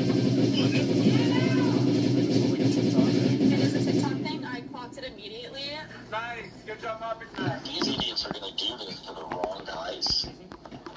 Or a guy that's having a bad day, and they're going to get hurt. When a TikTok prank draws millions of views online, a young influencer sets out to top it with an even bigger viral hit. But after one stunt spirals into chaos, and violence. The attention it brings is not the kind he had in mind. Heavy police! Come to the front door! Nothing in your hands! The following is based on official police records to date, and some of the footage has never been seen before until now. What is this? Please note that all persons charged with a crime are presumed innocent unless and until proven guilty in a court of law. On March 17th, 2025, police in Tempe, Arizona respond to a Chipotle after the manager, Emma, reported an unusual encounter at the restaurant. What'd they do? They You're Emma? Yeah. Can you tell me what happened? Yeah, I can show you videos. I had a customer. You think this was like a TikTok thing? It is a TikTok thing. I clocked it immediately. And yeah, it was just like harassing and just getting in the face and stuff. Your social sites have been lacking. So I'm here. Bro pulled up with his own army of workers, so I'm here to make sure. Make sure you guys are staying in check. Get out my floor. So I'm gonna clean house. Go ahead and bring in the guys. Probably. What is going on? No. No, you guys need to leave. You guys are not These are my workers. No, these are my workers. These are my workers. Oh man. Out of my floor. Mom, I need everyone cleaning. Doing a great job, sir. Hey. Six balance. Wow. Chicken's all right. Now, get out my floor. Stopped over here, guys. Got you, boss. A group of fake workers all appeared to be dressed in Chipotle-branded hats and T-shirts. Emma claims that business was disrupted by the group's behavior, some of which was captured on video by an employee and customer. And the thing is, here's the other reason too, is that, like, if you let people do this, some of these are kind of harmless, but the problem is that you can't have a pattern of this behavior, because then the harmlessness turns into harm. That's the issue. Little escalate, yeah, because somebody else will want to do and get even more view, or even more views, excuse me. Touching customers. You're doing a great job, sir.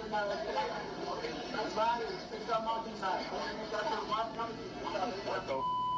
Chipotle should sue his ass out of existence. It's delicious.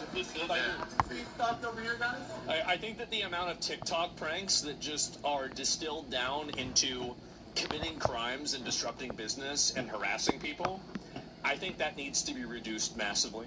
And I think that we need to have an additional charge, the same as we have like hate crimes. I think that we need to have an additional charge that's leveraged at people who commit crimes while they are live streaming, or while they are creating some form of internet content. And I think that it should be like a multiplier in the same way that hate crimes are a multiplier.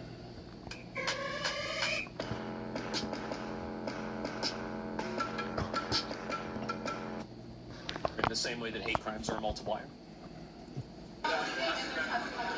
What about the Scientology speedruns? I think they should do that to them too. The people that are the Scientologists are law-abiding citizens that think something that's really stupid. I don't think that they should have any sort of interference with their stupidity. There's no, it's very simple. You can't do that. Like, that's it. Like pickpocket videos? Well, those are people that are committing crimes. Good job, sir. I appreciate that. And also, their business isn't doing that. They have a right to worship in peace? Yep, that's right. Even if it's stupid. Oh, they're doing this for financial gain? Yep.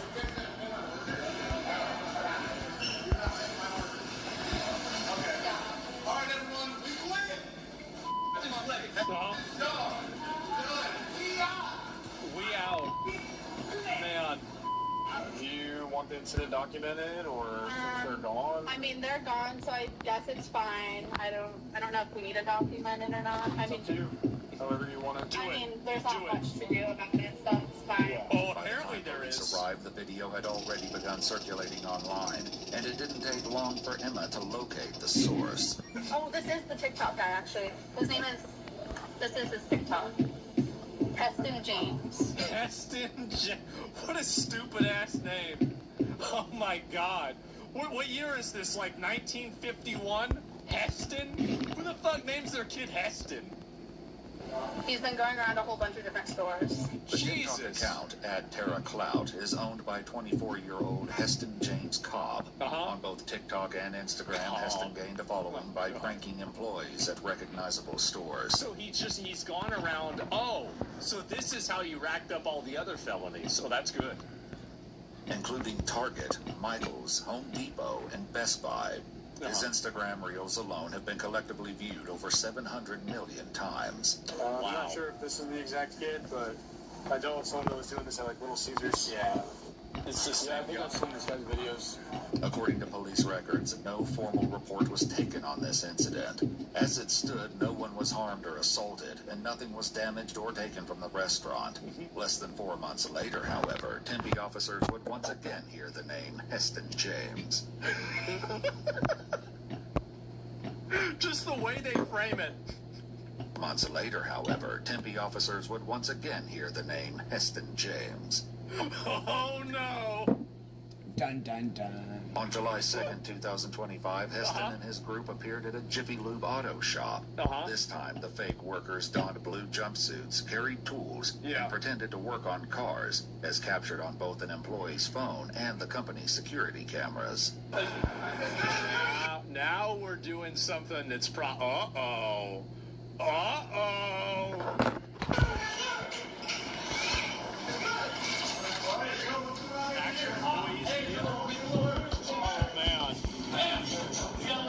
Man, that's bad. Is it a safety issue? Yeah, sure is. Okay, everyone, let's go. Let's go to the next stop. Well done. Let's go. This is how you press charges the first time? Yep. And this is what I said before, right? Remember how I said how all nuisance streamers end up dead or in jail? Like, that is the final conclusion for all nuisance streaming. Is because basically there is a...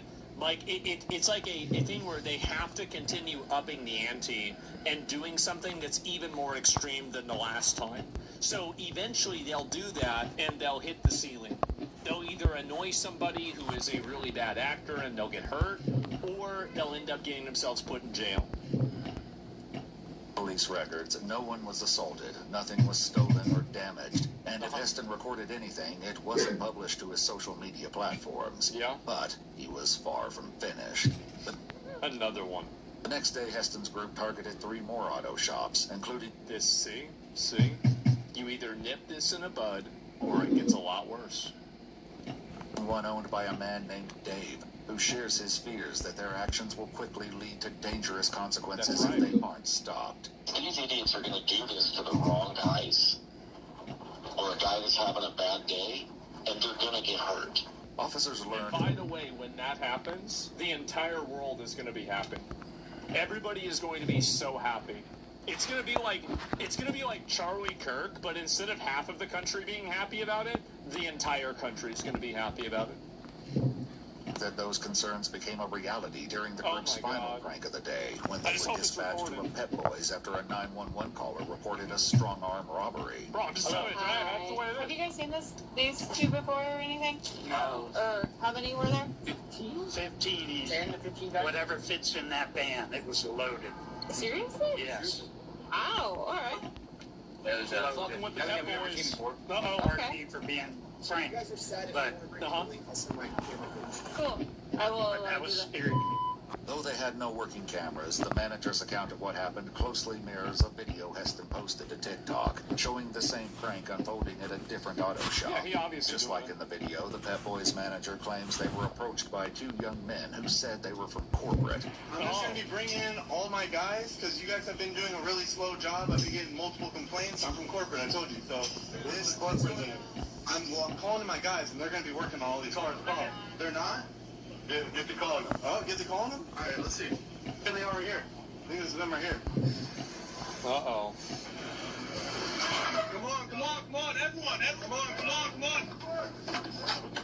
There are pills to perk you up, there are pills to mellow down, there are pills to focus in, there are pills all over town, but unless you get them... Come on, everyone. Come on. Everyone. An employee of the Pet Boys describes seeing the group pile out of the van much in the same way. It was a full-size, like, The thing is that, like, if I was a retarded teenager, and even now, I mean, I do find this to be moderately amusing. Like, there is the, you know, like the obnoxious, edgy, bum fights loving, retarded 14-year-old that would scream into the Xbox Live mic. Well, he's still inside of me. It is amusing, but you just can't do it. You just can't do this, guys. You can't do it. Passenger van. Look, guys, people want to misunderstand things on purpose. I don't care about that. It holds like 15 people, and there was a ton of them coming out. It was like a tunnel cars. What does he scream? Came out wrong. It's fine. Tire irons, tools of some sort, weapons, then piling out. Literally, what would you do if you were a kid? And I was selling this. Nobody comes in.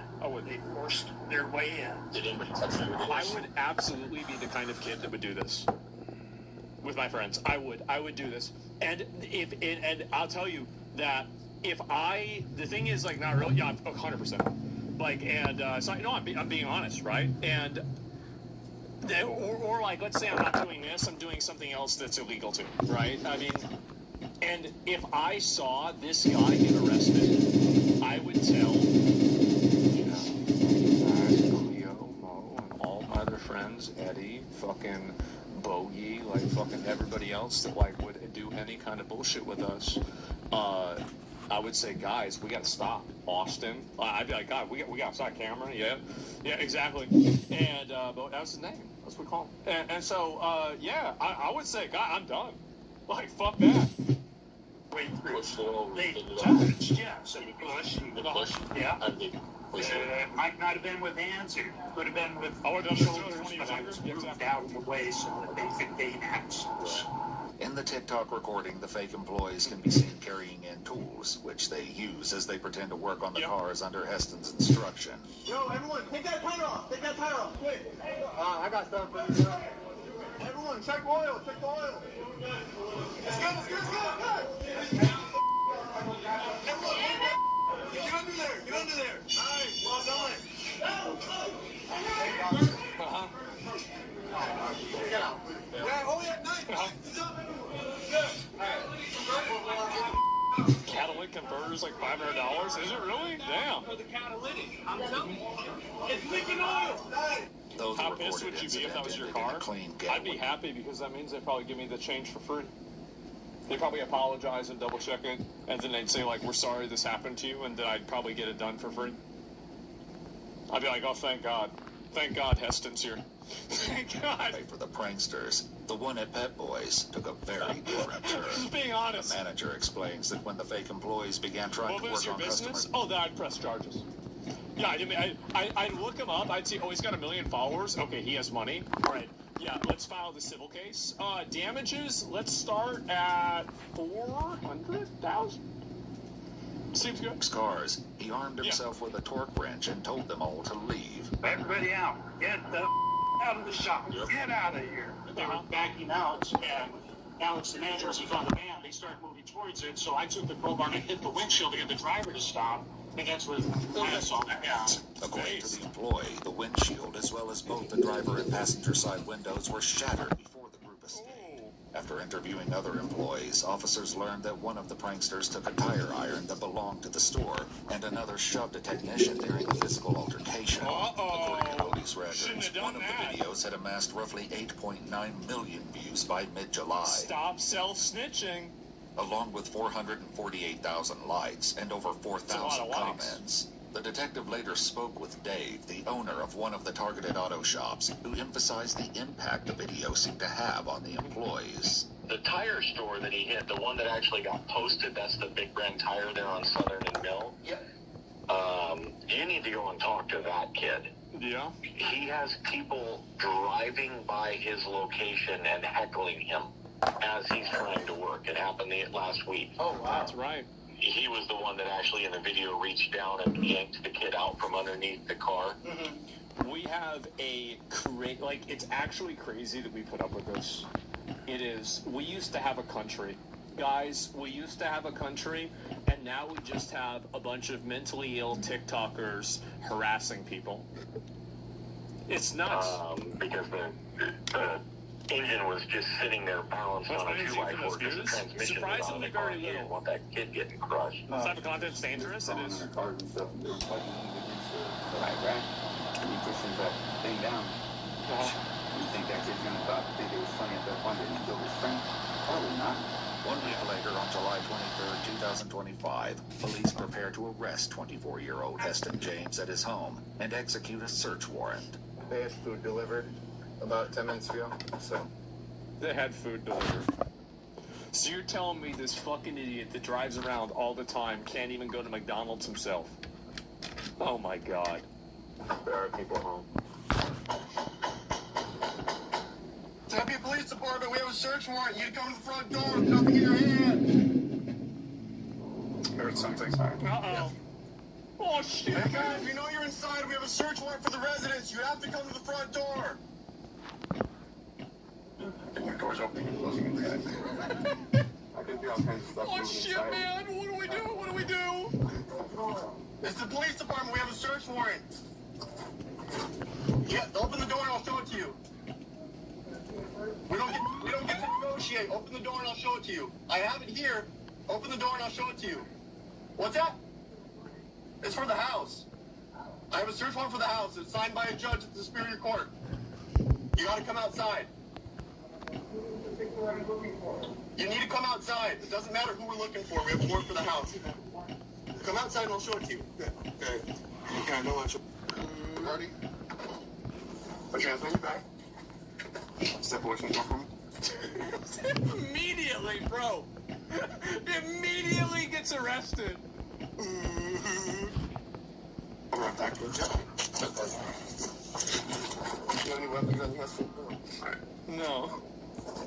So we have a search warrant for the house. Right now you're under arrest, okay? Right, you're under arrest for two different things. Disorderly conduct, trespassing, criminal impersonation, and burglary.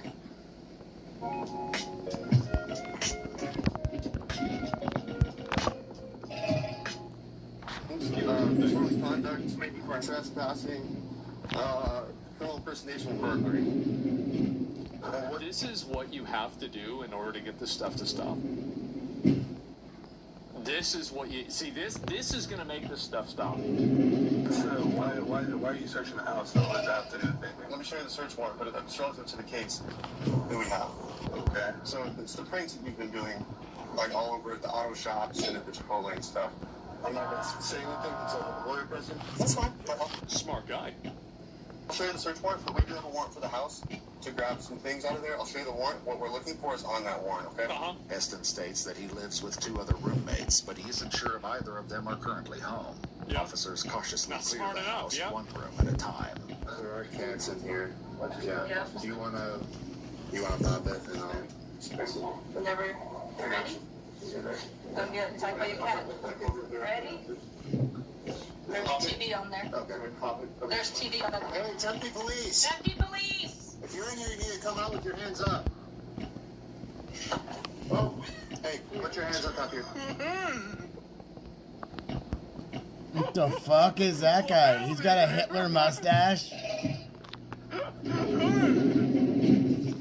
Good. Face away from me. Face away. Yep. You got hands. Cross your ears. 3 monitors. Oh, total gamer. Yep. Gaming chair. Yeah. Was he the one meowing? What's happening? You got that. What's happening? So we have a search warrant for the house. You've been out here making announcements for a while, dude. Did you not hear this? No. Okay. I didn't hear him. You really didn't hear him? You idiot. You stupid idiot. Boyfriend lives here. I was just chilling out his place. Jake? Is Jake here right now? No. Okay. The man, who identifies himself as Forrest, explains he's been playing video games while wearing headphones, which is why he didn't hear the announcements. What a liar. He confirms that Jake and Heston's other roommate are out, leaving the house now empty. During the search, officers find Meta AI glasses likely used to record the pranks, as well as uniforms bearing the logos of multiple businesses. Got him. Fucking got him. There it is. Including Chick-fil-A, UPS, Target, Home Depot, and Raising Cane's. Whoa! Along with these items... You can't do that to Raising Cane's. You can't. Like, that's the best chicken place there is. It's like the best chicken chain, in my opinion. I think it goes Raising Cane's, and then Popeyes and KFC are about the same. Church's is under that. I don't think it's that great. Popeyes is better. No, I had Popeyes yesterday. I eat Raising Cane's. I usually eat one of them a week at least, right? So Zaxby's? That's a stupid name. I've never even been there. Probably tastes like shit. Police uncover what appears to be Heston's journal, detailing his goals and plans. 2 months follower count. My goal for the end of the year is 1 million followers. Before the Chipotle incident, he writes, I have no other choice but to make this work by any means possible. By any means. I'm proud of the work I've been putting in. Oh, he's got a little journal. Oh my God. I will give my family the best life due to my hard work. Oh, well. I cannot afford to miss a single day. This is my year. With Heston facing multiple charges. I don't know if it's only going to be a year. It might be more than that.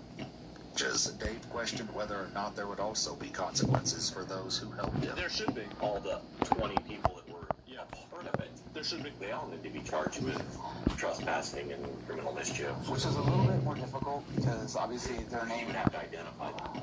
That's the hard part. He probably paid these guys. I'm I'm almost bothered. If you get, I mean... They're like, well, I'll just take this and go with it. I still don't know what all of them look like on packets.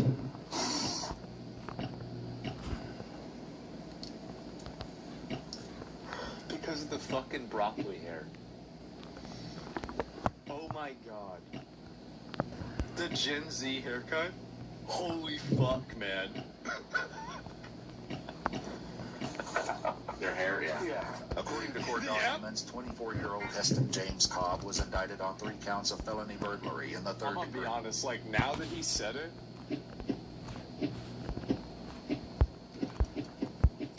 3 counts of felony criminal impersonation, 2 counts of criminal trespass in the second degree, and 5 counts of disorderly conduct. He entered a plea of not guilty, and the case is still ongoing. At this time, it is unknown if any of the other participants are being investigated or will face charges. I think you should go after Get the full story without the restrictions, including longer cuts, mostly uncensored episodes, and exclusive originals. Sign up for the eWoo Plus app, available on iOS, Roku, Amazon Fire, and Google. That's so fucking funny to me. It is. Like, I'm so glad these idiots are finally getting arrested for this stuff.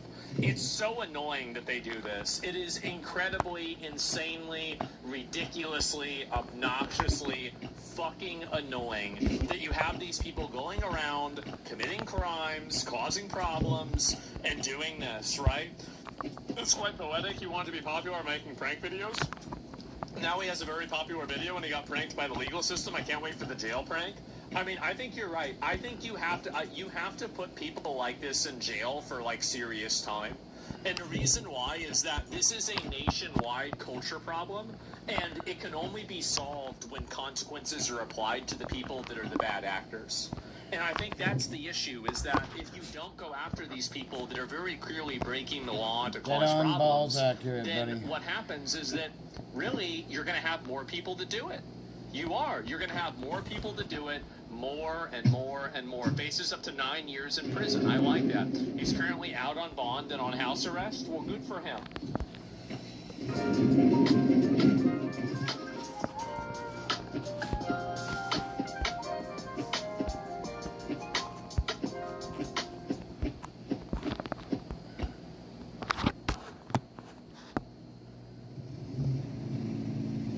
Squatter turned into human burrito?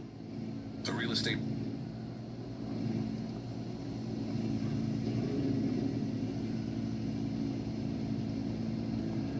Are we really gonna watch another one of these? Honestly, I kind of want to. I kind of want to watch it. This is this is a good title. I feel like yeah. All right, let's see. Here we go. A real estate property manager calls the police after someone breaks into a home he's selling and is still inside the property claiming squatters' rights. What officers don't know is the burglar inside is the worst Karen we've ever seen. What a joke. That's not our door handle. They took it off. 6'9" to 189. I can hear dogs. Somebody's coming to the door. You look. What a cheek.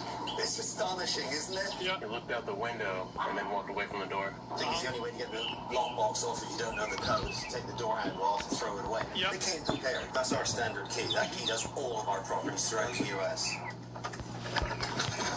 Hi there. Hello. Paperwork? Why are you on my property? No, do not touch me. No, I do not. I know my laws. Sir, get off of my property. You need to come out. Look at that poor little Pomeranian. That cute little snowball is dealing with this animal that won't fucking give it a house. Like, you're literally having this tiny little fucking dog. You're dragging it around my property. Oh my god. Look at him. I returned adverse property. Adverse possession with title. Then you need to come out and talk to me because Okay, I will talk to you like respect my space. You do not have any right to come and grab me. Uh-oh. Did I touch you? You were trying to grab me. Yeah, because when I have my paperwork. Then come outside. This is a civil matter now because I filed adverse possession, sir. With the state of Florida. Oh no. This is in Florida? Let me guess. This isn't gonna end the way she thinks it will.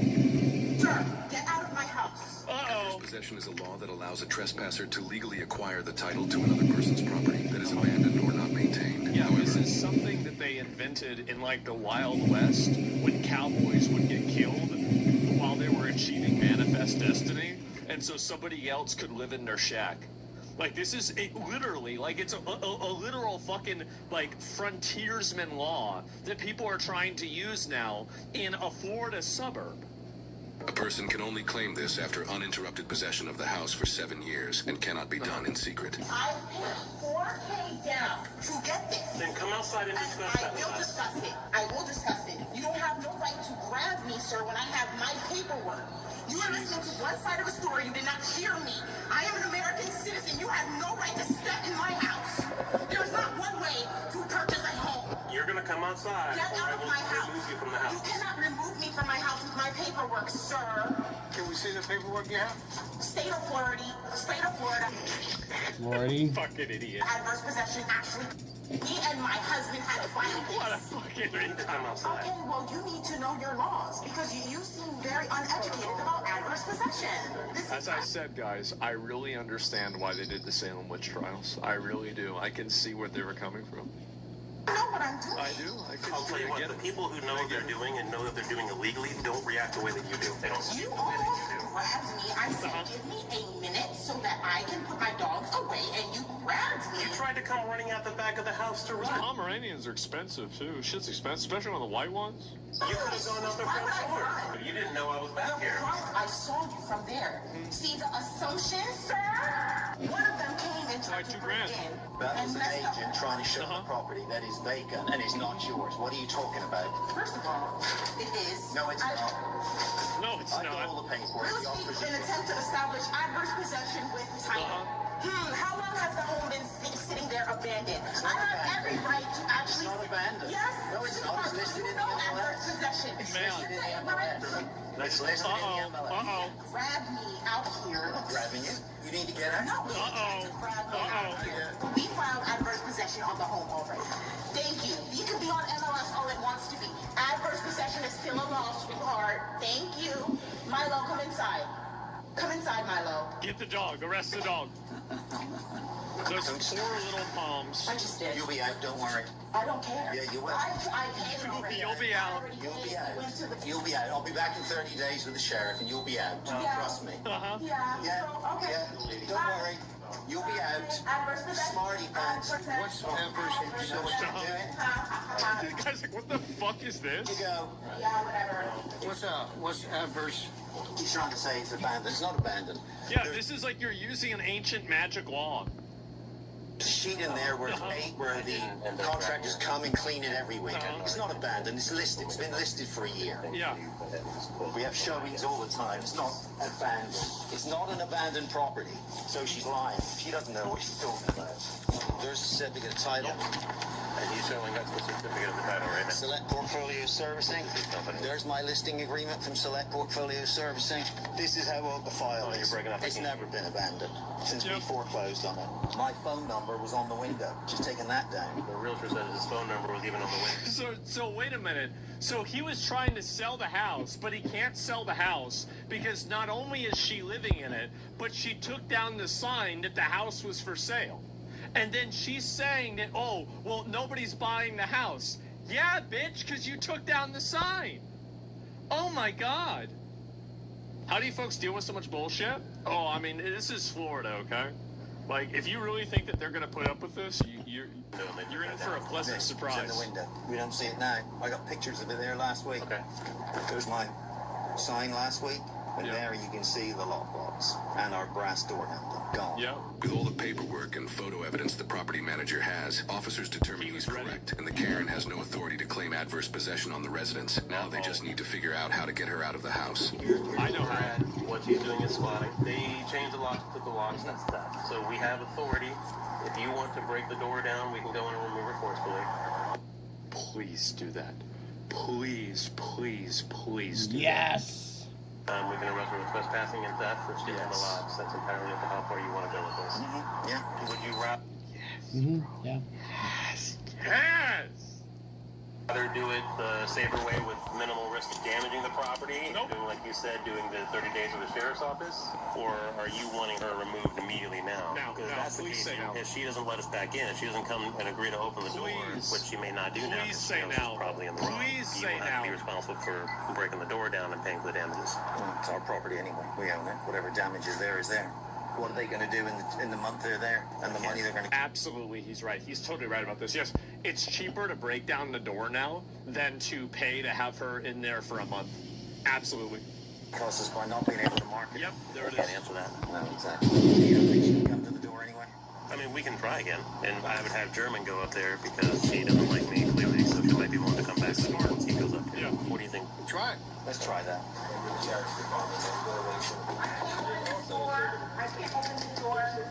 Can we see that paperwork again, please? Can we go to the back? Can you just meet me in the back door? Because I need you to show me that paperwork again. I just need to look at the paperwork. See, this police officer is very intelligent. All you need to do is tell it what it needs to hear, and then it will do what you want. Tell it, there's ice cream. Come out, oh, now you're arrested. There was no ice cream. The finer things at Domino's come in black and gold boxes, like their handmade pan pizza with melty cheese from edge to crispy egg. There was no ice cream. That's it. She said she's coming out? No, she said stay right there. She's going to show me through the window, I guess. He's the one that's going to need to breach this door. Can he give us permission to kick it in, or does he have to be the one to actually do it? You're going to make a 70-year-old man risk his old limbs for kicking the door. I don't know. I don't know what the legal requirements are here. He's a senior officer. He's a master police officer, so he knows this stuff more than I do. He is, and you see, master police officer. I just need to look at your paperwork again, so we can be sure that you're right.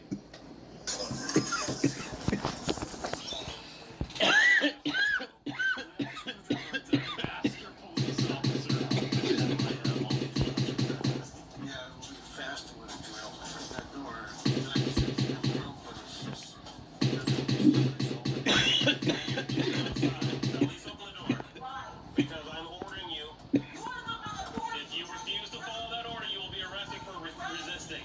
Do you want to be arrested for resisting?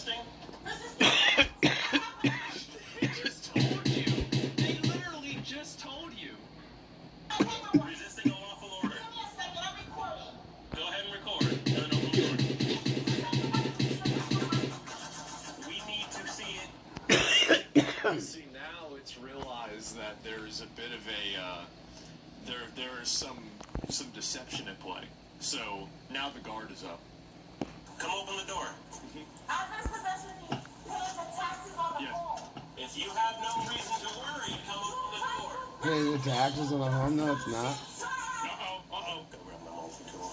We don't have a drill. We don't have a drill. Step back! Step back! Step back from the door! Step away from the door! Standing there. Step away from the door! Sir! Step away! Tell This the poor man. guy. Step away! Just step away.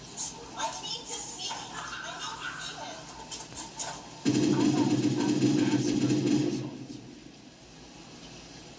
The master.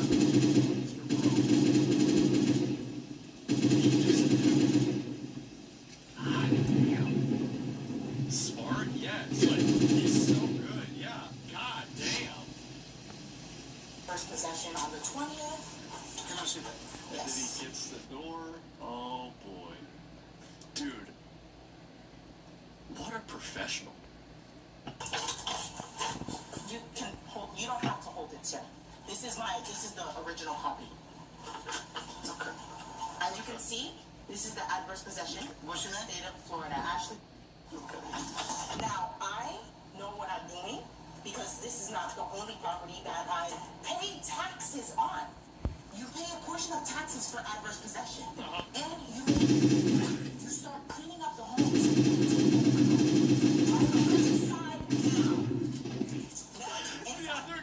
Dude, those poor little doggies. Oh no.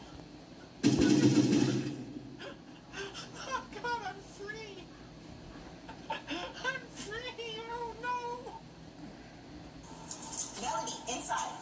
So no longer, this is not in your hand. This is a court civil case where we fight and we show them that we're going to be paying taxes on the home. When you pay a portion of the taxes, you go to the appraisal office and you pay a portion of the taxes on the home. This home has been sitting. That's why adverse possession exists. That's not my fault. See, just let it say everything it needs to say. Just, all right, yep, right, okay, all right, now come outside, you're being arrested now. Just an absolute complete professional, man. You can't do your job, and you can't be foreclosed on. If you are a real estate agent, that means you have to sell in a limited time. You know nothing about what you're talking about. Yes, I do. Exhaust the dialogue. $75,000 was paid for this property in January last year before foreclosure sale. That makes it legally the owner's property. It is not been abandoned. I have pictures of the property every week, date and time stamped, which will go to the door. You are wrong. No, you are wrong. You are maintaining it. What's wrong with the pool and the frogs? Yeah. And what's wrong with that's not maintaining. Makes no difference. The property and we have not abandoned it. I'm doing We're here every 10 days. So your criteria are wrong. No, my criteria, sir, you cannot grab me, sir. Oh, there it is. I have dogs? Sir, I failed. You had dogs. You had dogs. But the law said I could steal the house. Please, Oh, yeah. my dog! Sir, can you help me? I filed adverse possession. My paperwork. Sir, what am I doing? What am I doing? Oh, my dog, I need to Oh, now she's resisting? Uh-oh. Yes. Oh my God, I'm paying $4,000.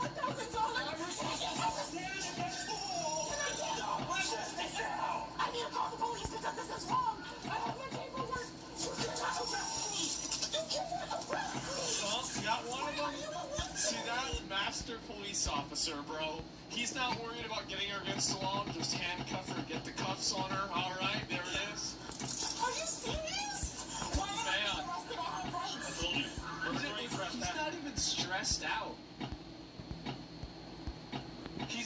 He's not even worried. He's just like, okay, well, there it is. It's just another damn job. This is not burglary.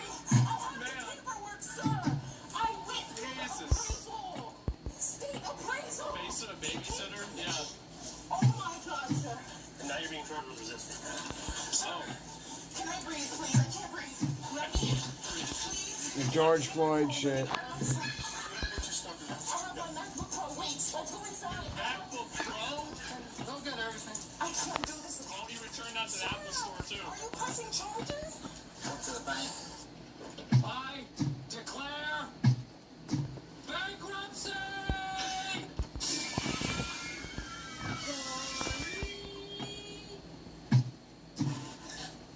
Ronnie 3-ply? Only Brawny has 3 plies, and it's stronger than Bounty. Some of the strongest.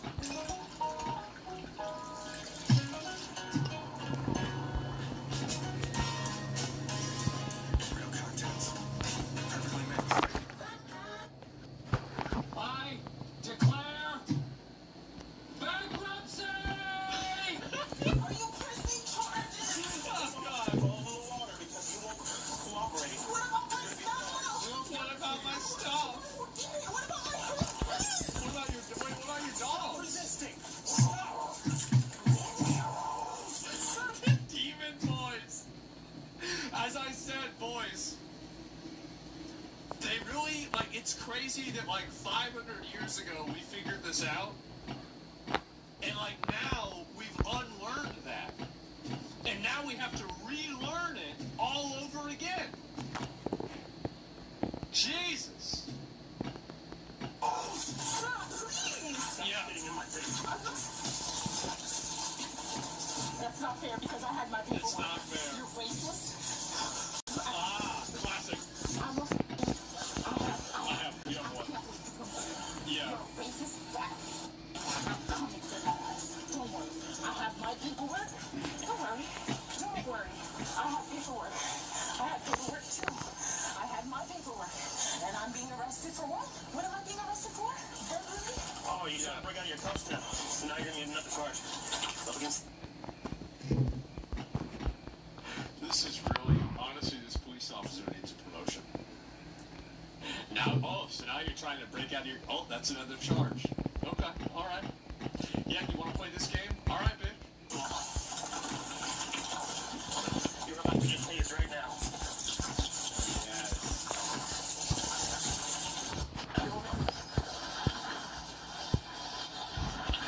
You gotta tackle her, head down on the ground. Siri, call the cops. Siri, call the cops. Call the cops. Call the cops, Siri. Siri, save me, Siri. Save me.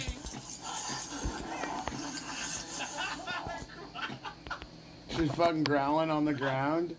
Oh, God. Jeez. Look at these things, bro. It's so insane. Yeah, Siri didn't even do it. Roll over on your back. Stay right there on the ground. Fuck you, fat fuck. Get the fuck out of here. I have no respect for you, GED, you dumb loser. Adverse possession is a law, and I'm gonna sue the fuck out of you for what you just did. I swear to fuck. Get the fuck out of me. You ugly fat fuck. She's crashing out.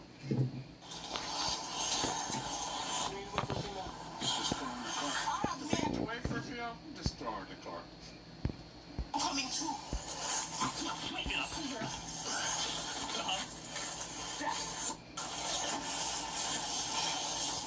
Ladies first. See why I started working out again 3 weeks ago. I'll go check. Damn, bro. Like, he was ready. He was ready to wrestle her down. Inside with this guy. Section that we're gonna need animal control. 2 small dogs, possibly Pomeranians. Yeah. All right, let's go inside. I wouldn't be surprised if there's somebody else in there. So her husband is involved in it as well. I didn't think it was her on the run. Yeah. Well, that's what she's been saying. I asked her, but Why do you think she has the right to have a property? I know he's not the safe on the gun. It's crazy because she's just stupid. She just wants to have it. just go ahead and announce yourself.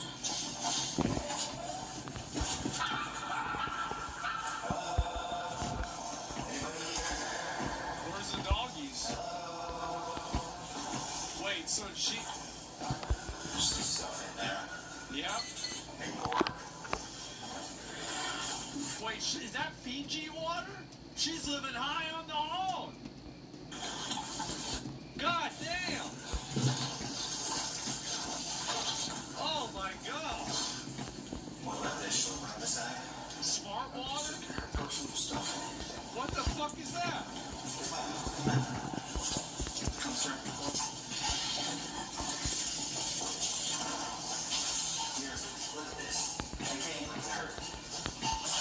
They came prepared. Door handle packaging, yeah. Here's my cell phone on the floor. Here's the little box. Door handle. So they just threw all of his stuff in the corner behind the door. Yeah.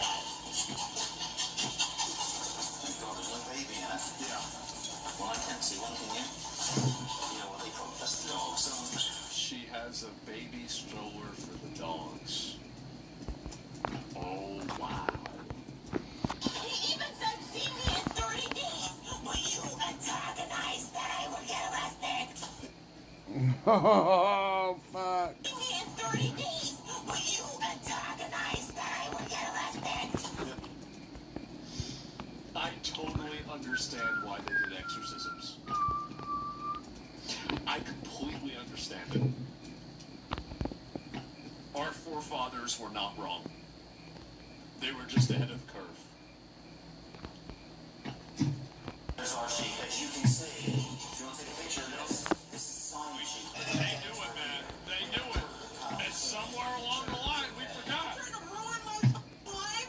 You see a black woman all by herself and I'm the mastermind all of a sudden? Absolutely nothing about anything that we've done You are trying to grab me had anything to do with race. away. When I tried to tell you the front door, go play with the front door right now and see if you can open it from the front. That was pretty easy. Okay. Steady. Yeah.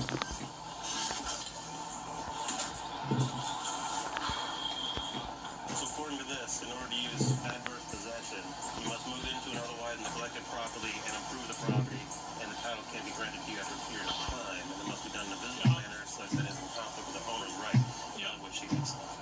I'm not gonna cooperate. It's okay. It's gonna do a quick pat either way. It's just for safety measures. Safety measures for what? You have belts and everything on you. Safety for what? You're gonna Look at you're me. being transported from one place to another. So either way, like I said, I can just hold you here and I can just do a pat real quick. But either way, it's gonna happen. It's gonna happen, yes. I got to. I have my own authority. I have my own... I'm a sovereign citizen, so just don't touch me. Oh.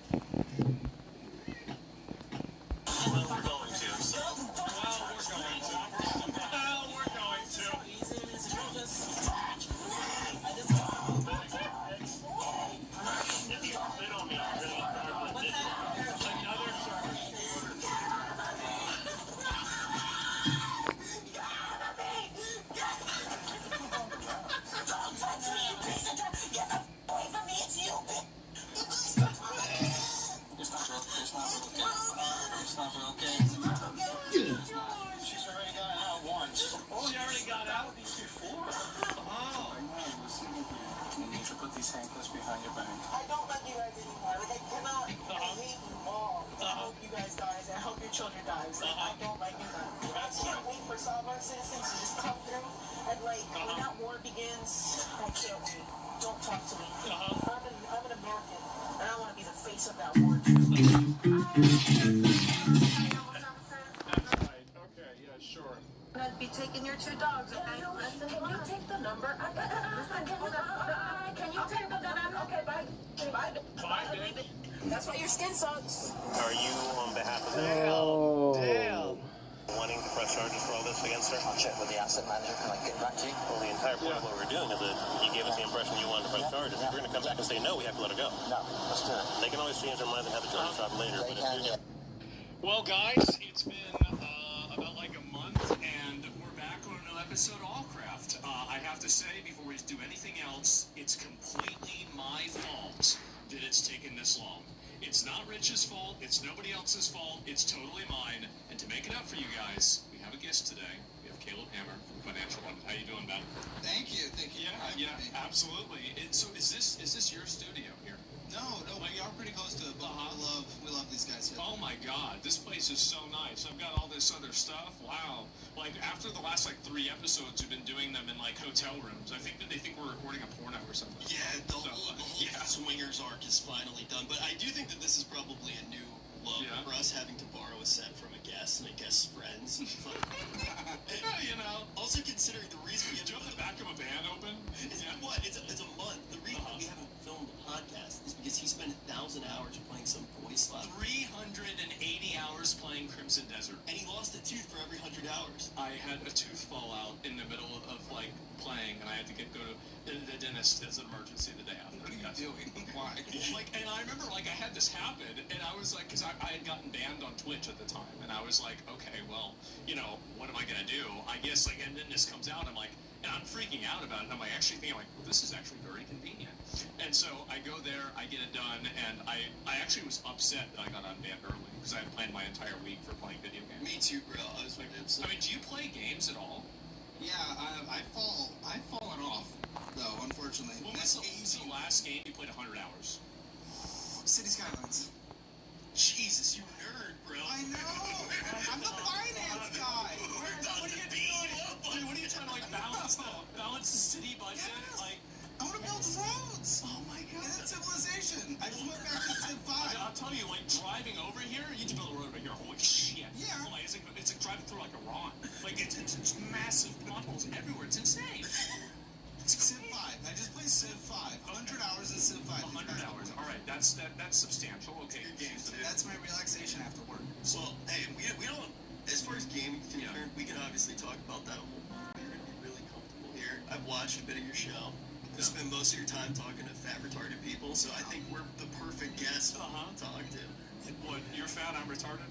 Well, we're both retarded. You lost 10 pounds. I've lost 12. I'm waning fat. So I called you out, remember? So I hadn't seen him in 2 or 3 years, and I see him again. I'm like, you gained about 10, 15 pounds. And you were like, isn't that a nice thing to say to your friend? Yeah, you on that Ozempic? No, so I just cut. Wait, you actually changed your lifestyle? You could do that? Yeah, well, so I called him, too. And I was like, yeah, dude, I'm eating a bunch of vegetables. In fish, eggs, just whole foods, kind of Mediterranean diet. And he's like, oh, yeah, dude, I hear his car starting. I'm like, where are you going right now? He's like, oh, McDonald's. It's 2 in the morning, by the way. 2 in the morning, he's going to McDonald's. He's like, oh, that sounds real good, dude. That sounds real good. How do you maintain this physique? Well, I just simply don't eat a lot of it. I eat 1 meal a day. I wake up, well, actually, I don't really know. So I wake up, I usually have breakfast, and I eat beef jerky, and then during my stream, I usually eat more beef jerky, and then after my stream, I eat candy, and then beef jerky.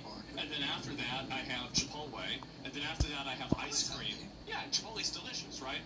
I was eating so much Chipotle, and because it has the amount of salt that it has. Have you seen the amount of salt that it has? Probably a lot.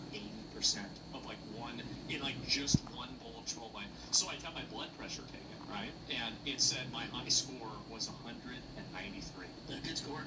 That was really high. My mom's was over 200. But that didn't go. Always living in her shadow. Yeah, always living in her shadow, right?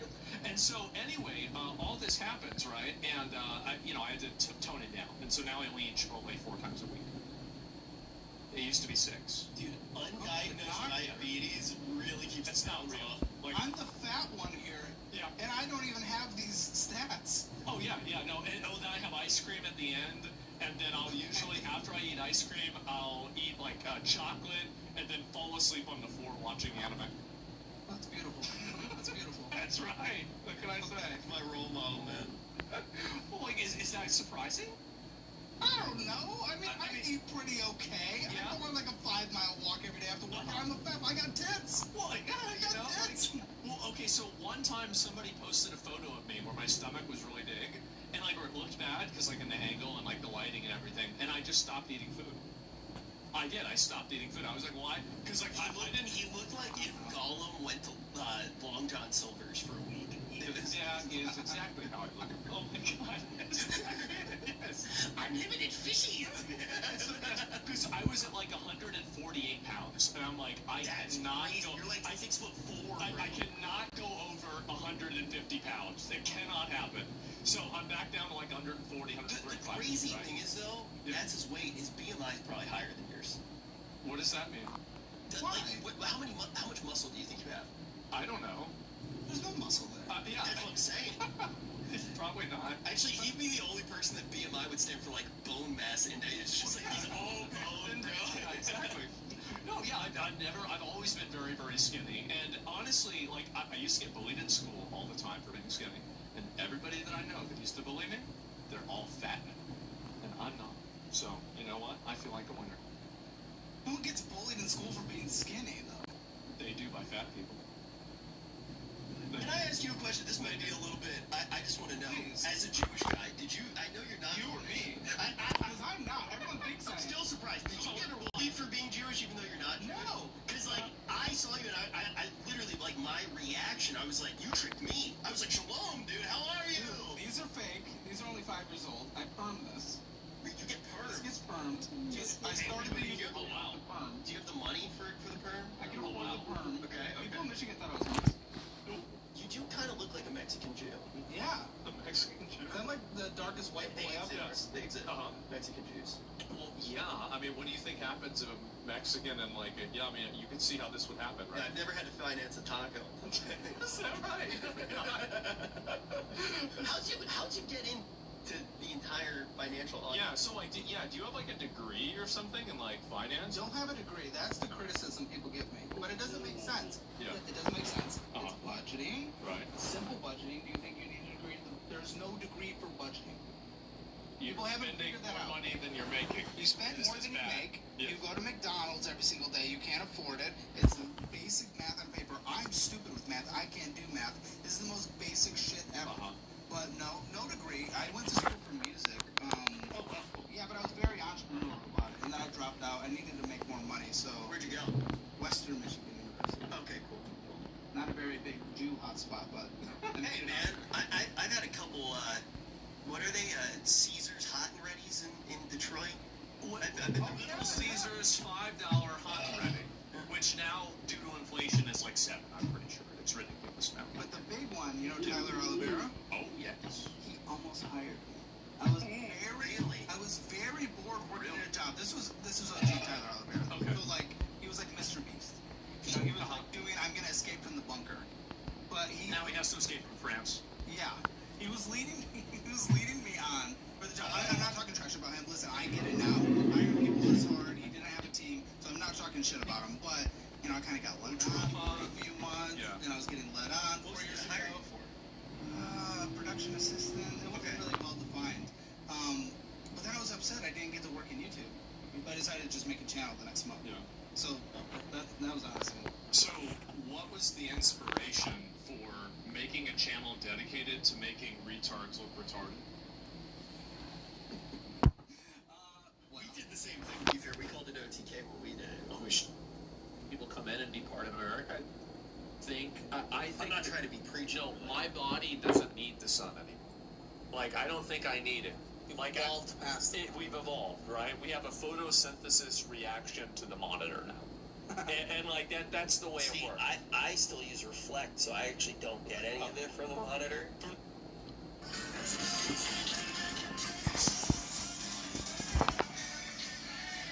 Alright, Eastern Washington. We're going to give you a rundown in 30 seconds about which candidates can beat Mike Johnson's errand boy. Steve is it's actually crazy how they just continue to grow and get more popular. Steve is about to make a whole lot of people mad, and I'm going to tell you right now, it definitely is not the players. In an effort to make Steve a more transparent ecosystem, they are going to be taking recommended hardware out of the hands of developers and publishers, and instead, they're going to show us exactly what games are actually running on, what performance really looks like for these games, based on our experience. No more lying, no more hiding, no more gaslighting. Everyone will be exposed. This is going to be such a massive change. This is going to be such a huge help to players. It is going to instantly impact what games players buy, when players buy these games, and it is going to piss off a lot of these publishers that have been selling us unfinished garbage for years. So, like most of them. But this entire thing is just another step, it's just another action that Valve has taken to be able to make their platform that much more transparent. Yeah. Which got me thinking, what are they up to? Because with what they're doing now and other things that have happened in the background, years of these guys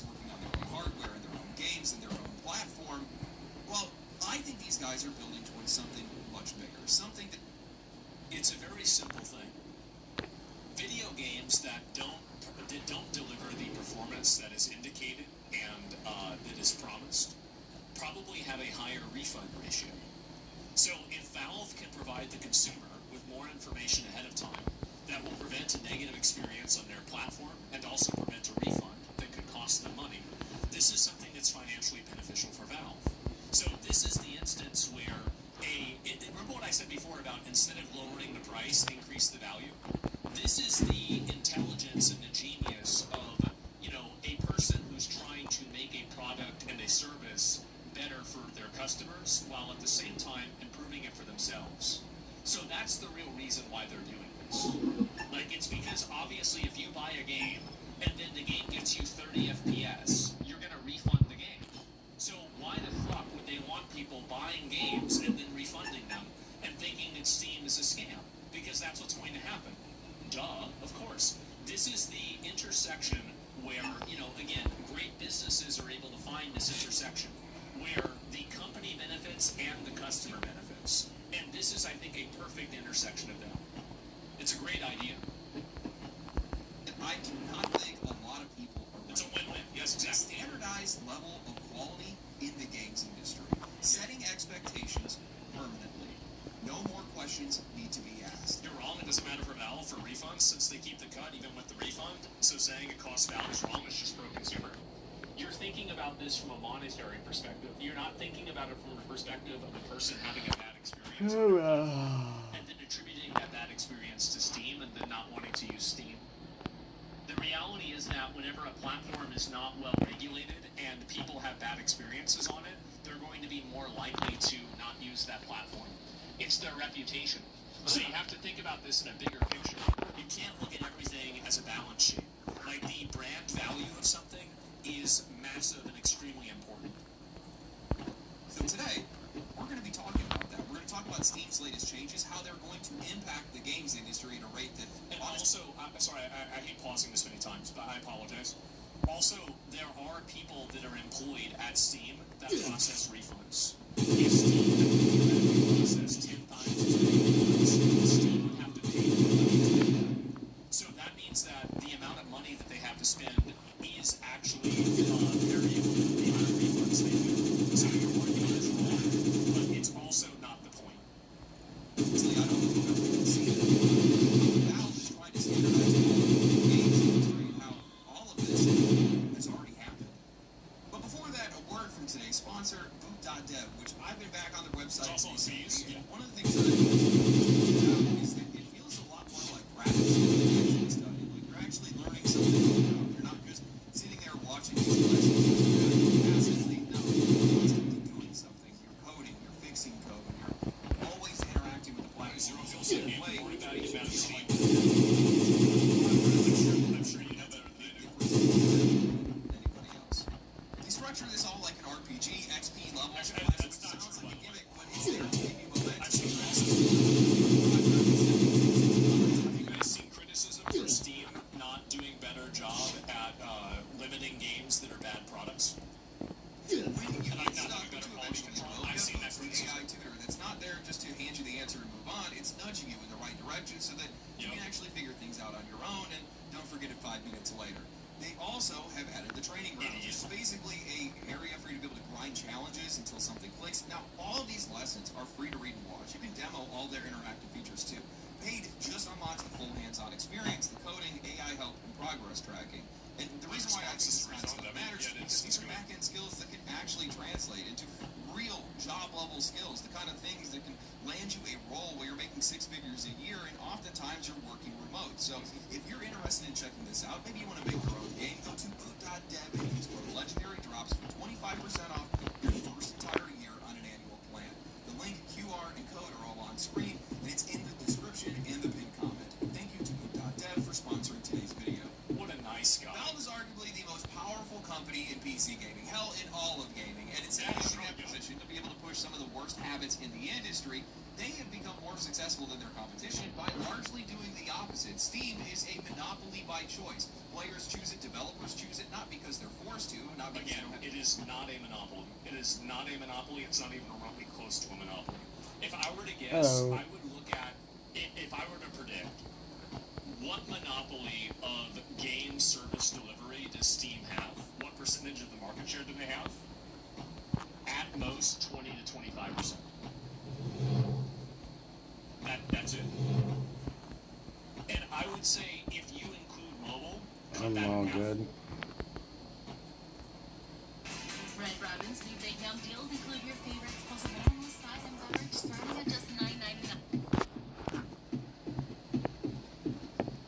Have any other options, but because it is the best platform, it has the biggest audience, the most useful tools with the kind of conveniences and consumer protections that we just don't see exist anywhere else. And that's why I think that Steam means a lot more to people than just being the storefront. For a lot of players, it represents one of the last major platforms in gaming that still feels like it's being built by people who still actually love games. Not just as I think the reason why people like Steam so much is because Steam makes decisions that are, those decisions are customer first. They don't make financial decisions for their business and then try to insult the intelligence of the user and try to say actually this is better for you, that you have to watch an ad. That's a quarterly revenue, but as a hobby that's worth protecting. The games, the people who make them, and the people who play them. And lately, it feels like Valve doesn't just want to be the better example anymore, they want to set a standard. I can't, like, cast a spell to stop the rain. I think that there is a really clear pattern here. They just You probably need rain. industry where they are benefiting from confusion or vagueness or flat out dishonesty, and then Steam is turning that into Dirt storms probably aren't nice. putting in a disclosure, something that is AI stuff. I don't know what you mean by... effort to keep Steam healthier, clearer, and a hell of a lot harder to exploit. Steam is basically the one that set the modern standard for refunds in PC gaming. You have 14 days and 2 hours play. I can't tell you guys how many times this has saved me, baby. The game just didn't launch. Think about what would happen if they didn't have that. Think about how much different the entire industry would be. The recommended specs were a fantasy and the game just runs like shit, or maybe there was just no demo, so I just tried it and realized, yeah, you know what, this just isn't for me. Refunds are always fast, sometimes immediate in most cases, and even if you go past that 2-hour mark, there's been plenty of times that if you give them a legitimate reason, Steam will just at least hear you out. And that's, by the way, that's somebody being paid to do that. So an individual had to read that. Compare that to console platforms or any other platform outside of maybe GOG, where refunds rarely even happen, and when they do, it feels like you're trying to plead your case to a brick wall. It's not even comparable. And that same mentality shows up all over Steam. Valve bans crypto and NFTs. They require disclosures for generative AI, especially by definition, Steam's a monopoly as it has roughly 75% of market share, is usually 50% considered by a monopoly in the US. No, I'm not. So by what definition does Steam have a 75% market share? Did you guys look that up on Grok, on Google? How are you defining monopoly? My stream is fine. Of PC gaming? Okay. Let's go. How many people who are... How much... let me think of a good way to ask this question. Let me think. How many players, PC only, what percentage of PC players are forced to use Steam in order to access video games? Suicide.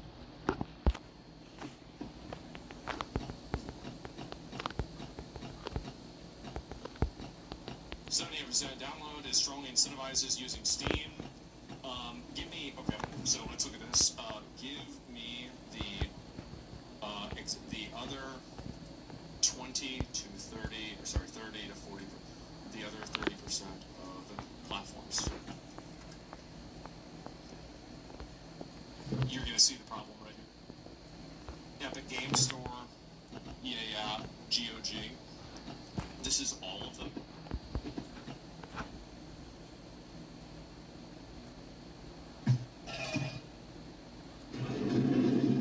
There's no way. How did they get this number? I don't believe this. I don't.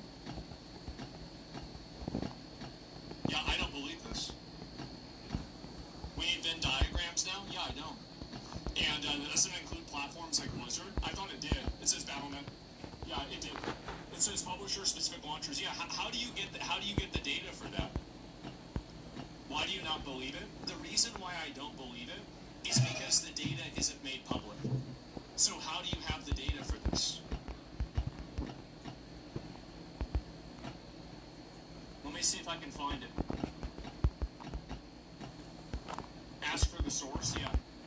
Where is the source for the amount of users that you get for other platforms?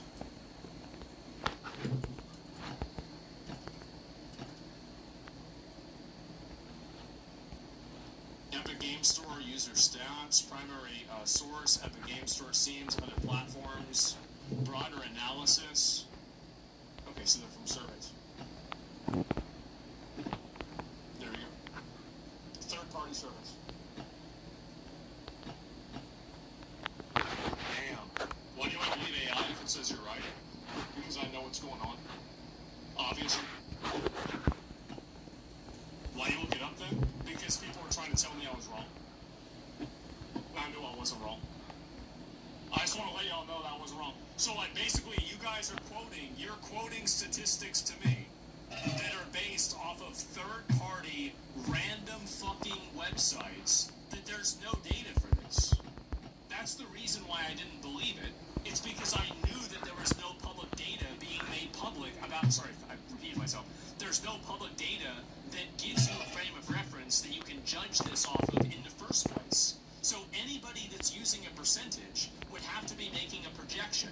And all of the projections are coming from third-party surveys that use inaccurate third-party tools. That's the reason why. And I knew this. That's why I looked it up, because I knew I'd be right. I wouldn't have looked it up if I thought I'd be wrong.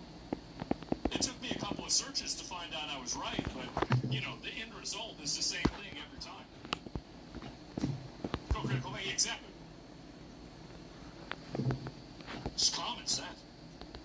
Where's your data? You're assuming black box. You try to isolate how many unique games Steam has? Probably a lot. It's third-party surveys, not hard data. Yeah. And that's also, by the way, that's also counting inside of PC. PC is not the only platform where you can pursue games. That's like saying that, like, I mean, does Nintendo have a monopoly on Sony, on the Nintendo games? Like, Switch 2 games?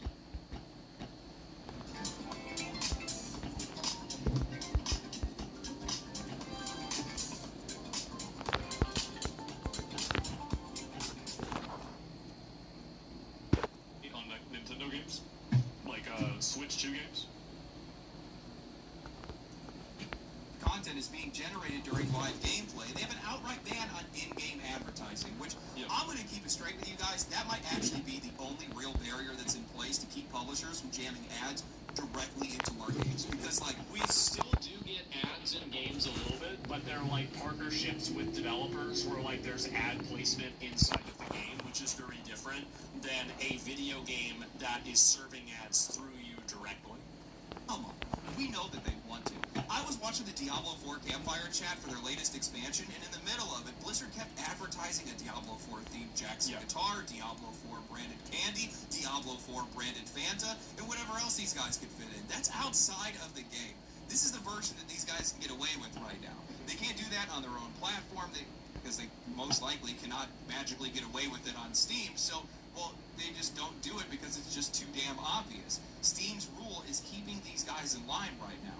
And in 2024, Valve went after another thing that players have been burned by for years now. Promised content, DLC, expansion, season passes, all of the stuff that publishers absolutely love to sell to us before it actually exists. Well, Steam now requires those developers to describe that content, provide a release window, and stick to it. And if they can't deliver, well, then they have to communicate with Valve or issue refunds. And if they don't, well, then Steam's going to step in and they're going to handle it themselves.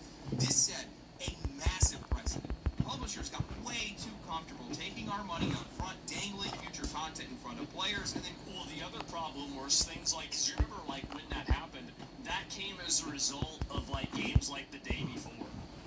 Like, remember whenever that game came out and it was terrible? Well, I think that after that, people started asking for, like, more user protections for video games that are basically scams.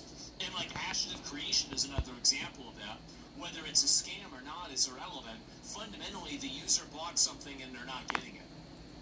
Quietly dropping support for that game once it underperformed, or the roadmap just became a little bit too inconvenient for everything else that they were doing. Steam basically said, no, if you're going to sell a promise on this platform, that is a promise that has to mean something. That is a promise you have to keep. Apparently, that's not the only promise that Steam wants publishers to keep. One of the biggest issues that players face today, if not the biggest issue that we face today, is performance. It doesn't matter what publisher, what game, what price, or what hardware you're using, you're eventually going to be running into this. And at this point, I think players are just kind of trained to expect the lie. A publisher is going to tell us that this game is optimized for a 3060 and above, and then we're going to immediately find out that it can barely even hold together on a 4080. Yep. And this is not just a PC problem. I realize they have some console viewers that are out there. These guys... Consoles have big problems too, but generally things are more... Like, consoles are better overall, I would say, for optimization, because it's a one-size-fits-all. And I think that's the reason why some developers choose not to develop on, like, for example, Xbox, because Xbox is a much smaller console. Oh, this game's going to run at 60, and it definitely does. And performance issues have just become so pronounced in the entire industry that even with high-profile releases, players are just bracing themselves for the excuses before the game's even launched. When Starfield launched with massive performance complaints, Todd Howard told players that they need to upgrade their PC. When Borderlands 4 launched with some of the worst performance issues that we had seen in years, Randy Pitchford told players that they were trying to use hardware that was just too old for the game. He said that PC players must face the reality of the relationship between their hardware and the software that they run. Like, half these guys didn't build their own machines. Yeah. And he compared it to driving a monster truck with a leaf blower's motor. Basically, it's not the game, it's us. Something. I mean, sometimes that's true, but in a lot of cases, it's not. And why is it that your game looks worse than Kingdom Come Deliverance 2, but Kingdom Come Deliverance 2 works and yours doesn't? It just completely denies all reality. To our frustration, as much as we are sick of it, well, it seems like Valve might be preparing to end that argument entirely. Back on April 4th of 2026, TechSpot reported on a new feature Valve is working on, a feature that could estimate game performance and FPS based on real user data. The article read, Valve appears to be preparing a new feature that can make one of PC gaming's biggest uncertainties, performance, more transparent. Newly uncovered code in Steam Client suggests that players may soon see estimated frame rate data for each game derived from real-world gameplay metrics shared by other users. The feature represents a significant step towards bridging the gap between official system requirements and actual performance. That's what actually happens. And again, this is something that's good for Steam as a business too, because it's less negative experiences the user has. The experience on the diverse PC setup is good for users and sharply notifications. New Planet Fitness is now open near you. You can enjoy whatever down to $2 a month against lifetime. We're talking a clean and spacious judgment-free zone and brand new equipment. Starting today, now open in Spokane. Users and sharply from expectations. Now the timing really matters here because this is coming after Steam has already started to move in this direction. Back in February of 2026, Valve began allowing users to include their hardware specifications in their Steam reviews. So this doesn't feel like some random feature that people are stumbling onto. It actually feels like a step forward towards a much larger system where Steam can take hardware and performance data compared across real users and then show players a much more honest picture of how these games actually run. So if that happens, well, recommended specs are going to be a hell of a lot less for marketing fluff, I'll tell you that right now, because here's what any of these publishers have to say. If I can go on Steam and I can see exactly how that is running for people with similar hardware to mine. This is exactly, and I think that another component of this too is removing paid advertising and compromised platforms from being able to craft a narrative around the quality of a product. So that means that you're cutting out the developer, you're cutting out the publisher, and you're also cutting out the media. And then you have a direct game-to-user pipeline where the users are the immediate consumer and also the immediate reviewer. And so that's basically the most democratic and, I think, fair way of doing things. Talk about massive incentives. We have a platform that's out here collecting user data and using it for something that is actually useful or benefits the customer. Now, mind you, this is all optional. You don't have to opt into any of this if you don't want to. But they're not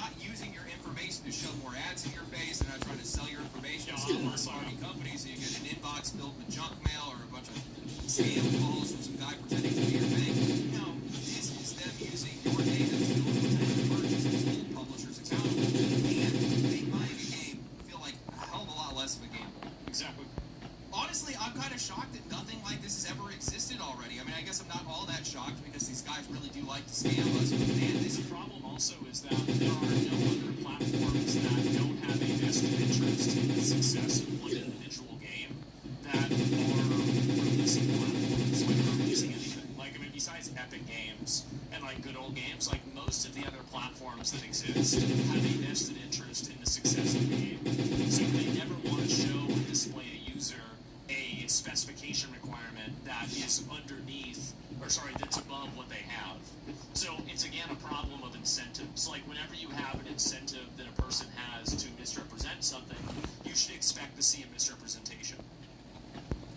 just so obviously useful. Instead of getting gaslit by these vague specs and cherry-picked footage that were constantly shown, players can now see at first glance how this game is performing perfectly. You can see whether or not this game is going to be up to par with the hardware that you have before you even spend the money. And now for developers, I've talked to a few of them, these guys are cheering this on, especially indie developers.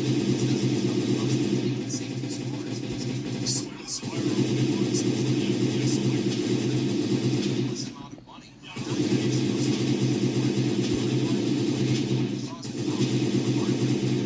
Not every team can go along this with a bunch of test machines just to get a partial idea of how that game is going to perform. But if Steam can surface real-world performance data for actual players, well, that gives these developers a hell of a lot clearer picture too. And for Valve, man, this is just smart. That's all I have to say. They don't publish their return numbers, but I would have to imagine that a massive amount of Steam refunds likely come from games just not performing the way that players probably expected. People, they have to do a refund, then they have to deal with it. It's annoying, right? It's annoying for Steam, it's annoying for the user. Basically, like, a game refund is a world where everyone loses. The only people that don't lose is MasterCard and Visa, because they're processing the transaction and they get a processing fee regardless. Everybody else loses out. The game didn't run right, the specs were misleading, the player then spends an hour trying to fix it, and they finally just refund it. So a tool like this is going to help everyone.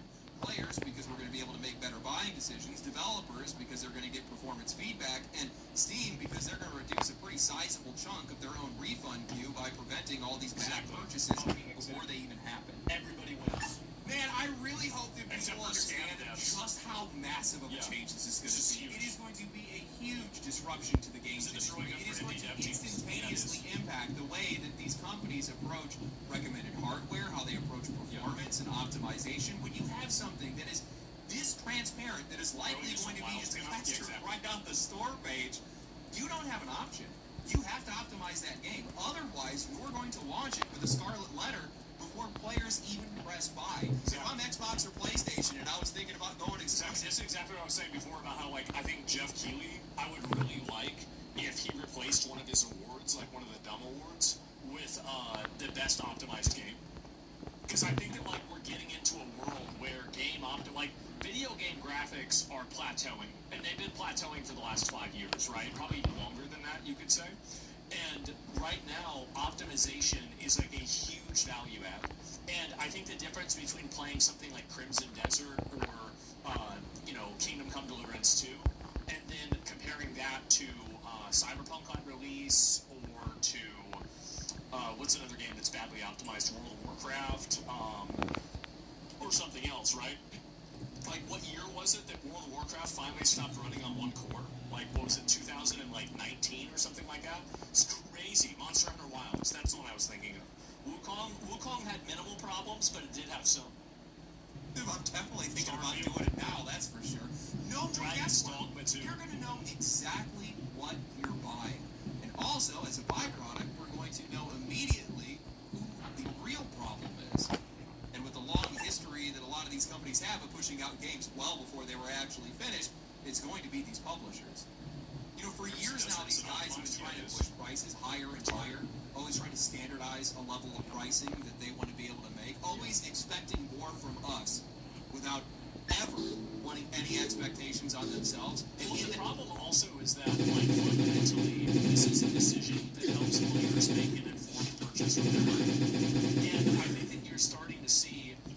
these very business unfriendly decisions that are being made start to regress because the market is now accommodating for them. The market is maturing and it's stopping. Like the PC gaming market eventually will always hit a plateau, right? Or like you basically have the win PC game, will PC or PC game, right? And you're going to have a natural increase over time, but like the exponential increase that they saw maybe during COVID or during like I'd say like 2013 or 14, whenever a lot of people got PCs, you're probably not going to see that anymore, right? So you're reaching market maturity. At that point, now we can start to hopefully see some of these bad. I'm gonna wait for that shit to go away. Called back, right? To be clawed back, because you're not seeing the same type of companies that are saying, "Oh, well, this is okay to do now." At that time, these guys have never. Because now it's harder to sell product. Standardize a level. Not a single PC games can vote right now. Really? I think PC games. Now these games have to come out complete, or they have to come out. Exactly. Which is it gonna be? Yeah. I can't tell you guys how ecstatic I am over this. This is one of the greatest changes that I have ever seen in the games industry in many, many years. And it's something that nobody can fight. It's just good for the players, it's good for the games, it's good for the developers, it's good for the industry, it's healthy overall. The only people it's not healthy for are the people that are trying to scam people. Yeah, that's it. It's not healthy for Valve isn't standardizing the games industry by trying to ask these companies and these publishers to be better. No, instead, they're just making excuses impossible to sell. I love it. It's beautiful business. And while I really appreciate what Valve is doing and what they're trying to push towards right now, the real question is, what are they up to? If there's one thing that I pride myself on is that I don't take anything at face value. So when I think absolutely they're building this to make it to where the Steam box they're making the game has a better, like, there's a better indicator of the performance of a game for people that are going to be purchasing games through their platform.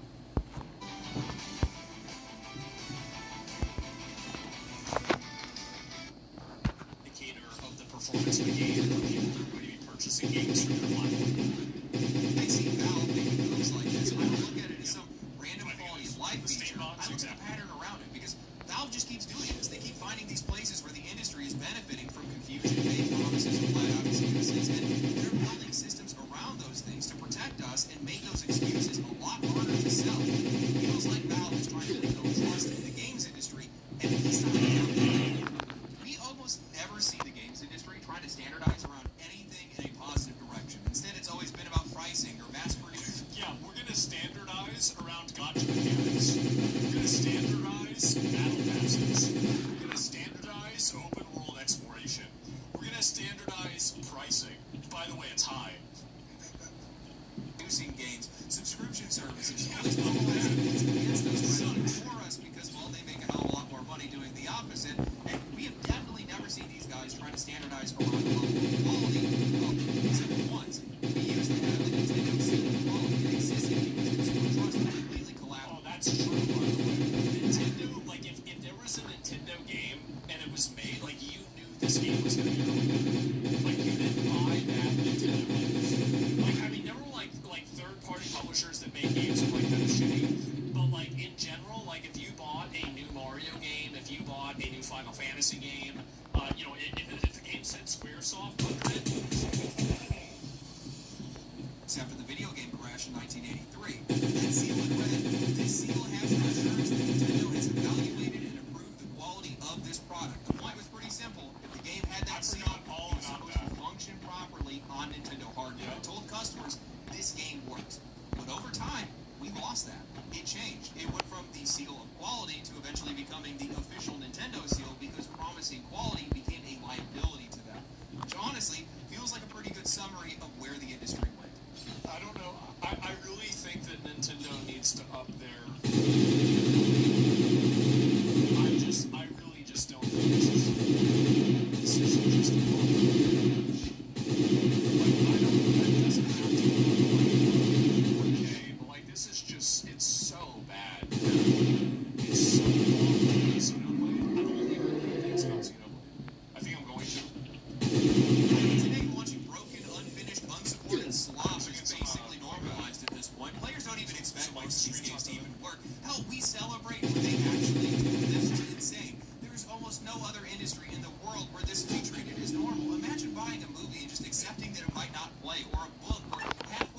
find out that half the pages are missing. Well, I think that really that's something that was extremely common. Is that like back in the day, you would get DVDs from Blockbuster that were scratched sometimes, right? Or you get a VHS tape that would skip. And what's really funny is that my mom would tell me that like, oh yeah, I bought a piece of software from IBM. I called IBM, and the guy says, do you have the 1.0 or the 1.1 version? She says, well, how do I find out? Well, check the box. Oh, the box says 1.0. The IBM guy, wow, well, good luck to you. Bye. And that's it. You're done. You didn't get the patch? Well, that's too bad. So, no, I think that really what happened is that gaming for so long was in a growth stage.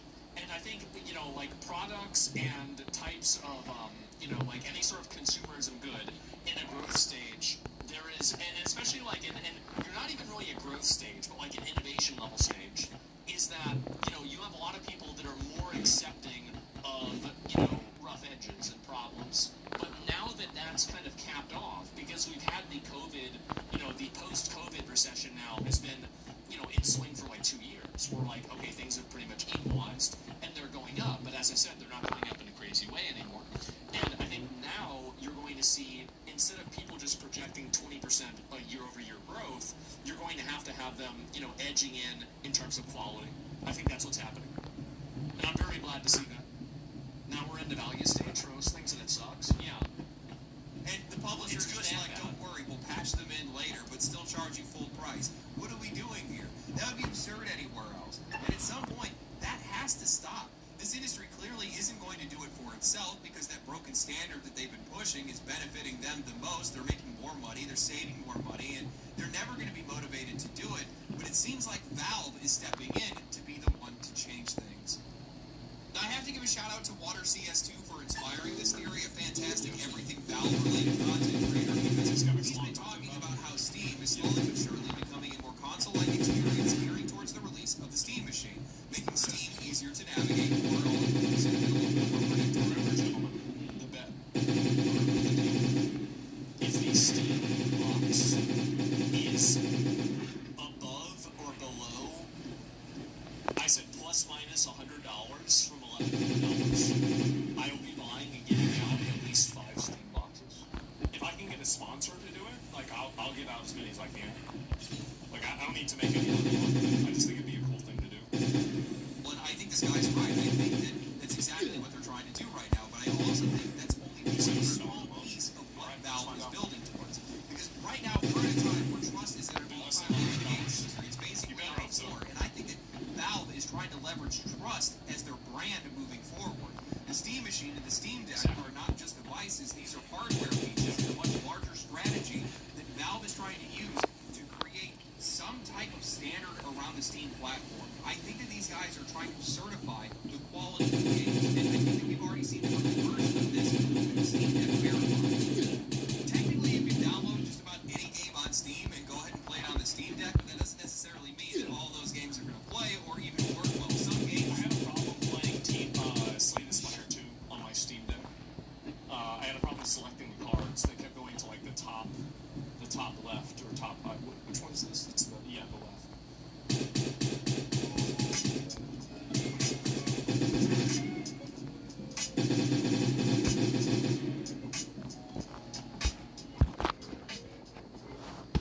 The top left or top.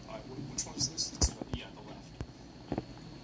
Don't support the controls. Others have text that's too small. Some of them have some weird settings that need to be changed. Some will technically launch but run so poorly that no normal person would ever say that it's playable. So Valve went with a simple badge system. They call it the Steam Deck Verification. Verified games means that game works well out of the box. You buy it, install it, and play it. No tinkering, no guessing. You know exactly what you're getting. Playable games, that's another thing. That just means that it requires a little bit more effort. Maybe you have to change some settings, or you have to custom controls, but it's not what they would necessarily consider a stable experience. It's also a low performance. Like, for example, I play Fantasy League, and it's low performance. Unsupported means Valve does not recommend that game, or it just flat out does not work on the device. And unknown means it's still in the reviewing process. The important part is, Valve is not just letting these developers slap a badge on the game and put it on the store page. No, Valve is reviewing these games themselves. They're giving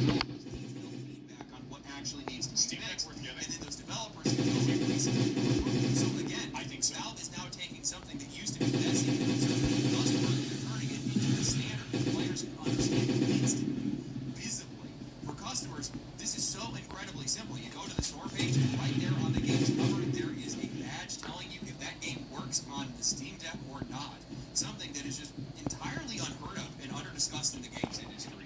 You do not have to actually dig through any forums. You don't have to search Reddit threads. You don't have to watch videos. You don't have to wonder whether or not you're going to spend money on something like 15 settings changes and blood sacrifice to be able to work on. You know what you're getting into before you even hit buy. See, this is it's trying to improve the experience of the user. These are the intersections that you arrive at. Whenever you have a company that's trying to improve the experience of the shareholder, you have intersections like gotcha games, pre-order bonuses, deluxe editions, the fucking seasonal passes, bonus events, things like that, daily rewards. We are going to play. Now, to the best of my knowledge, that kind of visible platform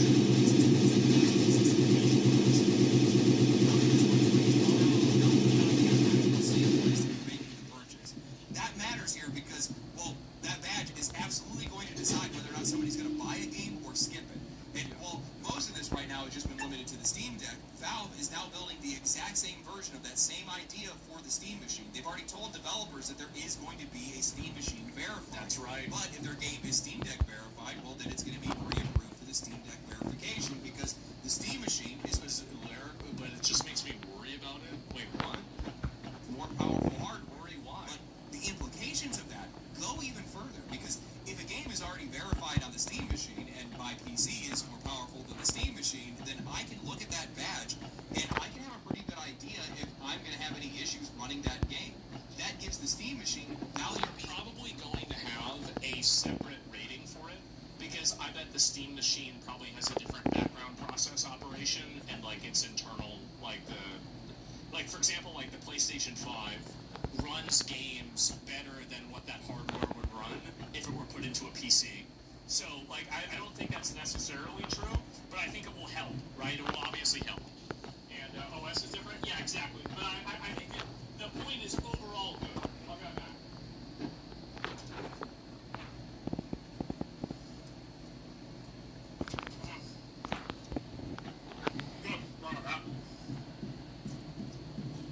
None that people even go out and buy one. It now becomes a reference point for everybody else.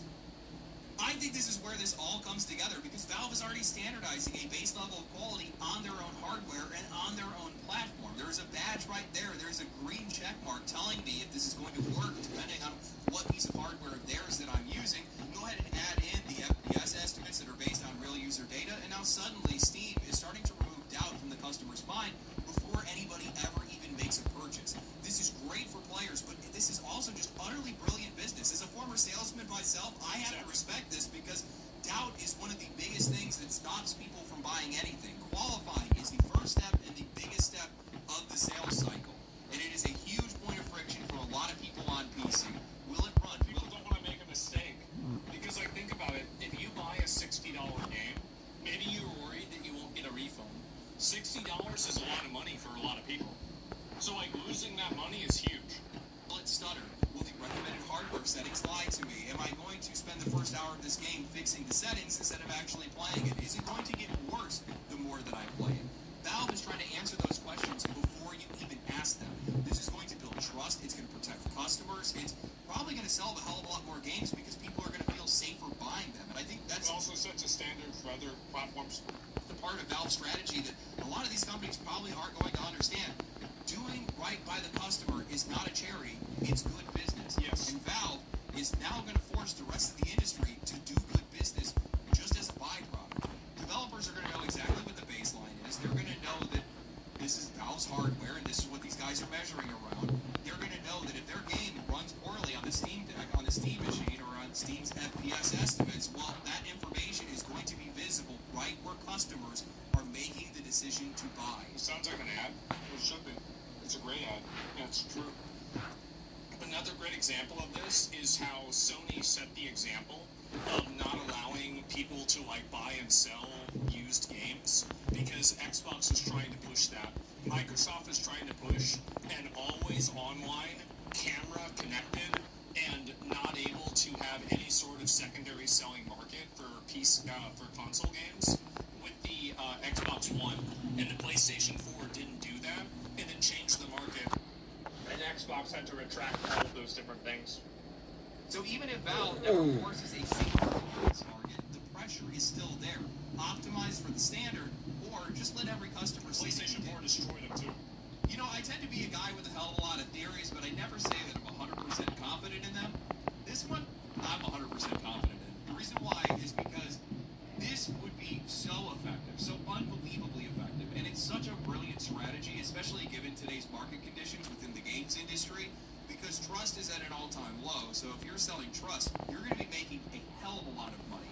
Now, say whatever you will about Steam, these guys very rarely make the wrong decision when it comes to stuff like this, and if this is the direction that they're going in, it's going to flip the games industry on its head. Instantly. A badge on every single game saying whether or not it actually works on a piece of hardware outside of just a handheld, being on something that is also effectively not only a console but also a PC. That's a big change, guys. That's a real big change. Now, It's huge. I think it's going to change a lot, especially for. I think that really this is going to hurt. It's going to hurt two groups. It's going to hurt the unoptimized Unreal 5 tech demo turned into a video game groups, and it's also going to hurt very large developers. Because if you develop a game and you don't optimize it properly, that will result in like very, very negative Steam reviews. And also, I haven't even considered this, I'm thinking about it right now, is that developers should even want this. Because if people buy your game and then they have bad performance and then they downvote your game, that hurts your game in the algorithm. But if you're able to see ahead of time, oh, this game won't run on my PC, that means they're not going to buy your game and refund it and then rate your game down whenever they have bad performance. So now that I think about it, actually, it's even better for the developer too. I want you guys to keep in mind to add more confidence to this. Think about, like, I mean, you look at, for example, like how many negative reviews for Monster Hunter had everything to do with performance, for example. Like, it didn't even have anything to do with, like, the game. People liked the game, generally, but they didn't like the performance. So, if you could just avoid all of those negative reviews, wouldn't that be a great thing? Obviously, it would. And if you had an indicator to say that, okay, well, because also you're going to have people refunding in a lot of cases, too. So, yeah, of course. Ever since they announced the Steam Machine, they have always been trying to temper people's expectations. It's never been about this being the most powerful piece of gaming hardware. No. It's not about it being next gen or breakthrough or anything like that. It's about it being well made, well maintained, and reliable. And now you're going to add on top of that you're going to have access to a storefront that has full transparency that tells you whether or not games do or do not work for that piece of hardware. That's a pretty good position to be able to put yourself in. You're creating a lot of market separation from you and the rest of your competition because you say whether or not your games work or not. You have a badge proving it. Nobody else does. You can't find that anywhere else. That's how you drive people to buy something. That's something I can't find anywhere else. I want that thing. Now, the funny thing is, you don't even have to want the Steam Machine. You don't even have to like the Steam Machine. You would want the Steam Machine to be a thing. You want it to exist because, well, just by it existing, it's creating a baseline level of quality for players on PC. You can instantly look and go, hey, you know what? This game doesn't work on the Steam Machine. It's probably not going to work on my PC. I'll pass on it. If I'm using a 4080, 4090, or... And that also means you're not going to give it a bad review. That's exactly right. This is totally better for users, it's better for developers, it's better for everybody. Generally, the only people that lose when more information is provided to a customer before a customer makes a purchase, the only people that lose are scammers. That's it. Everybody else would be happy. Like, you want the user to understand what they're buying. And you should want to understand what you're buying too as a user. So the only person that would ever have a benefit from you not understanding something is a person that doesn't want you to understand it. And a person that doesn't want you to understand what you're buying is probably somebody who wants to scam you or take advantage of you in one way or another. There are pills to perk you up, there are pills to mellow down, there are pills to focus in, there are pills all over town, but one way or another. Series card, but it's not working on a Steam Machine, it's definitely not going to be working for me, right? Yeah. That's how that ends up working. Let's see who wants to stop this. Those are the scammers. Yeah, exactly. It's such a really interesting development to see. It's not something that I expected, I'll tell you that. That's a sick change. Let's play Deadlock soon, man. These publishers are going to have a real big problem on their hands. They're not going to like this. This is a level of transparency that these guys are not going to be comfortable with because they have been selling broken games for years. They've been profiting off of broken games for years. And these guys cannot afford to not have their games on Steam. So they're just not going to be able to avoid any of this. And essentially, they're going to have to be completely transparent. Well, I think also, like, the day before... Like, I feel like the day before was probably the most public and the most prolific fuck-up of, like, a video game. Like, Steam gave proactive refunds to everybody for that game. That's, like, unheard of. They've done that, like, a dozen times ever. So, and this was also, like, everybody was talking about it. There were, like, millions of views for videos about it, not just me, but other people. And I think that probably, like, I bet internally... that was probably like that helped them identify a lot of pain points and how they were going to direct things. And it's not just that instance. I think that probably Monster Hunter Wilds was another indicator from that. And then also, like, from vice versa, right? You have things like Slay the Spire 2, Eugenics comes out, it does really well, things like that. Very, very clearly, those different games are going to help them understand, okay, well, these are best practices, and also, conversely, these are also worst practices. Battlefield 2042? Yeah, exactly. Whether or not their game works or whether it doesn't, whether it was actually optimized or it wasn't. The age of quality is on the horizon, my friends. Right? Yep. I'm so excited for this. I can't wait to see this come out. Anyway, I hope you guys enjoyed the video. If you guys did enjoy the video, like the video, subscribe to the channel. Make sure that you guys comment down below. Let me know what you guys think about all of this. Do you guys think that I'm looking in the right direction? Are you excited for these new changes coming to Steam? Especially the Steam Machine Verified is just going to be utterly brutal for so many of these companies. Yeah. It's going to be so... I think it's going to be good. As I said, it's going to be good for the companies.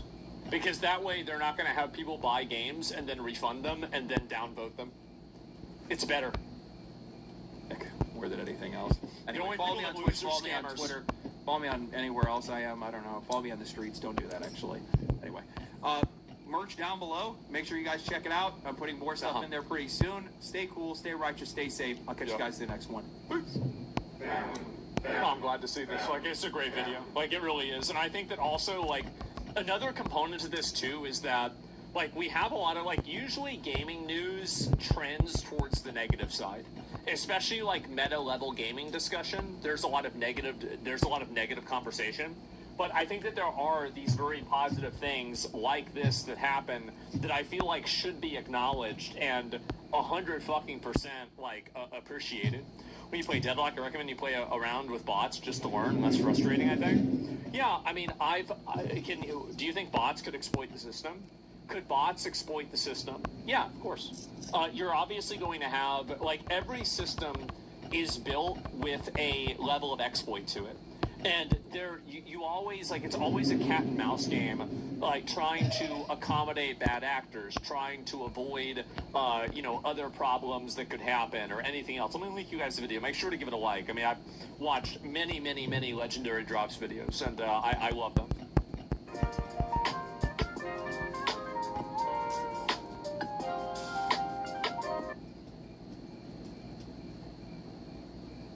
Twitch streamer Musa USA, who runs a hot dog stand in Baltimore, was robbed live on stream. Okay, here we go. Let's watch this. Let's get it. This just happened. Yes, sir. Life is simple. It's just not easy. Let me guess. You're about to rob the store? Cheesesteak. Do you want steak and cheese? Yes, sir. Okay, I have to clean the grill. I just finished the steak and cheese. Take your time. No rush. Okay. Sure, steak and cheese, you want everything? Okay. Yep. Mayonnaise, lettuce, tomato, everything? No, I want everything. I want everything. Okay. You want to pay tomorrow? Yeah. You can pay, is it like, chili cheese hot dog is like, yeah, I am live streaming. Oh, nah, but look, I was like, my face right there, the fuck? Yeah. Yeah, I am on live. And then also I share on Instagram. Is okay? That's what's up. Okay. Absolutely. You will see me on Instagram. You will see me on Instagram. That's turkey, isn't it? More. Oh yeah. He's turkey for sure. Can post it. Well, TikTok. Yes. TikTok. Instagram too. Listen, boss. Okay. Steak and cheese. Steak and cheese. Everything on it. Heavy meal. Heavy mayo? Oh! Oh! Bro, come and arrest this guy right now. Oh, that's nasty, man. Heavy mayo. Oh my god, what's wrong with him? Oh my gosh. It was slow today. I say let me go home. You guys keep coming. It was slow. Be hungry, man. People be trying to eat. This guy seems pretty normal. You got the best cheesesteaks on this side of town. So we come. He seems pretty normal. You know, it is a weekend. It's not this Friday. guy that did it, right? So I need to go to somebody else. You know? You open tomorrow? Yeah. What time? Tomorrow 11 to 10 p.m. Okay. Yes, sir. You getting up early? Yes, sir. Turkish American citizen working a hot dog stand, living the American dream. That's right. See, there are plenty of immigrants that come to America and they are important, like valuable parts of the society. And there's other ones that start up fake daycares and they take care of their own kids and they get paid $1 million and they scam the government. So like there's a real spectrum there. Huge spectrum. You like the onion, yes? Onion? Yeah, onion. The live stream for the mass protest. I don't know. I'll look at that in a bit. I will. How much is it so I know what to put in? Sorry? How much? Steak and cheese is $10. 10? Yeah. Alright, give me a second. Let me run my card. I'm about to say I want extra everything. Okay, sir. Okay. He stole the money. Wait, what?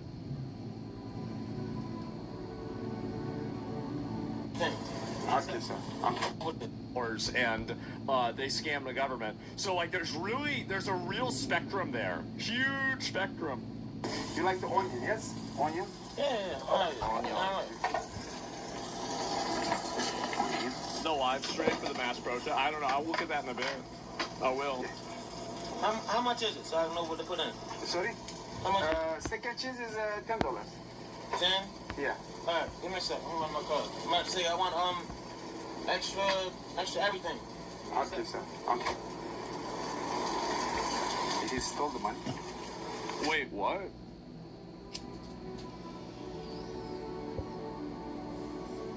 Oh, 10 p.m. Okay. Wait, he stole it? Yeah. Yes, sir. You like the onion, yes? Onion? Yeah, alright.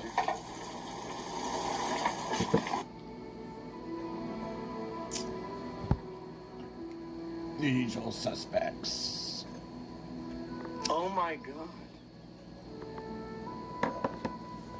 What a little fucking rat. And the worst thing about it is he came up acting all friendly and shit. That was crazy. He wanted a profit? Yeah. He wanted to get paid to eat a hot dog. This is insane. He said it wasn't enough. How much is it so I know what to put in? Sorry? How much? Steak and cheese is $10. 10? Yeah. Alright, give me a second. Let me run my card. I'm about to say I want extra everything. So he literally just grabbed this shit out there. Okay, sir. Okay. Oh my god. He stole the money. They say, who saw that? The chat's like, Sanki parayı çaldı mı? Ben de anlamadım ya. Did he steal or not, guys? He just stole? I couldn't see. Anybody, guys? See, this is why they gotta put plexiglass locks on everything in CVS, bro. They gotta lock everything up in the convenience store so he can't put something in his pocket. Like, really, like, think about this. Like, we have to rethink the entire thing of a tip jar because somebody's stealing out of the tip jar. Like, we don't have to live like this, brothers. We don't have to live like this. There's no reason for us to have to live like this. This is crazy. I don't understand it. Really, like, why does anybody put up with this level of just absolute profound dysfunction? It is amazing. Okay, let's watch the rest of it, right? All right. I think he stole the money. He stole like $20. $20. Right? You're fucking serious? Uh-huh. Guys, he's not coming back. Did he really did that? Ya Allah'tan bir de onu videoya aldım ha. Polise de gösterelim mi? Can I call the cops and just report? Is it okay or not? Yeah. Okay. After the customer, I can call the cops, guys. 1026 Ingleside Avenue. Yes, ma'am. I need 911.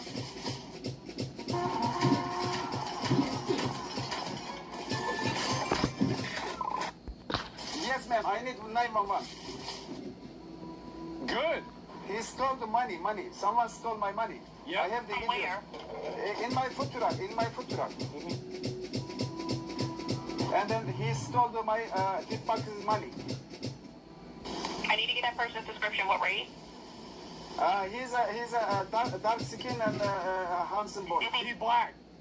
Black, white, Hispanic, Asian. Ma'am, he has a dark skin. He black. He stole it. What happened? So is he black, white, Hispanic, Asian? He's a dark skin. Are you African American? African, I think. I don't know. Just say it. Just what say was he black. wearing? Let me see. He's wearing. Okay. He's wearing like he got the tattoos on his Just say face. the word. He got What was he wearing? He's wearing what? I don't know. How can I explain it? Yani, he's wearing like this. It's a. Like what, sir? You're looking at him. I'm not there. Just tell me what he has You on. cannot see me. I am sorry. This is if you call me FaceTime, is it possible to show me FaceTime? This. No, sir. I can't FaceTime you. Letterman jacket. Blue jackets. Blue. Like a Marcy jacket. A jacket. Yeah, jacket. Yeah. Blue jacket. Blue jacket. Blue white. You know, like a kid's jacket. I don't know what that means, sir. So is it a blue jacket? Yes, ma'am. White? Yes, blue jacket. Blue jacket. Right. Sir, if you have any further information, okay? Thank you, ma'am. Thank you, Sal. Good. You're welcome. Okay, bye. Oh, police is calm. It's perfect. Customer is calm. I supposed to close, but. Oh my God, dude! Like, and this is insane that people have put up with this, man. The guy handling this call deserves to get robbed. I mean, I don't know about that. I think he did all right, and you should be able to give them the video. Surely, yeah. It's insane that left thinks that all immigrants are against ICE and there's shit like this going on. Yeah, and it's nuts, man. And this is why they get rid of cash tender and want to go full debit and credit. I mean, people are always going to find a way to take the thing. Then he'd just be grabbing hot dogs out. He'd just be reaching his hand in, grabbing a hot dog and running off with it. Like, the thing is that the kind of people that steal, they steal because they like stealing. There's a lot of people that like stealing. Like, who the fuck steals $10 out of a hot dog stand? Like, really, think about this. Just take a step back and ask yourself a question. What kind of a dysfunctional, moronic, retarded, like completely brain dead dumbass steals $20, $17 out of a hot dog stand? I mean, you're talking about really the bottom of the bottom, right? The worst of the worst. So really, I mean, I don't know what to say. I really don't. Like, there's no way you can't design a society for these people. Well, you can. It's called jail. But besides that, you can't design a society for these people, man. One second, man. It's what they do. I need to talk to police for 5 minutes. What they do. Just, yes, boss, how are you? Can I show you? Boss. Yeah. I am sorry, man. I don't want to bother you. Man. You see the guy? Yeah, you saw it? I can, if you have it, airdrop, I can send it to you. Maybe airdrop? Probably across the street. Probably stealing things out of that gas station now. Like, you see that, something like 35, like, more, something like, let's see, maybe. Honestly, I think they should invest a tremendous amount of police resources to find out who this is. I view this to be unacceptable. This is a profound, just wrong thing. Like, this should not have happened. We have somebody stealing out of the tip jar at a hot dog stand. Like, I mean, if you're down bad on that level, you pay for it. Yeah, everybody pays for it. It's the taxes. The thing is that and we need to start looking at the people that are stealing out of a hot dog stand as people that will steal out of something bigger than that, right? Because, like, you can think of it like an MMO, right? They're leveling up. You know, they're farming hot dog stands right now, but eventually they might farm a bank, right? Or they might work their way up to a convenience store with a gun. Like, at the end of the day, like, this is the type of societal dysfunction that, I mean, I don't know why anybody, like, we don't have to live like this for any reason. Like, why is it that anybody puts up with this shit? Like, Confident did it knowing he's being recorded as well. Well, it's because they get away with it. The reason why they do this stuff is because they get away with it. Like, do you think that they would do this in a situation where they get caught? Fuck no. They'd be saying yes, sir, and no, sir. So this is all, like, and there's a very big component to this that I think a lot of people don't understand, is that a lot of people that do this kind of stuff, they do it because they have analyzed the risk probability of it, and they have come to the conclusion that the risk is so low that it's worth doing. So I think that's really what happens, right? Is that they know that there's a very, very low risk of anything bad happening to them, and so they do it. That's the reason why, for example, tons of people break into cars, but not that many people break into mailboxes, because one's a federal crime and the other one's not. You have other people, and this follows a pattern, right? I mean, you look at, for example, the way that people, like, there's a lot of people that don't drunk drive. Why is that? Because they don't want to get arrested. So you always have this happen. So the only real problem is accountability. Like, so if you have the accountability for this, you don't have this happen. But these people, like this guy, let me finish this up, right? Something like $30. Or see what happened here? It's a free opportunity. Man, he seems nice. I speak to him, but after, why he is doing this? I got you. Why is he doing it? He turned the camera also this way. He didn't know I hit. That's why. That's why. He's a piece of shit. Yeah. You got your ID on you? Yeah. Let me put Probaran on. Thank you, man. Maybe you can see him. You can catch him. Yeah. I mean, if you want, I'll explain it to you. Yes, please. Because I want him to. He have to know, yani. Otherwise, he can come. His friends come. I am fucking idiot. How are you today? I don't want him to be around here, you know. He have to know, you know. The Domino's Mix and Match menu gets you all of this for just $6.99 each. It was 20 years since I'd been part of a gym. I could hardly run up a flight of stairs. I was almost 200. You know, he have to know, you know. Yeah, wow. And he just goes and grabs that shit right out of there, huh? He just takes it right up out. Oh my God. Jesus. Maybe that's why he asked for extra mayo, is because the mayo was behind him, so he'd have to turn around to pick it up. That's maybe the reason why he asked for extra mayonnaise. That's what I'm kind of assuming. And so, yeah, there it is, guys. Like free candy at the office, yeah.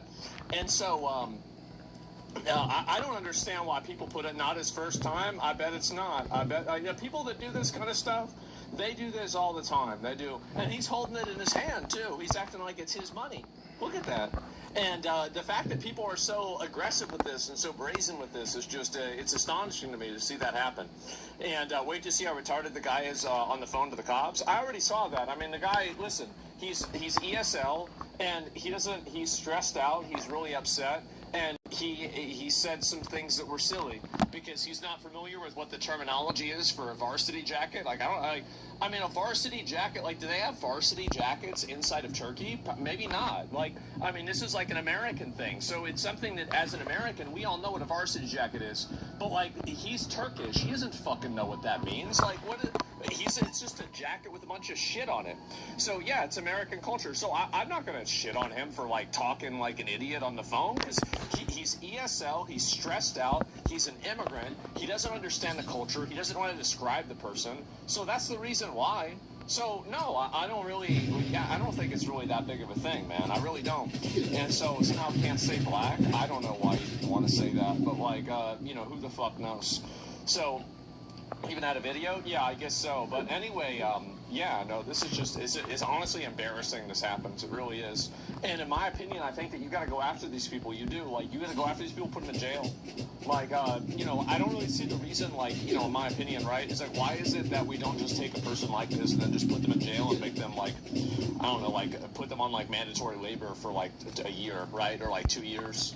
Like, I mean, you steal $20 out of a hot dog stand. Who does that, right? And like, honestly, I think that would just be better for everybody, right? Because, like, I don't want to live in a world where people are stealing money out of a hot dog stand. Like, that's crazy. Like, who steals money out of a hot dog stand? Like, it's like you've got to be ESL. Oh yeah, ESL is English second language. That means he's fluent in English, but he's not maybe like proficient, right? Or like I don't know, maybe are those synonymous? I'm not sure. But like he's not like really good in English, but he knows how to speak English, relatively well, right? And give him a beating, yeah, exactly. He's not a native speaker, okay? So that's really it. And top comment though, what a fucking retard. Did he really call 9/11 over $20? 9/11 is supposed to be for emergencies. 9/11 is supposed to be for emergencies. This is an emergency. This is a person that wants to cause trouble. This is an individual that's looking to cause trouble.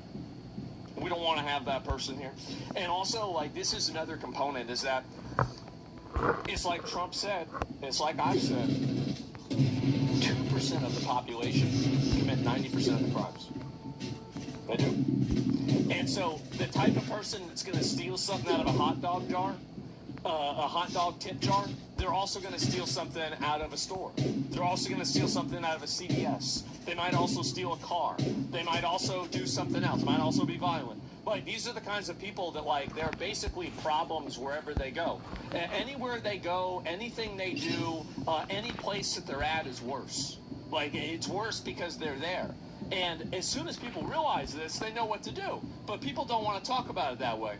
So, but why would you, what's this here? Why would you store the money in their face? Because we should live in a high-trust society that you don't need to worry about some fucking animal running up and stealing your tips. That's the reason why. This used to be America. It used to be America. And yeah, just because something's easy to steal doesn't mean you can steal it. Like, you're thinking like a third worlder. See, that's the way a third worlder thinks. That's the way a person thinks that shits in a toilet that's not in their house. That's the way a person thinks that doesn't have electricity. That's the way a person thinks that uses a lawn chair as a desk chair for a computer. Okay, you understand that? That's the way a person thinks that only plays free to play video games because they can't afford to play a real video game. Like, you don't want to think like a third worlder. Do not think like a third worlder. Like, this is a first world country, we better act like it. It's time to act like it. That's what I think. Yep, and we've been conditioned to be like that. That's a bit of an obtuse take. No, it's not. It's not. You had this in Japan. So, I'm going to pull you up. I'm going to pull you up real quick.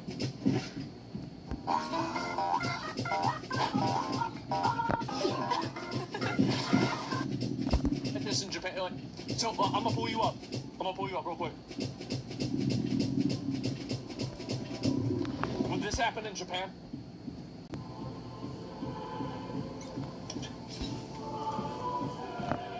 Would it or not? This is a simple question. I mean, I feel like it's really simple. Like, you should know the answer to this. Everybody knows the answer to this. Is all right. You just let me know. No, it wouldn't. Accepting risk based on your surroundings, everyone's job. Okay, would it happen in Dubai? Yeah.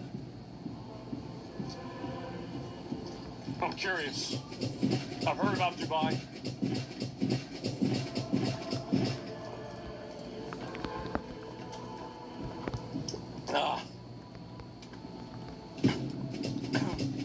Well, no, because they have strict death laws in Dubai.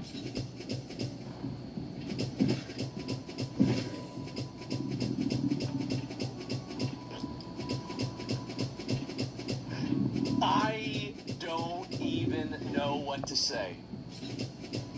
Exactly. Duh, of course. Yes, in China, yes, you're almost there. So this is what you do. So again, the guy's an idiot. The guy's a fucking moron. Like, that's why you have the laws. So he knows not to do this. So that's why you change the laws. And listen, I understand that. I see what you're saying, Scooby. I get what you're saying. You're saying that it was still a mistake because you should make decisions for the place that you're at rather than the place you want to be. I get what you're saying. But I think we need to have more of these events for us to realize that we don't need to live this way. We don't have to live this way with hot dog bandits. I don't want to live in a world with hot dog bandits. I don't think anybody does. Nobody wants to live in that world. So no, you're not going to get banned. It's not going to be. I see what you're saying, but you don't want to be in that world. I definitely don't want. You're not going to get timed out. Shut the fuck up. And yeah. Anyway, so glizzy bandits. Yes, nobody wants to be around a glizzy bandit. It's fucking annoying. So you've had all this happen, all this go on, and everything. Make decisions at where you're at. Yeah. I mean, again, that's. Yeah, of course, right. I mean, I think that definitely, like, there's a lot of people don't think that way. So this is what I think we need to do. We got to get this guy. We got to get this guy. Put him in jail 5 years. I think put him in jail 5 years. Put him in jail 5 years. Have him learn welding while he's in jail, and then he can come out. He can be a welder, or he can be a thief again, and we put him in jail for 15 years after that. And that's it. I think that's a good solution. It is. It's a great solution. And you know what? I'm not even trying to cut off his hand. So you know what? Call me a nice guy. Call me a nice guy. And so what kind of world do you want to live in where you can't even have a simple hot dog stand? Exactly. It's embarrassing, man. And especially, like, the thing is that if he, like, there are ways that you could have done this, right? And, like, he should have known this by looking at the camera. So a professional, like, fucking individual like this, let's just say that, you would reach over your hand, you'd lean forward with this arm, and use the arm of the what do you call it? Of the varsity jacket to obscure the tip box, and then reach your hand in from the other side, and then grab it like that. Like, that's what you would do. Like, I mean, I'm sorry, but how do I know that? Because I used to steal shit like crazy. I used to do it all the time. My dad even taught me how to do it. I remember, there were times that he thought that I was stealing something, and he would immediately stand in a position and try to watch it. I wasn't even stealing anything, but he immediately got in position for it. And so anyway, it takes one to know one. Yeah, exactly. And the reason why I would do it is because I knew nothing would happen. I knew that I would get away with that shit every single fucking time. And I did. Every single time.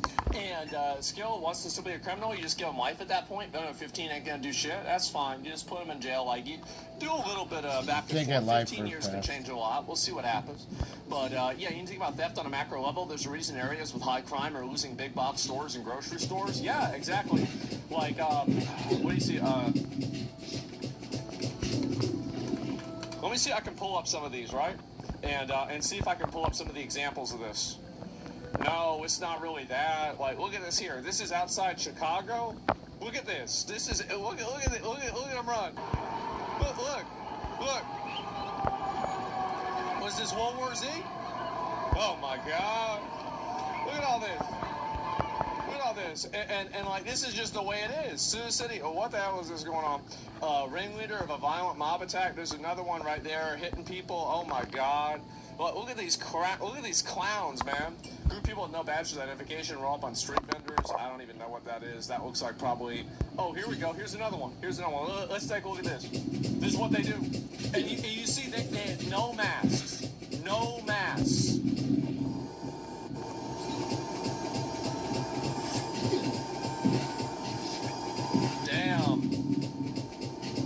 Damn. We need to enforce the laws? Yep.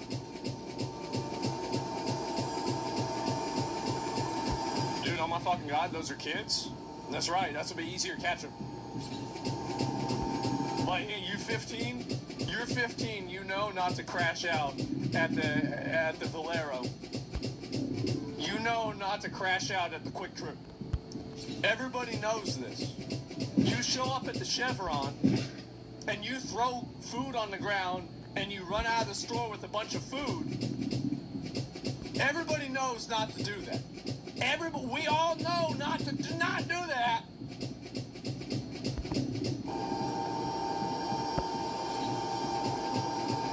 They all know it. I want to put more kids in jail. I want to put more of them in jail. I don't think we have enough kids in jail.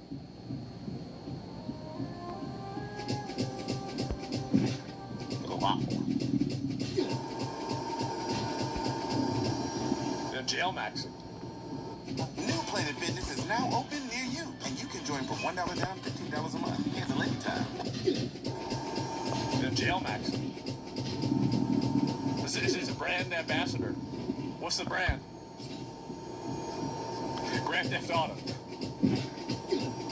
Look at them run. Look at them. Look at them act like animals. Look at it's all food on the ground. Look at. It's not enough that they had to steal the shit and run away. They had to go and throw the food on the ground. Well, why would you throw it back at the... Look at that. Look at that. Oh, my God. What? Bro, what the fuck? God damn. You see, the thing is, like, think about how much you could get out of these people if you turned all of them into batteries. Think about the amount of work you could get out of those people you just arrested all of them and put them in jail. Really, like, you would have so much work done. Everything would be so much better. This is amazing.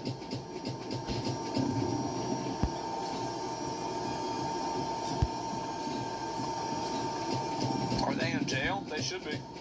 Every single one of them should be in jail. Every single one of them should be in jail. Like, look at stupid fat bitch. Look at this. Bro, like, what is this? Is this Fall Guys? Unfortunately not. So, manage my stacks. Yeah, exactly. And, like, this is like $100 worth of stuff, man. It is. It's like you just lost $100 out of it. And you got another one. Here's another one. And like, we don't have to live like this. We do not. Look, here's another one. St. Laurent.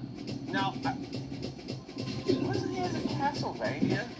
No, I was St. Germain. Never mind. Thieves steal $300,000 worth of designer merchandise in Glendale flash mob burglary. You see, I got a hot take. I think you should just be able to shoot them. I do. I think you just like, somebody does this. Bop.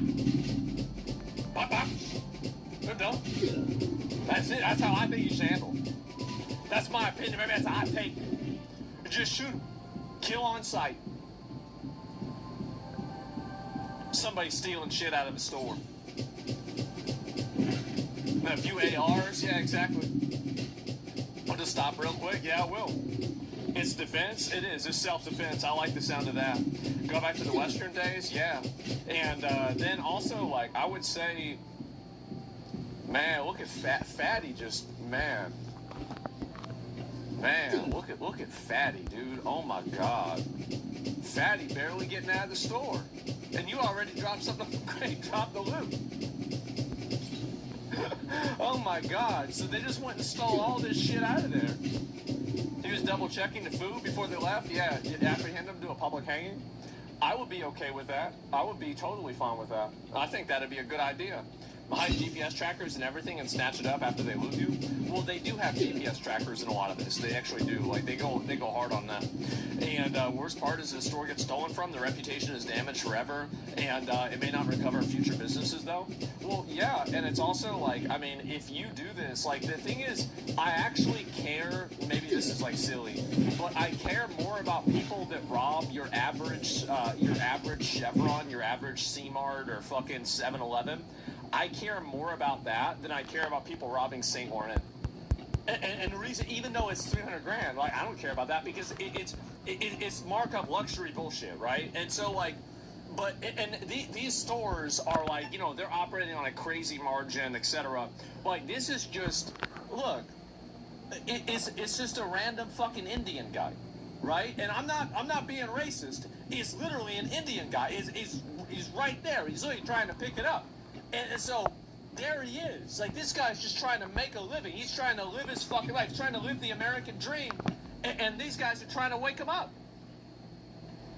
And I don't like it. I don't like it, man. It's fucking annoying. Where are these videos from? Only America? Yeah, exactly. And so, it's just embarrassing. We'll go even another one. There's another one. A Macy's. Who steals out of a Macy's? Look.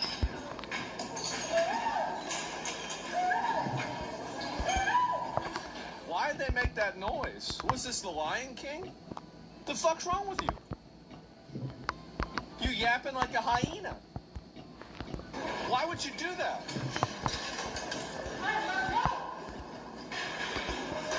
Look.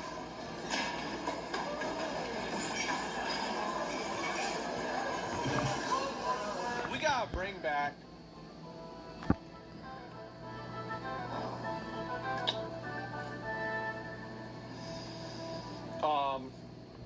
What's the thing that they would give people for being a pirate? The catching, killing pirates. Marks of what? Marks of intent or something like that. Like, what's it called again? I'm trying to remember. Mark of reprisal, is that it? Mercenary? Yeah, letters of mark, right? Letters of mark. We need to do this in like after all the guys are done, like after like all the ice guys, they need to have more of them that are like this. You know what they should do? They should make something that's like an offshoot of ICE, but it's for American citizens. Where instead of capturing illegal aliens, you capture legal citizens that are causing problems, and you just get rid of them too. I feel like this could be the next level. And like, you know, you have this happen, right? The police, well, this would be like the special, maybe, actually, well, let's not call it the special police, because there's that one thing that happened a while ago, and people didn't like that. But you could have, there's like another, they're like the unique police, right? The different police. They're like, call it ICE 2.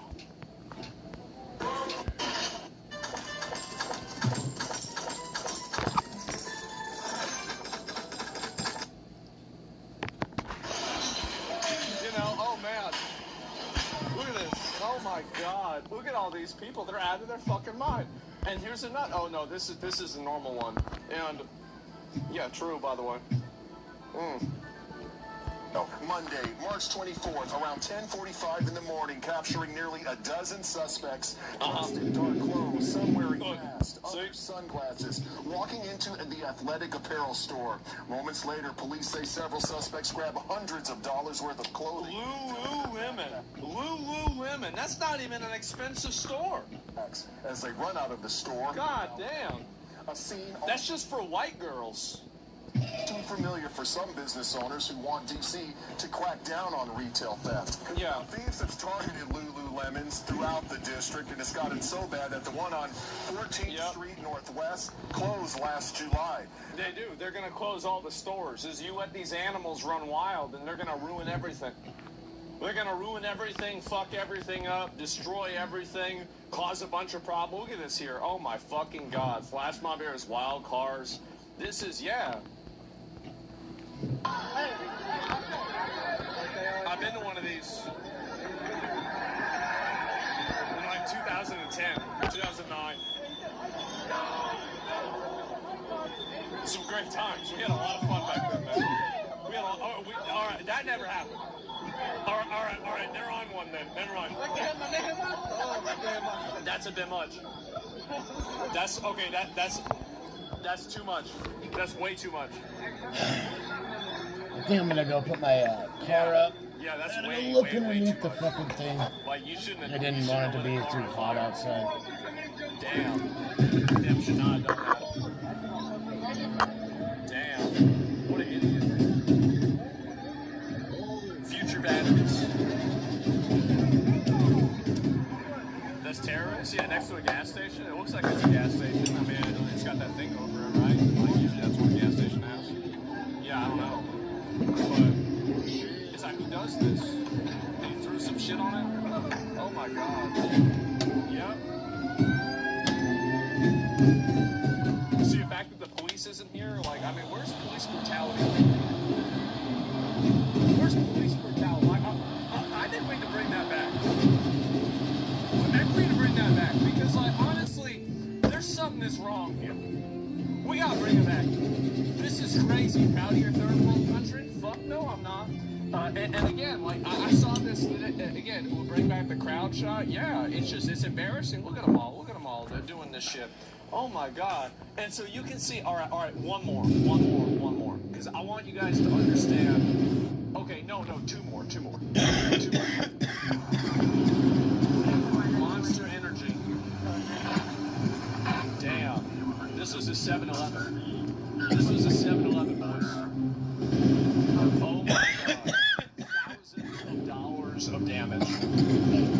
Thousands of dollars. So you ever wonder why your Slurpee is like 5 cents more? It's because they gotta pay for this. Damn. Look at that. Who does that?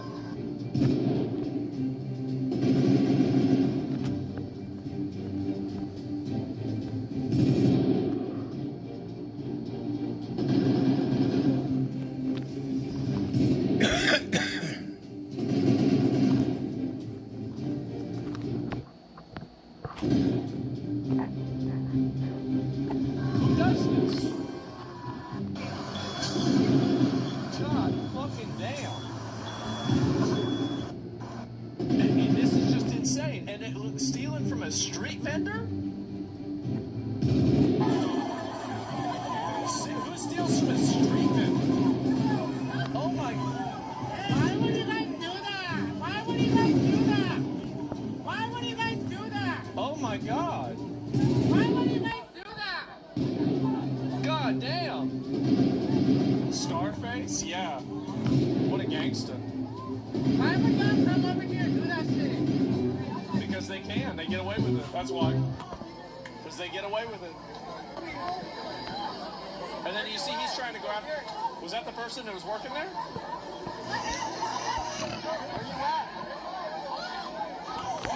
Wait. Wait, then she starts going in there and stealing shit too. As soon as somebody gives her the idea, she just runs off. Yeah, take him to jail. Look. Take him to jail. They got her already.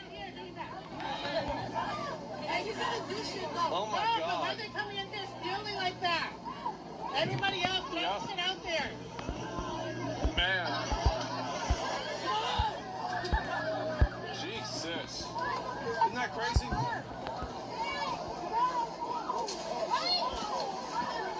Yeah, take that. Wrestle that bitch on the ground. Wrestle her right there on the ground. There you go. There you go.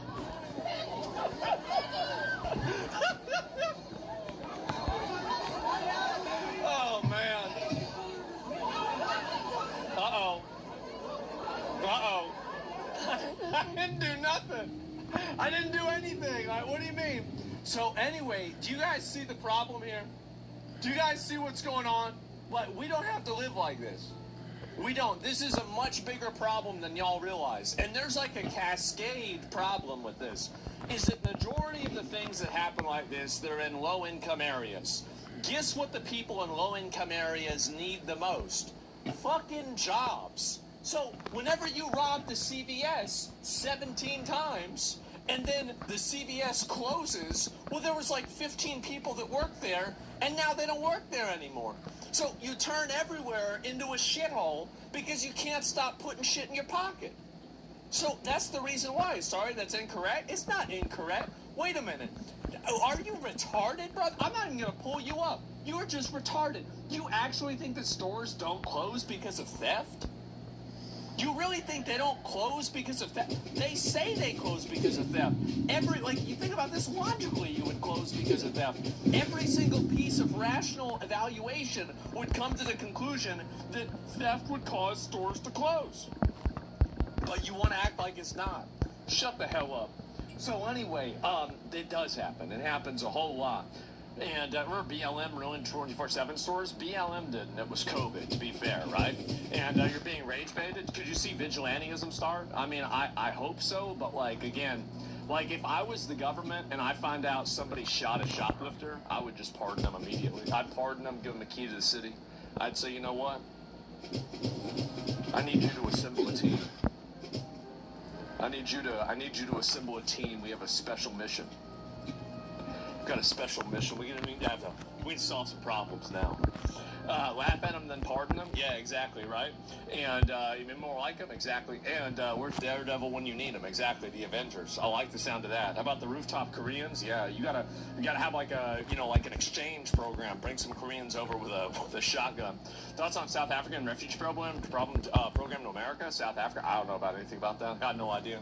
So they get mad whenever the stores move in and charge a premium. Hey, you made a monopoly. I mean, I don't know about that. And so if you can find them, you can hire an A-team. Yeah, exactly. So you're wrong about that. BLM did some insane damage, even if COVID fucked them too. I don't know. Like the Walmart that I was at didn't get fucked up at all. Like they just started closing earlier, right? So that's it. Anyway, you really cost the cops over $20. Is he dark skinned? So is he Asian? Yeah, I mean, again, like, what was his series? They also jump to conclusions. This person is black, right? Of course. And then also, it does increase a lot of racism. It does. Absolutely, it does. No way you're telling me a scholar here wasn't actually there to support his local business. I mean, I think he could be a normal person, right? But that's not it. And so anyway, and it's actually crazy that everybody is racist. Literally, like, whenever a black person steals something, this is like, it like activates, like, fucking like 15 dudes with like Roman emperors like statues as their profile picture. They say, "Oh really? Oh, did they now? Is that a matter of fact, huh? How about that?" You know, like, that's it. I see it. Then they type it out a whole fucking thing about it. Is this racism? Is there pattern recognition? I think that honestly, like, you look at the video, most black people that are in this, every black person here is, every other customer here is black. Like, this person, where is it here? Black, where's the other one? Black, oh, I'm a black person. They're all black. Yeah, all these people are black. So, like, really, the people that are the biggest victims of this are black people. Really, like, that's it. Like, they're the ones that are living in these areas, and they're being terrorized by these fucking people. Like, everybody else wants to just live the American dream. They want to just go buy a fucking hot dog. But you can't buy a fucking hot dog if you've got some guy that's trying to grab money out of the tip jar. They're the biggest victims of this shit. So, no, I don't think so at all. And, yeah, if they were white, there'd be no theft at all. I think there'd still be theft. I mean, obviously, you know, plenty of white people that steal shit. What do you mean? But, anyway, it seems often to be them. Well, it's because I think one of the reasons is that people don't want to go after crime because they don't want it to appear like they're racist. That's the problem, is that you can't talk about this stuff. You can't actually want to solve it because if you do, people will try to reframe it. Surveillance video shows thieves pocketing merchandise inside a Home Depot store. This isn't an old one. This is a new one. This one also happened today. In California, investigators say the group is linked to more than $10 million in stolen merchandise. Channel 2's Michael Seiden reports from Cobb County. I don't know if this is they're new, even linked to arrests made right here in the metro. So investigators say this criminal operation stretched across the country actually ended up right here in metro Atlanta with millions of dollars in stolen goods. And now we're showing millions of dollars. Beer, lime flavored, and salt. Modelo chelado a limón y sal.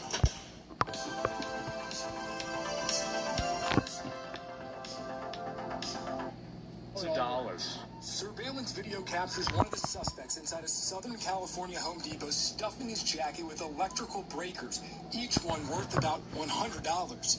Investigators say during that same visit, he uses a long pole to pull down boxes of electrical equipment from high shelves. What are you when those doing? items are locked up, authorities say he just climbs the racks to get to them. Investigators say this wasn't just one brazen theft. Yeah. They believe this was part of the largest organized retail theft operation targeting Home Depot in the company's history. Oh my God. $10 million in stolen merchandise seen here linked to California alone. $10 million? Say the same operation is now connected to Metro Atlanta, where right now these 4 suspects are all behind bars in Cobb County after police say they hit more than 24 stores. 24? Began last spring when authorities in California busted the alleged head of the operation, a store owner. His crews of thieves, known as boosters, would steal merchandise from the Home Depots, stores. He would then sell those stolen items at a reduced price to contractors and other electrical businesses. No way. Organized retail. And here's the thing. This is the exact thing I was telling y'all about. This is an apparatus. This is not a one-off, right? There is an entire community that is funded by the theft from the American. This is it. You have a bunch of foreigners come over here, they steal money, and by the way, for y'all that are in Europe, it's the same thing. I guarantee you they're doing the same thing over there. And so anyway, and how you let it reach 10 million? I don't know. So this is the way they do it. This is the way they handle it, is that they have an entire ecosystem built around trying to steal shit, make money, and take advantage of things, right? Canada's even worse? Maybe, yeah, probably. And like any first world country, because the reason why, the thing is, here's the reason why we can't solve this problem. It's because the majority of people that are doing this stuff are immigrants from other countries, and Americans and Westerners are so mind-fucked by, like, Nazis or, like, by being afraid of being called racist that they don't want to go after these people. That's really the main problem. That's the main problem. Because, like, they're stealing shit, and there is an entire group, an entire community of people that live off of this stolen merchandise and off of this bad behavior. Of theft rings say it's not uncommon for these types of theft rings to expand. Just let it happen. Yeah, we let it happen. Many of them are armed and they're not afraid to use their weapons. Hayes says as stores become more familiar with suspects, they move on. You're going to exhaust some of the ones around you. You may not want to steal from the stores that are closest to you because people might recognize you. Exactly, yeah. And investigators say that's exactly why this operation spread across state lines from California all the way to Metro Atlanta. Wow. With millions of dollars. Wait, that's on the other side of the country. Stolen merchandise, and authorities warning this case may be far from over. Embarrassing, bro. Absolutely fucking embarrassing.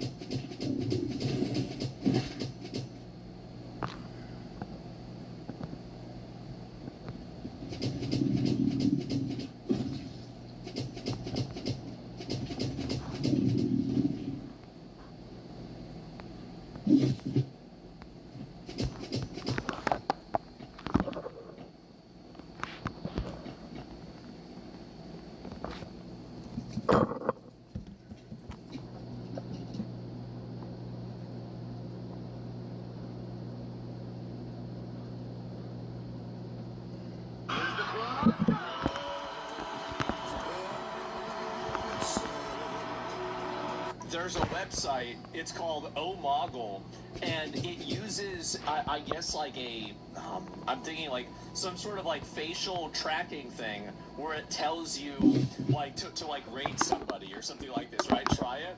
Well, okay, so here's a random guy, right? So here we go. He just got mugged, bro. Oh my god, bro. Jesus, 5.6 to 6.6.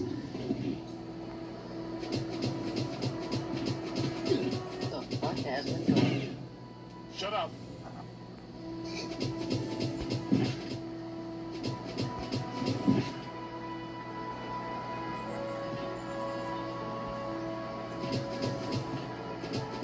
How am I getting mocked by the road king?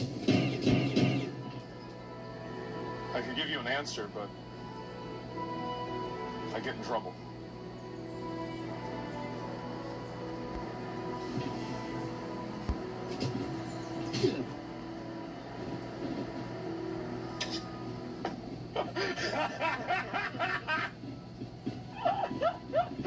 What's up? What's up? What's going on? What's wrong? What's wrong? What? I can't see you. Damn! Damn! Oh! Oh, bro, we gotta go again. No, that's all right. That's all right. No, let's hit it with them again. Oh my God! All right, we do one more. We do one more. 2 for 2, yeah. Okay.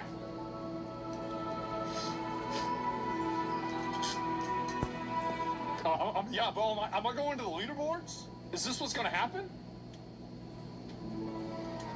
Oh my God. Okay, here we go.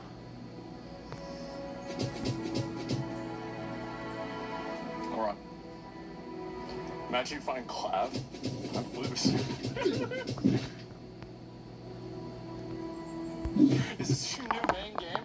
I've got a better win rate on this game than any other game, I'll tell you that. Okay. Alright.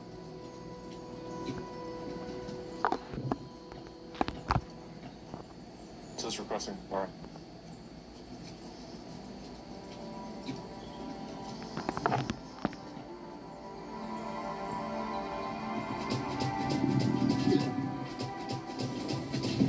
He didn't go offline, did he?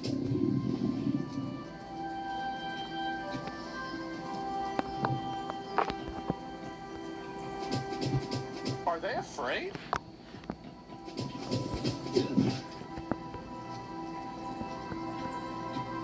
Are they, like, I mean, because at this point, right, like, I've had 2 guys roach out, and this one kid, like, dude, what's going on? Am I that guy? That's insane. What's going on? Okay, all right. We're farming Elo like crazy. All right, we're gonna find a new match. It's okay. All right, here we go. All right.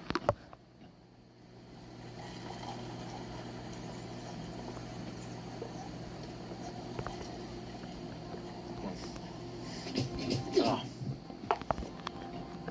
All right. No, it's okay. Gold won in no time. Like, how am I winning? Like, I should not be winning. I shouldn't be winning any of these. Okay. All right. I think this guy's gonna beat me, bro. I think he is. Oh, bro, you can't do that. You can't do that. What are you doing that for? Je suis pas bien, mais reste tranquille, tu connais. Purée, Gigi. That win? Gigi, bro. That win?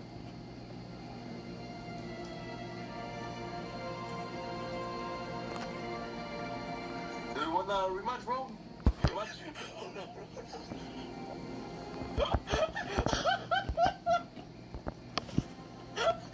Oh my god, bro, how am I winning these? How is this happening? I don't know how this is happening. This is insane. Guys, there's something wrong here. This app's broken. Okay, here we go. It's a girl.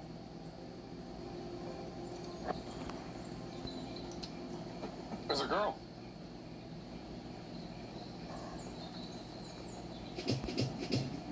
Shut up, bitch!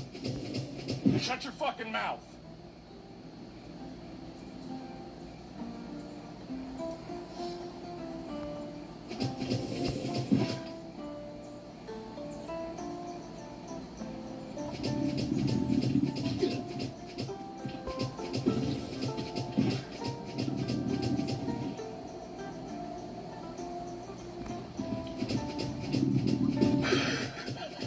I think men are naturally more attractive than women, but I think that women can be more attractive than men. I think that, like, on average, men are more attractive. Okay, here we go. All right.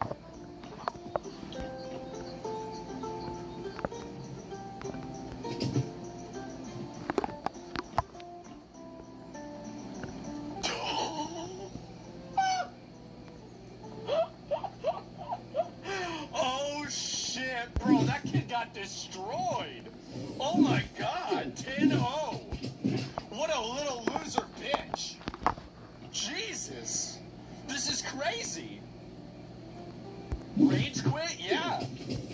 You aborted him? He's young enough to be. Yeah, kid's like probably 15. What the fuck you do? Actually, honestly, he's probably like 21, and like my like framing is totally off because I've become old, right? Like I remember, like, I went back to college like after a few years of like not being in college, and I was like, why does everybody look so young? And it's like, whoa, how the fuck did this happen to me? Well, like, oh, here we go. All right.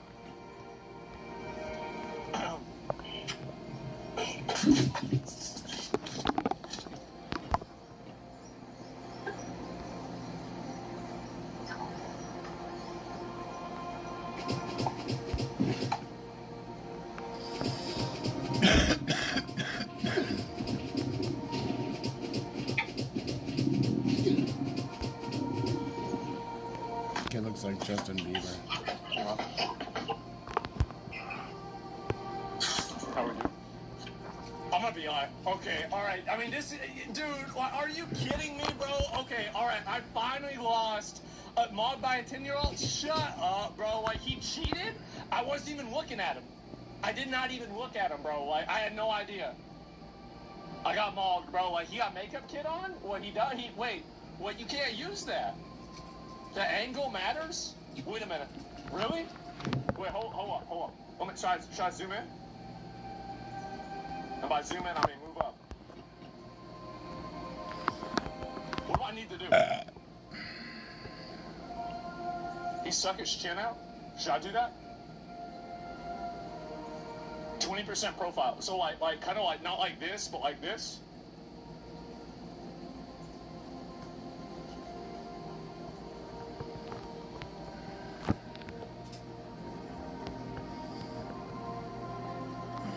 performance enhancing makeup. Yeah, bro, he's cheating. He's cheating big time. Huge cheater. Okay, wait. What's this? Opponent left. Okay, find your match. Hammer the camera down on you. Don't do straight on, and don't I just do a full 180 for the best one. Okay, all right. So I'm gonna go like this. I want to understand this. Oh my gosh, really? There's that. Oh. This little retarded kid. We're on a bus. I'm gonna get home.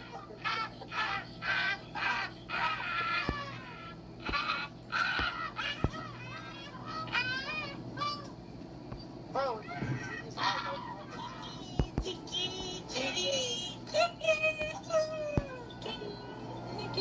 What does we even say? I never did it. I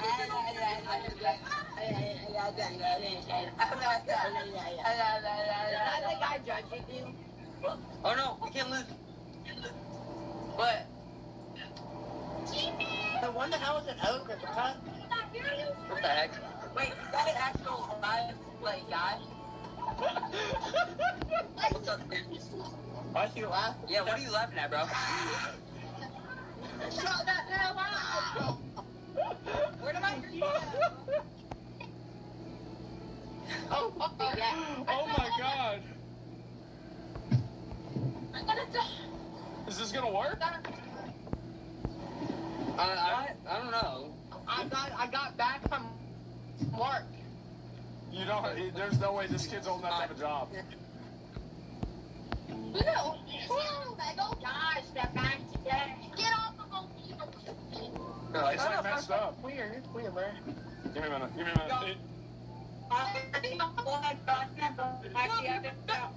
I'm gonna leave. How do I leave? It's not working. That's the reason why it's not working. Skip? I don't know where skip button is. Your scan.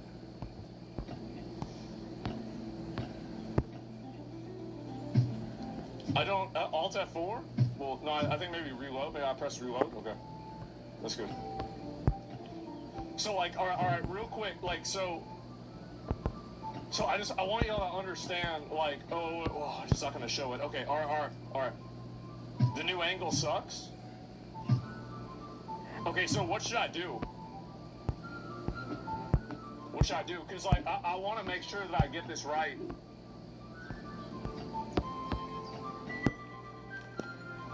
Relax the eyebrows. Hold angle. Well, I didn't really change it. I don't know how. Guys, I don't know what I did differently. I'm not sure what I did differently.